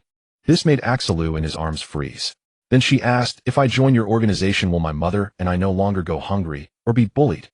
Axelu's question made Dragon and the others behind him show complex expressions. Of course. All right, I'll join. Boss, let me do it. I've been holding back for too long. Since eating the coal fruit, Karas had become extremely gloomy, his skin pale, white, his once jet black hair falling out into a bald spot. At this moment, Karas' forehead veins bulged and his arms transformed into the shape of crows, emitting angry caws. A shadow streaked by. The crows slit the throats of several men. Without a sound, blood sprayed into the air. The scar-faced man spun around abruptly, only to find himself alone. The others were all on the ground, clutching their necks and convulsing. You? Do you know who I am? The leader of the Wolf Gang is my uncle. Poochie. A blade flashed. Guest watched the rolling head on the ground. Crow, send the head to the Wolf Gang's territory. Jess' voice was utterly calm. Carrying Axelu, he walked over to her mother and helped her up. In the southern district of the Sorb Kingdom, the core area, dilapidated tin shacks were haphazardly stacked, the streets flowing with greenish wastewater flies and mosquitoes swarming everywhere. Bet small. 500 belly. I bet 1,000 belly on big. Place your bets. Place your bets. Inside a room built with red bricks and still intact, a group of burly men, all wearing sweatbands, shouted at the top of their lungs. Boss. Boss. Bad news. A somewhat gaunt young man rushed into the room, flustered, carrying a human head in his hand. Everyone looked over. Wild dog, what's the rush? Is the giant whale gang causing trouble? Or the skin-peeling list devils? The refugees in the southern district have revolted. What a... Don't joke around. Those cowardly refugees, how dare they rebel? As his words faded, shouts rang out from afar. Not only the Wild Wolf gang, but also the other two major gangs were bewildered by the earth-shaking cries. Countless gaunt refugees, under the influence of Betty's cheer fruit ability, had the flame of rebellion within them, already simmering with discontent, fully ignited. Jess gazed at the surging crowd, somewhat astonished. Betty's fruit ability saved a lot of trouble. The cheer fruit could not only boost morale, but also awaken the fire of resistance in people's hearts.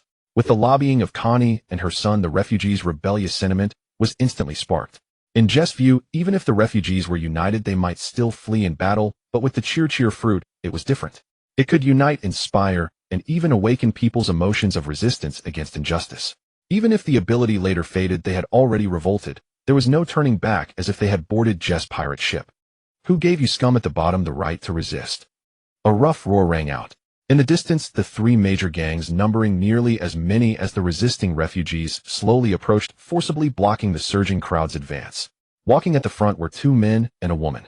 The man on the far right had a body as slender as a bamboo pole, carrying a sniper cannon about 2 meters long, a cigar smoking between his lips. He was the leader of the giant gang.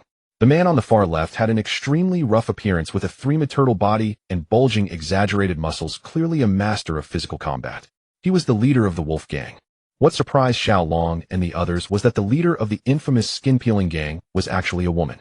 She had a pockmarked face, dressed very scantily, revealing her scar-covered limbs. The endless sea of refugees held wooden sticks or iron pipes in one hand and a flag in the other, all uniform. The flag's background was red, with a dark purple longsword standing upright in the center, piercing through a skull at the top. Above the hilt of the dark purple blade, 5 yellow stars, 1 large and 4 small, were arranged in a regular pattern. "Hey, slaves can't resist," the skin-peeling gang leader said, revealing her blackened teeth. After long-term oppression, the deep-seated fear of the Southern District refugees was triggered, faintly suppressing the effect of Betty's cheer fruit. Betty danced into the air, waving the flag taller than herself wildly. "Your fate is your own. Resist the injustice. Seize back your freedom. Courage boost." In the next moment, waves of ripples spread outward from Betty as the center. The fear that had risen in the refugees' eyes was replaced by anger as they glared at the three gangs. Jess slowly walked to the front. As the leader, he needed to set a good example for the rebel army. "Kid, don't tell me you're the one leading this rebellion," the three sneered at Jess. Ever since the tyrant Beckley came to power and the Southern District became a refugee camp, there had been no shortage of clueless people leading revolts, but they all ended up fed to the fish in the sea. Jess ignored the three, placing his right hand on the hilt of the demon blade, Thousand Blades. He didn't plan to use Conqueror's Haki to take out the small fry of the three gangs directly. What would be the point of the rebellion then? He only needed to slay the three gang leaders to lure out Beckley and the instigator Golden Lion. Thousand Blades. Slash. A purple blade beam shot forth, carrying Conqueror's Haki as it cleaved toward the three. Intense death intent stirred their senses, and the three's faces collectively turned pale. Conqueror's Haki. Boom. The blade beam struck their bodies in their horrified gazes. With no chance to resist, the three were sent flying by the blade beam, carving an empty space behind them in the midst of the three gangs. Boss. Seeing their own leaders slain by the kid with a single strike, the members of the three gangs felt as if they had fallen into an icy abyss. Jess roared, "In the name of rebellion, ignite the flames of revolution." Axie Lu stood beside a dilapidated house, watching Jess at the forefront, tears glistening in her eyes. The crude weapons in their hands were raised high, and their shouts echoed throughout the entire Sorb Kingdom. Mori charged at the front, clearing the path with his push fruit. Then came Long, who was even ahead of Mori, rushing forward first. Betty stood at the rear, using her cheer ability to continuously boost morale. Meanwhile, Lindbergh and Crow kept an eye on the royal city's movements from the air. Countless refugees surged toward the three gangs. Blood flew as members of the three gangs fell one by one. After all, they were just thugs and ruffians, far inferior not only to the Marines, but also to the combat power of the Sorb Kingdom's royal army. In just a few minutes, the three gangs entrenched in the southern district were completely eradicated. The entire southern district was engulfed in flames as the surging crowd reached the high wall that divided the north and south. On top of the high wall, countless arrows were aimed at the powerful rebel army below. "How dare you filthy commoners! This is the northern district. Retreat now," the lead officer bellowed. "That can't stop us," Jess said, leaping into the air. Momo 40 times. Size. Speed. Power. 3 dull thuds sounded from within Jess' body. The soldiers on the wall stared wide-eyed as Jess' body rapidly enlarged. A giant. What is a warrior tribe member doing here? Isn't their king already a slave of the world government? Panic and terror surged before the towering figure. Clang. Ryuo coated Jess' fist now like a nuclear bomb, and with the Momo fruit's amplification, he punched out. A sonic boom exploded and soldiers on the wall fell to their knees, covering their ears. Boom. A red shockwave detonated in front of the fist, and the 10-meter-thick wall shattered like paper. Countless rubble flew. The wall that symbolized the north-south divide was blasted into a 5-meter diameter gap. The rebelling refugees behind, including Long and Betty, were filled with exhilaration. This was their leader. Overwhelmingly powerful. The refugees surged through the gap Jess had made, marching toward the royal city of the Sorb Kingdom. They would completely overthrow the rule of the tyrant Sorb and expose their wretched lives. The surging rebel army stormed into the prosperous streets, followed by screams. "Why are there southern district scum here? They shouldn't be here. This is the premium zone for the rich," cried a horrified noblewoman in a white dress. "Where are the soldiers? The Marines? We've paid plenty of celestial tribute, haven't we?" The streets were thrown into utter chaos. A dense mass of soldiers clad in neat iron armor and wielding spears surged from the distant streets. Their numbers were at least over 20,000. The middle-aged man leading the vanguard was Bei Kali's chief general, who had contributed significantly to the ousting of Budao Ge. "Fei Linancy, that exploitative bastard Shurji, is still occupying my throne. Quickly seize the culprit who stirred up the rebellion. I will execute him personally." Fei Linancy held a Dianhua bug from which came the man's extremely displeased tone. Though Bei Kelly and the Dianhua bug greatly feared the Golden Lion, he did not refrain from cursing Shurji's ancestors behind his back. Ending the call, Fei Linancy drew his longsword. "Capture the rebels. Don't let a single one escape." "Huh, huh, huh." The soldiers behind him struck their spears against the stone slabs in unison, and with synchronized low shouts, they charged toward Gusi and his group. Refugees, several times the number of soldiers, poured into the northern wealthy district. Driven mad by hunger, they swarmed towards the exquisite ripe fruits and foods lining the streets. They had not eaten a full meal in who knows how long. Countless wealthy people emitted terrified screams. A crippled man holding a wooden stick looked around. There was no food in his eyes. He was searching for his child, his daughter, who was forcibly sold by the beasts of the starving wolf gang to a wealthy family as a slave 2 months ago. A slight frown creased Gusi's brow. The morale was somewhat wavering. After all, they were refugees. This was within Gusi's expectations. Bei Di kept waving the flag continuously. Fortunately, over half of the refugees still obeyed commands. Long Wu Yalinda Boj and Mo Li led the obedient refugees to counterattack the over 20,000 soldiers.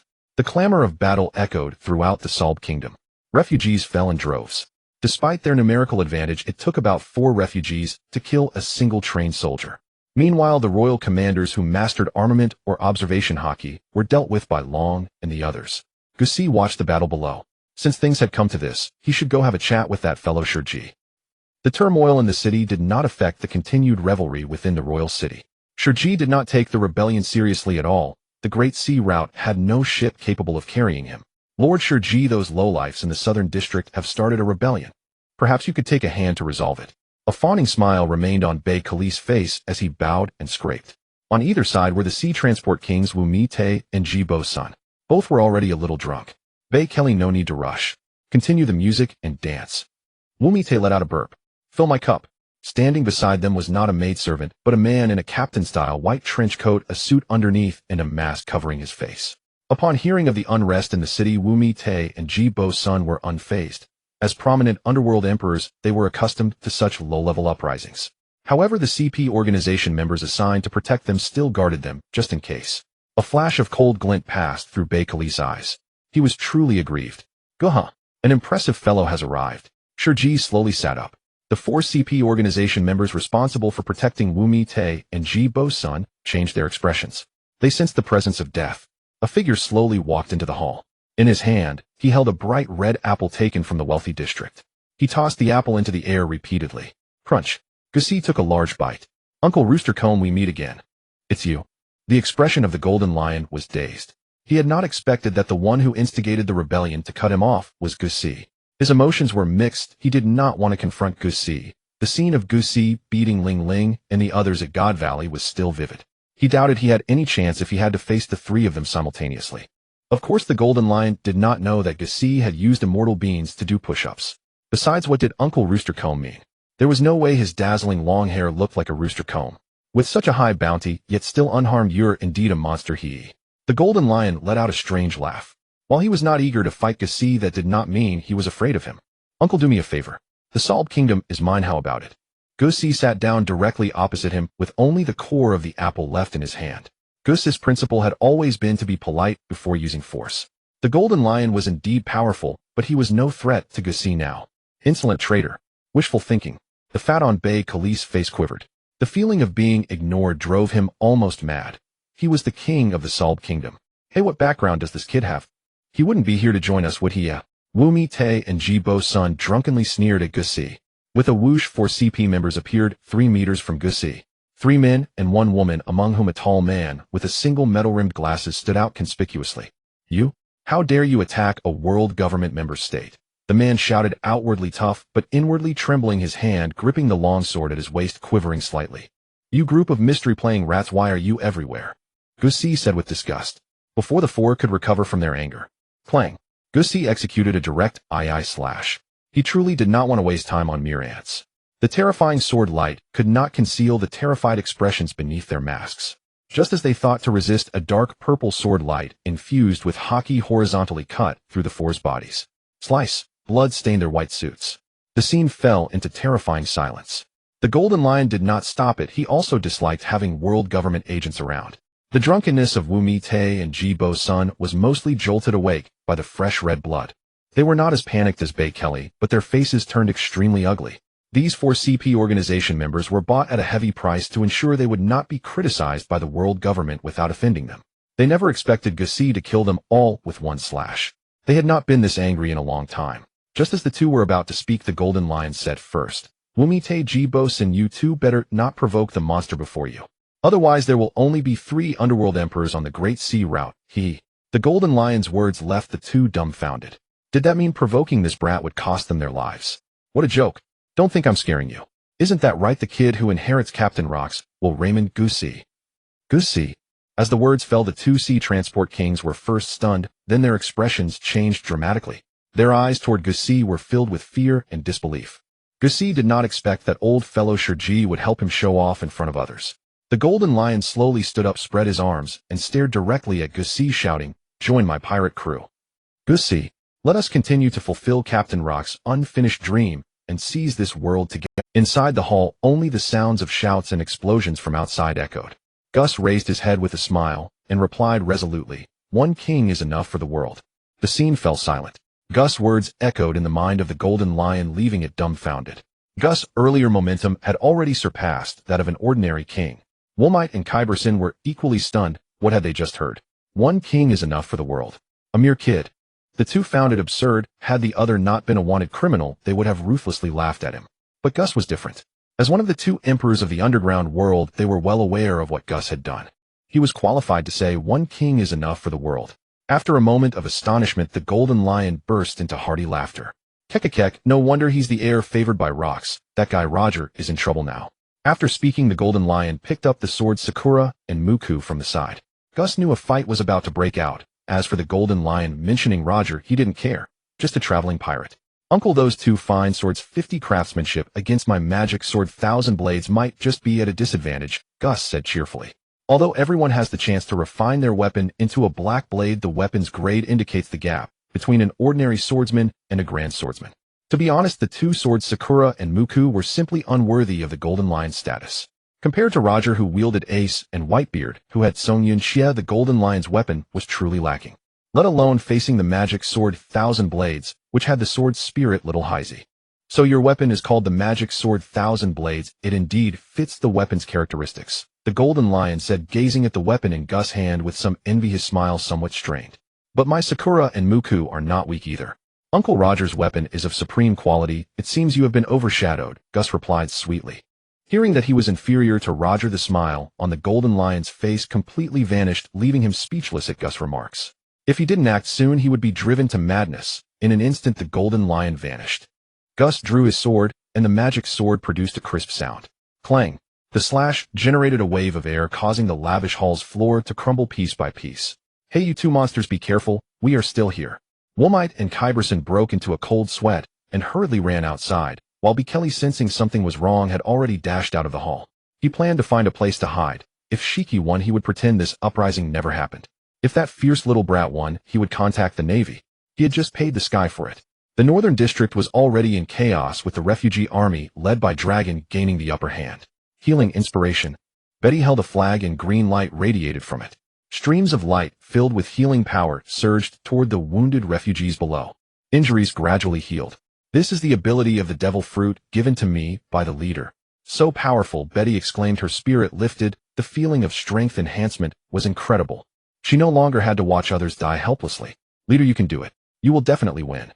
Betty looked towards the palace with determination in her eyes, holding absolute confidence in her handsome leader. Boom. Gus and the Golden Lion began a fierce clash between strong contenders. The overwhelming force they unleashed was at least 20 tons.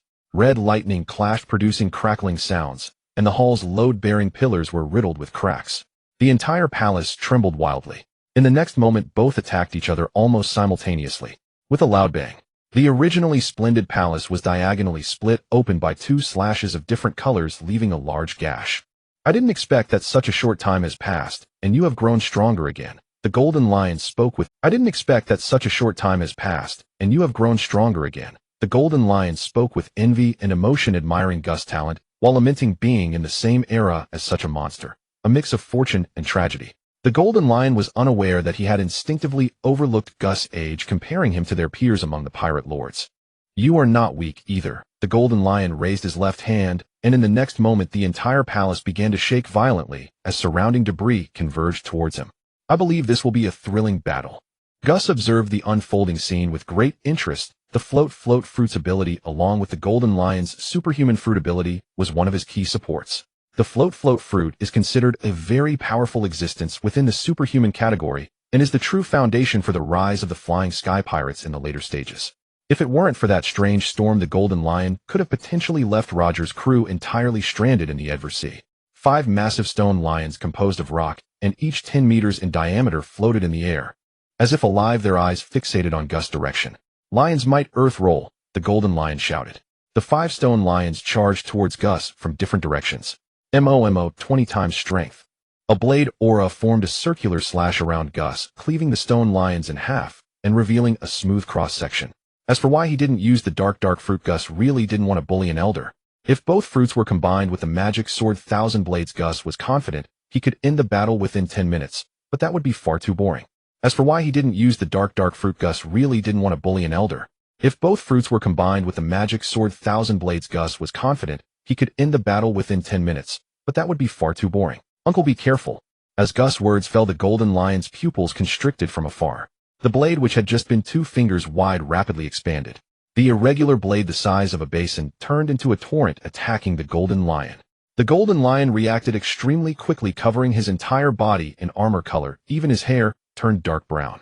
A 6-layer, 5-meter-thick stone shield rose from the ground.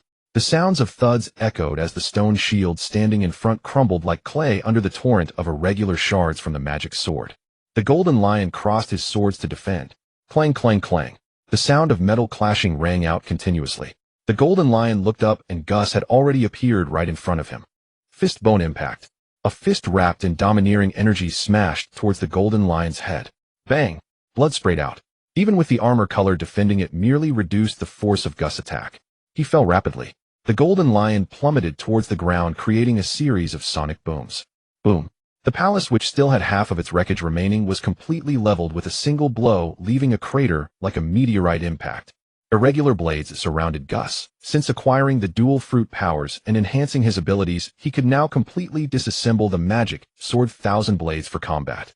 Just now, the Golden Lion faced an attack of 1,000 blades magnified 100 times. The attack power was unimaginable. How could this be? That useless Shurji. Beckley, fleeing under the escort of a squad of royal soldiers, happened to witness Shiki being punched into the ground by Jesai. He spat a thick glob of phlegm onto the ground. The smugness he had felt earlier when Shiki demanded a mere 200 million berry as assistance fee had now completely evaporated into bitter regret. From the conversation Shiki had with those two equally despicable fellows not long ago, it was clear that Shiki intended to conquer the Sorbet kingdom, and Beckley himself was nothing more than a puppet. No matter which side ultimately triumphed, his life hung in the balance. He had struggled so hard to become king of the Sorbet kingdom, yet had not even begun to savor the pleasures of power, wealth, and women. How could he possibly accept such a fate? Someone, contact the Marines. Tell them to send an admiral for support. In the king of a member nation. Beckley shrieked hysterically at the officer escorting him. "B. Beckley. My lord, all communication equipment has been destroyed by the rebels. We cannot reach the outside." The officer's stammering words plunged the tyrant into an icy abyss. "No need. Today is the day of your death." A voice descended from the air into Beckley's ears. "How dare you? Who speaks such nonsense? I am Beckley." The crow swooped down like a vulture. The coal fruit type formed countless black blades that sliced through the soldiers one after another. In the distance, the remaining 10,000 or so refugees now transformed into an insurgent army charged toward Beckley's direction. Kill the tyrant. Victory is within reach.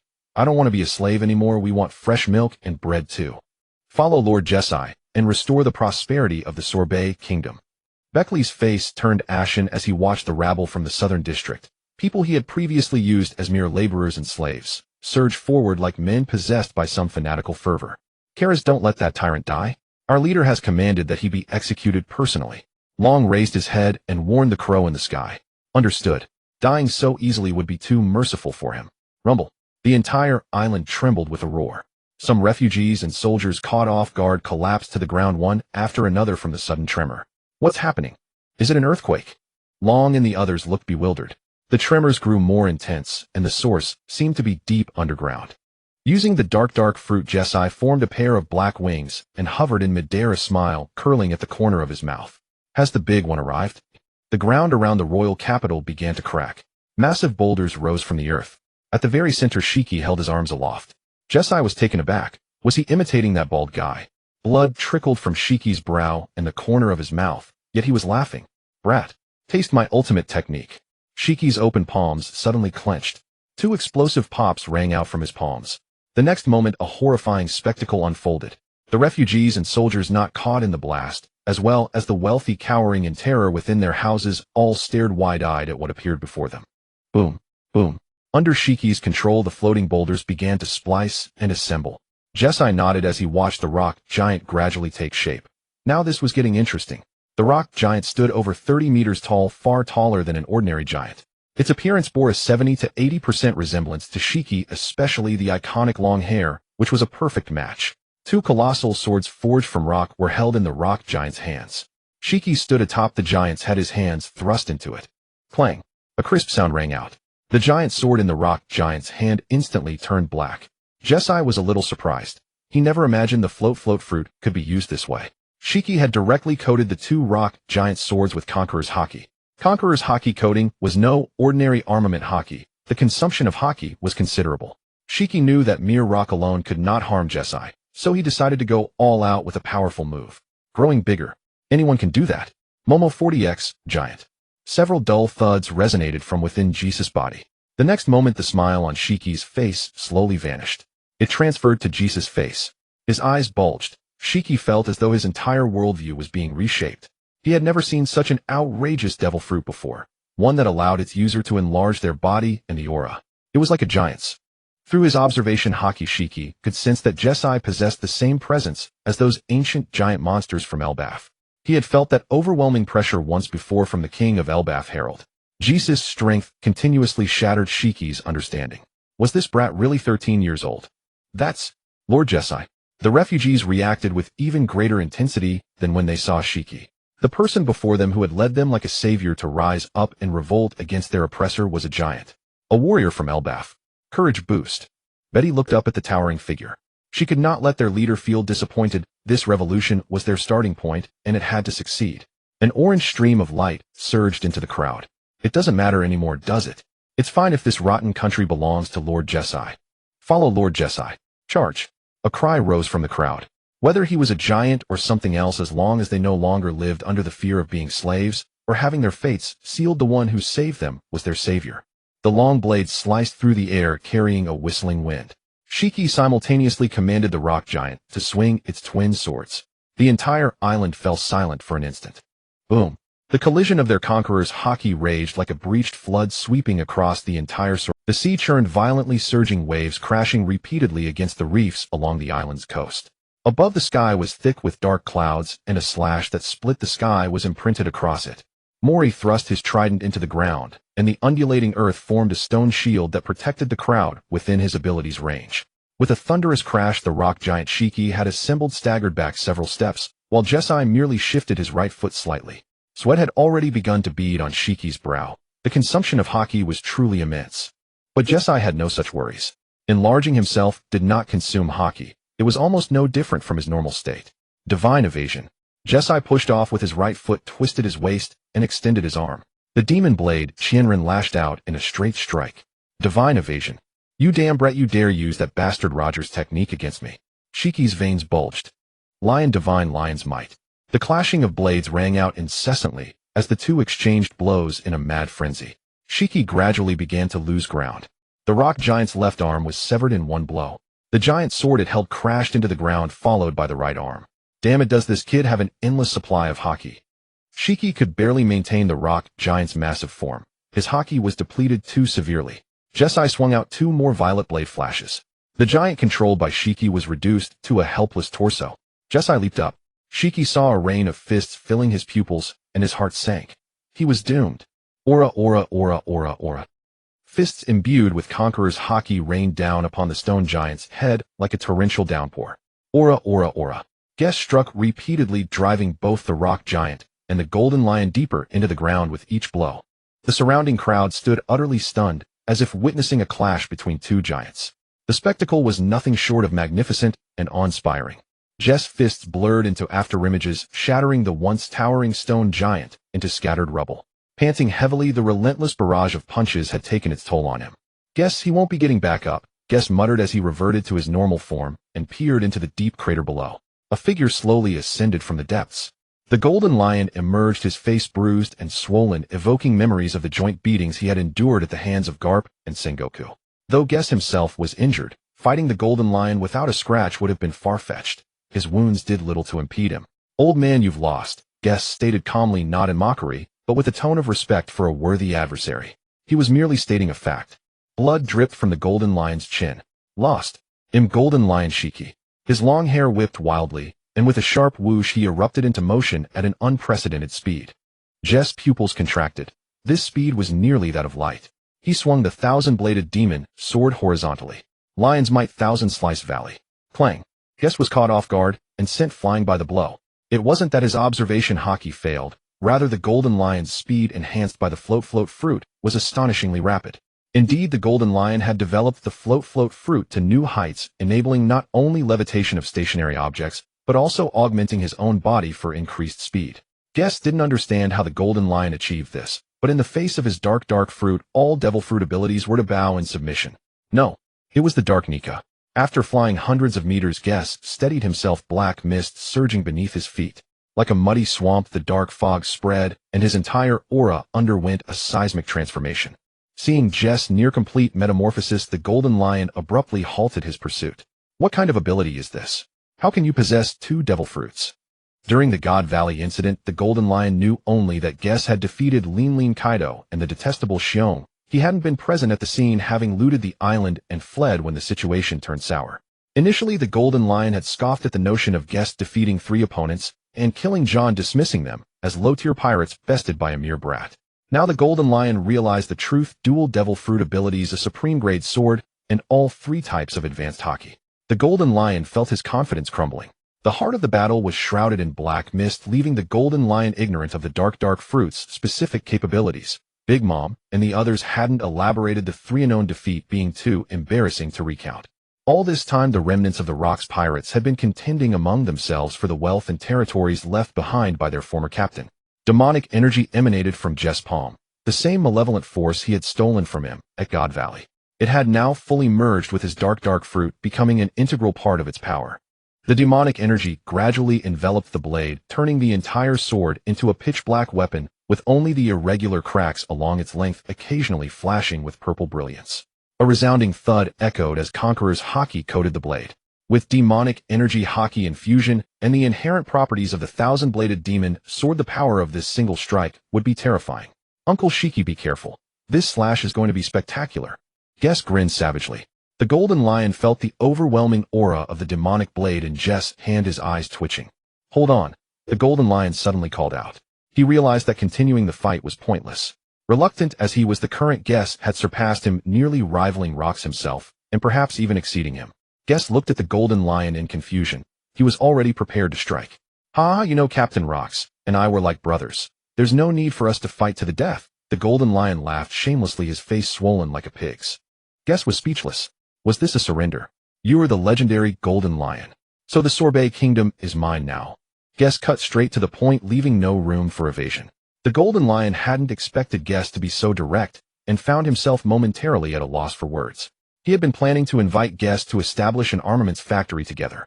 After some thought, he decided he hadn't invested any funds in Sorbet yet, so he might as well hand over the trouble to Guess. He could always collaborate with Kaido instead. His face turning green, the golden lion resolved to recruit new crew members in the new world. His true target was Roger. Without a word, he turned and began to leave. Uncle, how about returning Rock's treasure to me? Jess' words finally broke the golden lion's composure. Kid, I earned that loot fair and square from those officers. Uncle Rox personally promised me that his wealth and territory would all be mine. Guess shrugged with a mischief. The defeated must pay reparations. That's an iron rule. Impossible, the golden lion hissed through clenched teeth. Oh. Guess pulled out a visual den mushy from behind him. The system's built-in recording function. I've recorded the entire fight. The journalists at the World Economy newspaper love exaggerating. They'll be very interested in this footage. The golden lion had never felt so humiliated. Who fights while filming? Kid, you're ruthless. They'll give you 10 devil fruits as collateral. The wealth I had earlier is already spent. Deal. What a proud spirit, thought Guess with a shrug. 10 devil fruits were fine. Collecting a few high-quality ones would net him a huge profit on the interdimensional system. Hearing the exchange from above, Dragon looked at his leaders back in awe. Not only had he ground the legendary golden lion into the dirt, but he was also demanding reparations. Who exactly was the one being beaten? Have we won? Did we win? Voices mingled with joy and tears echoed through the Sorbet Kingdom. Guess gazed downward, feeling a wave of emotion despite the many tasks that lay ahead. Kid, I, the golden lion, only respect the strong. After a pause, the golden lion continued. Let me offer a piece of information. In exchange, they'll give you only 5 of these devil fruits. The other 5 will serve as payment for the intelligence. Deal. It wasn't out of kindness. The golden lion needed resources to recruit subordinates and form his pirate crew. Oh, spill it. Hey, you could at least show some courtesy, you ill-mannered brat, the golden lion snapped. It wasn't out of kindness. The golden lion, after all, he didn't have an urgent need for devil fruits at the moment. 5 would suffice. You've caught the attention of the king of Elbaf. Even Rox had to tread carefully around that man. He's now become a puppet of the world government. Guess narrowed his eyes. Elbaf. Herald. Why would that king target him? He hadn't ventured into Elbaf's territory. Suddenly Guess thought he understood the reason. No doubt him and the 5 elders were pulling strings, hoping to use Herald to eliminate him. Thanks for the tip, mohawk-haired old man, Guess said, tossing a senzu bean to the golden lion. But I am also a king. The message was clear. Guess had no regard for Herald, a king with a twisted spine. Elbaf would eventually become his domain. The golden lion burst into raucous laughter, heedless of the wounds splitting on his face. He glanced at the unremarkable green bean in his hand, tucked it away without intending to eat it, and said, "Good luck, Guess." As the golden lion's silhouette receded, Guess called out a reminder. "Uncle, if you ever face certain defeat, eat that bean." He offered no explanation, only a simple caution. Flying away, the golden lion heard Jess' words, but didn't turn back. Instead, he gazed thoughtfully at the green bean in his hand. Leader, Gussi. 2 voices still carrying a hint of innocence stood out distinctly among the rabble of refugee rebels. Xiong Jin Ni and Yuan Kafu, who had been rescued at some unknown time, charged at the forefront.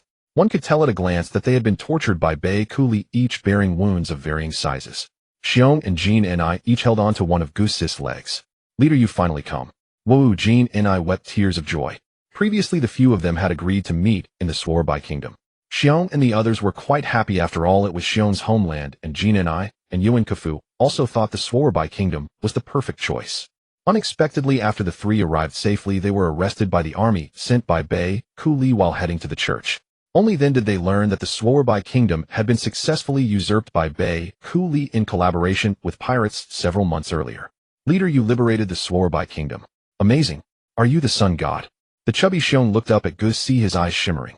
Just now he had seen the form Gusi assumed after using the dark fruit, which was exactly the same as the sun god his father had described. Gusi was taken aback. To be precise, he was indeed Nika, but in black. However, now that he had liberated the Swordsman kingdom, it did feel fitting. In Gusi's view, white or black didn't matter. He would not become someone like Dai Wei Qiongxi or Qiao Ibo, he would only become himself. Gusi didn't want to dampen the enthusiasm of the big bear. After all, the current Xiong was very cute. Sun god, huh? I suppose so. At the evening banquet, let's dance the Nika dance together, Xiong. Gusi revealed a gentle smile and ruffled the head of the big bear. Hearing his leader's reply, Xiong's eyes gradually widened. It really was the sun god of liberation. His father had not deceived him. The warrior of liberation truly existed. It was his leader. Hooray. Xiong jumped up and down happily on the spot. Leader, you're injured. I can help you heal. Gusi smiled and shook his head. Xiong was too kind. He understood the ability of the pawpaw fruit to expel injuries from one's body. Although the wounds from the battle with the golden lion were not serious for Gusi, they were not something an 8-year-old Xiong could withstand. Thank you, Xiong, it's just a minor wound, Gusi declined. Yuan Kafu, on the other hand, was not as mushy as the two. He stood by and declared loudly, listen up. From now on, the Swordsman kingdom will be my boss territory. The refugees who had already gathered in a dense crowd burst into cheers. Become king. Become king. Become king. Gusi was slightly helpless. He definitely had to become king, but not now. The revolutionary army was still too weak. Apart from Gusi himself, there was no top-tier combat power. If the world government learned of his actions, now Mu and the Wu Laoxing would surely come sniffing around along with that guy Halayerta, who also wanted to kill Gusi. Gusi planned to let Budao Gu, the former king, continue to hold power. Nevertheless, Gusi raised his demon blade and lifted his arm high. Loud cheers resounded throughout the entire Swordsman kingdom. The people were absolutely wild with excitement. Let's start the banquet. The stars twinkled, and a salty sea breeze blew intermittently. The slums of the southern district were exceptionally lively. As for the northern district, Gusi had instructed Budao Gu and his mother to handle it. The mother and son were very surprised by Gusi's decision to cede the throne. From now on, there would be no distinction between north and south districts. Gusi's reason was that he was not very good at management, meaning he intended to be an absentee boss. Ding Ho successfully liberated the Swordsman kingdom, unlocked New Utopia Alliance. Member 1 Introduction. The New Utopia Alliance symbolizes wealth, equality, justice, and kindness. In member states liberated and joining the New Utopia Alliance, the loyalty of the people automatically rises to 100, never betraying. Tip: the host can use the dark fruit ability to extract the door fruit from space and construct a New Utopia Alliance teleportation gate. Additional condition requires the corpses of 10 celestial dragons to construct rewards obtained. Purple item: detailed blueprint for island-wide defense barrier from the Kekaishi Dimension 5 of Emer's giant power from the attack on Titan Dimension. Introduction. The island-wide defense barrier requires a large amount of special ores as energy and also requires a user with a similar space-time fruit ability to drive it. Although somewhat expensive, its defensive power is invincible. Hearing the information overloaded prompts, Gusi was truly stunned this time. He couldn't help but exclaim, system, you're awesome. New Utopia, you really know how to name things, system. And this door fruit, if he used it himself, it would be rather mediocre. But if wars broke out between nations, support could arrive extremely quickly, and there would be no need to travel slowly by sea. As for the 50 celestial dragons, just a piece of cake. After all, there are still plenty of those fools on. The two purple items were even more outrageous. An archipelago defense barrier. Although it required self-crafting and consumption of special ores, Gusi was confident he could create it, especially with Lin de Bogu around. If worst came to worst, he could trick that old fellow Bei Jiapang Ku over. Surely he would be interested in items from other dimensions. Finally, the reward that surprised Gusi was the giant power of Emer the founder. Although it was only 5, strengthening his physique still had a powerful effect. Damn, after establishing this, he would find an opportunity to upgrade his own giant race physique to advanced or ancient level. The Explorer King, Gusi was determined to become it. You flatter me, host. System, display the information on these 5 devil fruits, Gusi said inwardly. In just 1 second, 5 pieces of information appeared on Gusi's retina. 3 were paramecia types, 2 were zoan types. One of them was the paramecia clear fruit. Gusi planned to put them up for sale in the dimension shop when he had time, especially this clear fruit, which could be considered the dream fruit of perverts. Leader, come and drink and eat heartily. Long held a bottle of whiskey. He had never felt such a sense of accomplishment. It was something he had never experienced in the Navy. Although he was not fond of alcohol, Gussie did not refuse. After all, he quite liked this atmosphere. A small tower built of solid wood was set ablaze by Bei Di with a torch. Everyone watched the rising bonfire, a symbol of victory. Lord Gussie, this is for you. A small figure stepped out from the crowd. It was a Shi Lu. Her cheeks slightly flushed, she shyly handed a heart-shaped rice ball to Gussie. She had made it using her own meager supply of rice. She did not worry about what to eat tomorrow because the Swordsman kingdom had been liberated by this great lord before her. Oh, thank you, Shi Lu. Gussie smiled and took the rice ball. The scene was harmonious. Xiong, standing beside Gussie, looked tense, as if he was brewing something big. Finally, Xiong made up his mind. He walked alone to the bonfire, moving with a unique dancing posture. Everyone was stunned. Jin and I and Yuan Kufu simultaneously covered their faces. Xiong had started dancing that strange dance again. Gussie didn't feel embarrassed. After all, he had promised Xiong to dance the Nika dance, and he would keep his word. Leader, you too. A song emerged from the crowd. An elderly man over 60 was playing a viola back and forth, loudly singing a song. They'll go deliver Bink sake, let the sea breeze and waves decide. The song traveled far.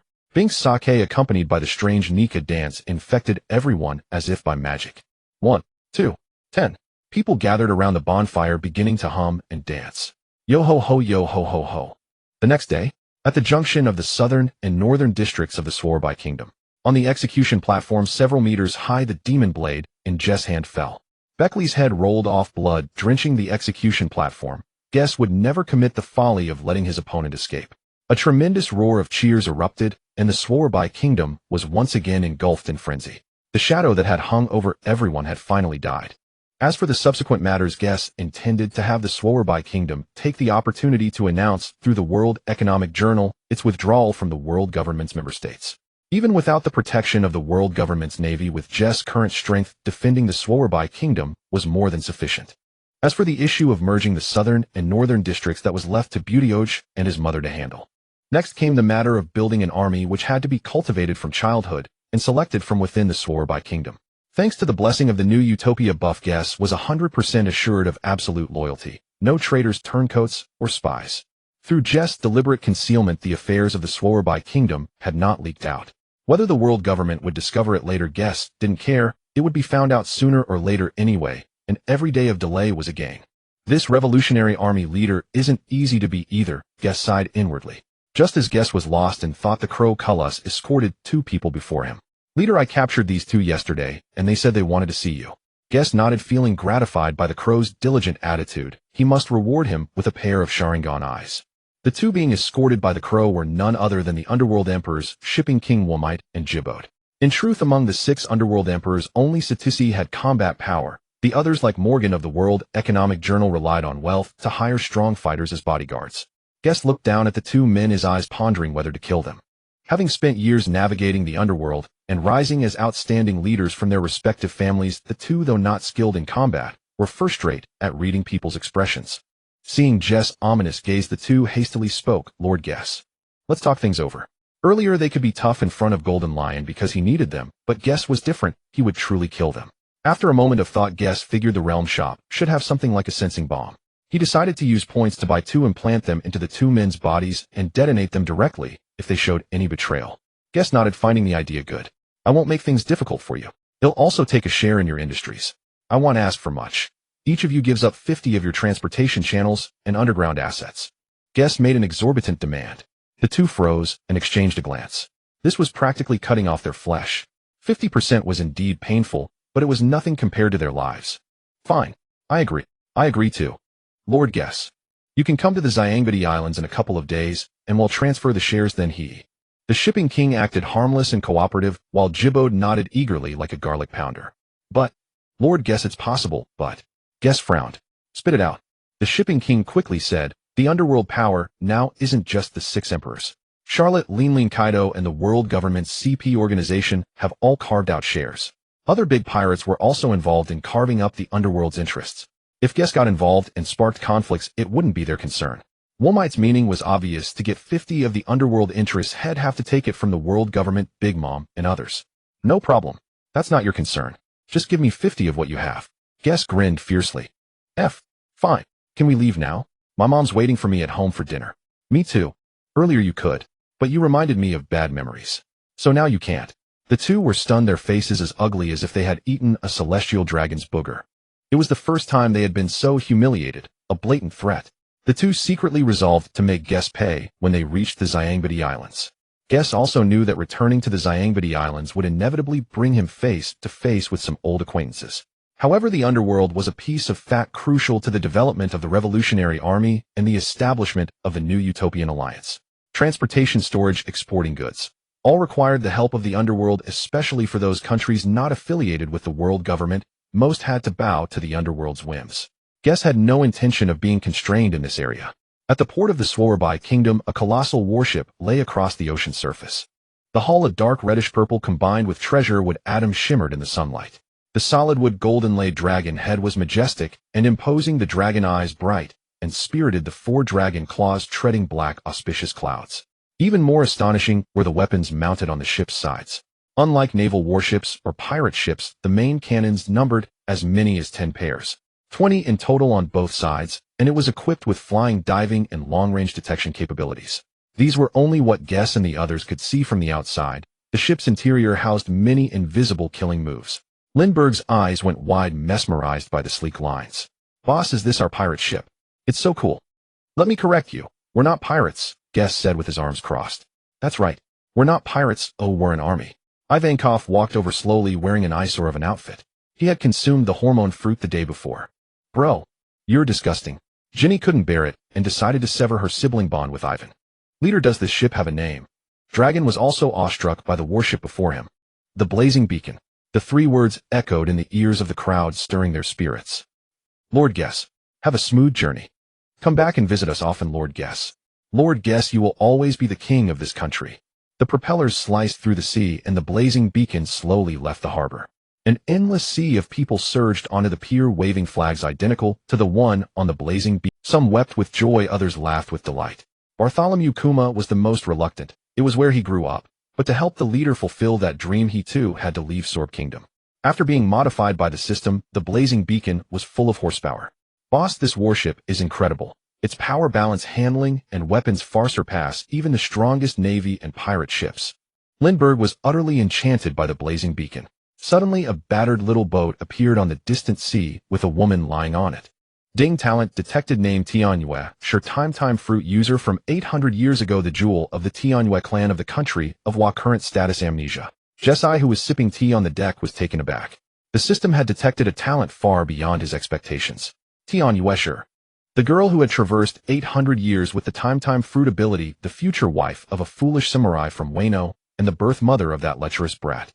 The system wouldn't act without reason. The talents it detected were generally useful. At this moment, Tianyue was suffering from amnesia, knowing nothing of her origins or Wano. Jesai saw this as a perfect opportunity to recruit her into the Revolutionary Army.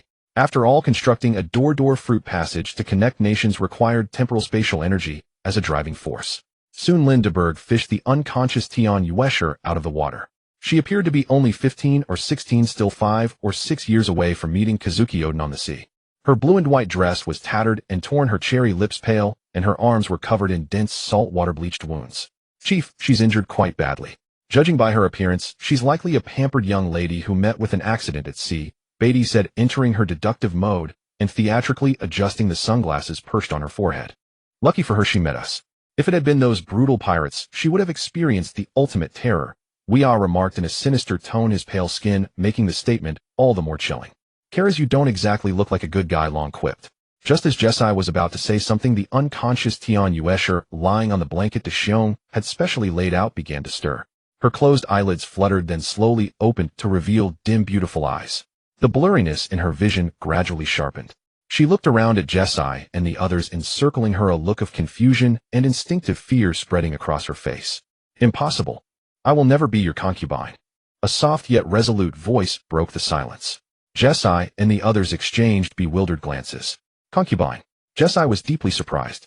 Could it be that Momonosuke wasn't the foolish samurai's biological son? No way. Was this truly the era of the Great Green Hat? He popped a senza bean into her mouth. Tianyue, still trapped in fear, swallowed it almost without resistance. Her wounds healed rapidly and her spirits lifted considerably. Tianyue finally came to her senses. She was not under the celestial dragon's capture. She had successfully escaped. Staring at the young man who gazed back at her with a smile, she felt a sudden, indescribable sensation surge within her. It was as if she had seen Jesai somewhere before. Jesai was puzzled. Why was she staring at him like that? Had his succubus trait activated again? Hello, have we met somewhere before? Tian Yushi's bright eyes locked onto Jesai, waiting for his answer. Jesai was utterly confused. She had only been in the pirate world for a short time. How could he have met her? Besides, she came from 800 years ago. The two of them had no way of having crossed paths. Could it be that she had used her fruit ability to encounter him in the future? But wasn't the time fruit only capable of traveling to the future, not back to the past? Unable to make sense of it, Jesai decided not to dwell on it. At least Momonosuke would never be born. The Liao Yuan sailed onward along the route to the Sabaody archipelago. After 2 hours of getting to know each other, perhaps due to his succubus trait or the fact that Tian Yuesher claimed to have seen him before, she displayed an extraordinary eagerness to be close to Jesai. So Lord Jesai is such an amazing person. Tian Yushi's eyes seemed to contain galaxies of stars. Upon learning that Jesai and his group were the revolutionary army dedicated to liberating oppressed nations, her fondness for him only grew. Lord Jesai, could I join your revolutionary army?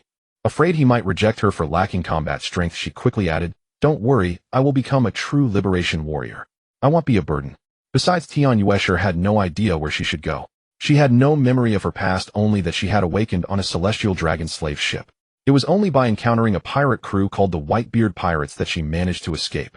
Otherwise, she would have most likely become that devil's concubine. Seeing the determination in her eyes, Jesai couldn't bear to refuse a key figure from Wano, especially since Wano was also part of his plans. Tian Yuesher would be a crucial breakthrough point in the future, not to mention her fruit ability. Jesai finished the last of his steaming green tea, setting the cup down with a soft clink. Of course. Welcome to the Revolutionary Army, Miss Yuesher. Hearing his consent, Tian Yushi's clenched white hands slowly relaxed, a heavy burden lifted. Lord Jesai, could you call me Xiaoyu? The setting sun cast a golden glow over the sea, and Tian Yushi's cheeks flushed slightly as she lowered her head. Jesai was taken aback. Was the pirate world really this open? It seemed he was the conservative one. Marine Headquarters, Marine Fort. What nonsense is this? Why should I give way to you? Zhanghua crushed the teacup in his hand. Answer me, Jirsaka. Had it been anyone else, he would never have lost his composure like this. Jirsaka took a long drag on his cigar, slowly exhaling the smoke. In a flat tone, he said, Acting Fleet Admiral, this is an order from the 5 elders. There's nothing I can do. Jirsaka was deeply frustrated. Had it not been for his previous major blunder, failing to capture that brat Jesai, he would be the one sitting in the Fleet Admiral's chair right now. Fortunately, he had some connections within the Celestial Dragon families.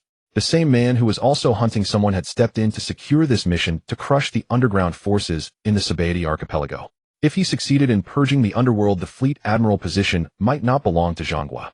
He is the patriarch of the Manmaya clan. You should know his influence, Jirsaka added, a smug smile curling at the corner of his mouth. Zhangguo's face darkened. He had never missed Kapu so much. If that bastard were here, he would have pinned Jirsaka to the ground and pummeled him. But unfortunately, the moment Kapu heard news about Luo Jie, he had rushed off to the New World without a second thought. Well, if there's nothing else, I'll be on my way to Sabaody to prepare the battle plan, acting Fleet Admiral. Jirsaka said, stubbing out the half-smoked cigar and swaggering out of the meeting room. With a loud bang, Zhanghua smashed the conference table with his fist, barely restraining himself from attacking. Damn it! What are those underground forces and great pirates trying to do? And does the world government really intend to wipe out the entire underworld? Zhanghua simply couldn't understand. Purging the underworld would certainly bring countless benefits, but the consequences would be severe. Those nations that relied on the underworld to wage wars, transport supplies, and trade slaves would go completely berserk.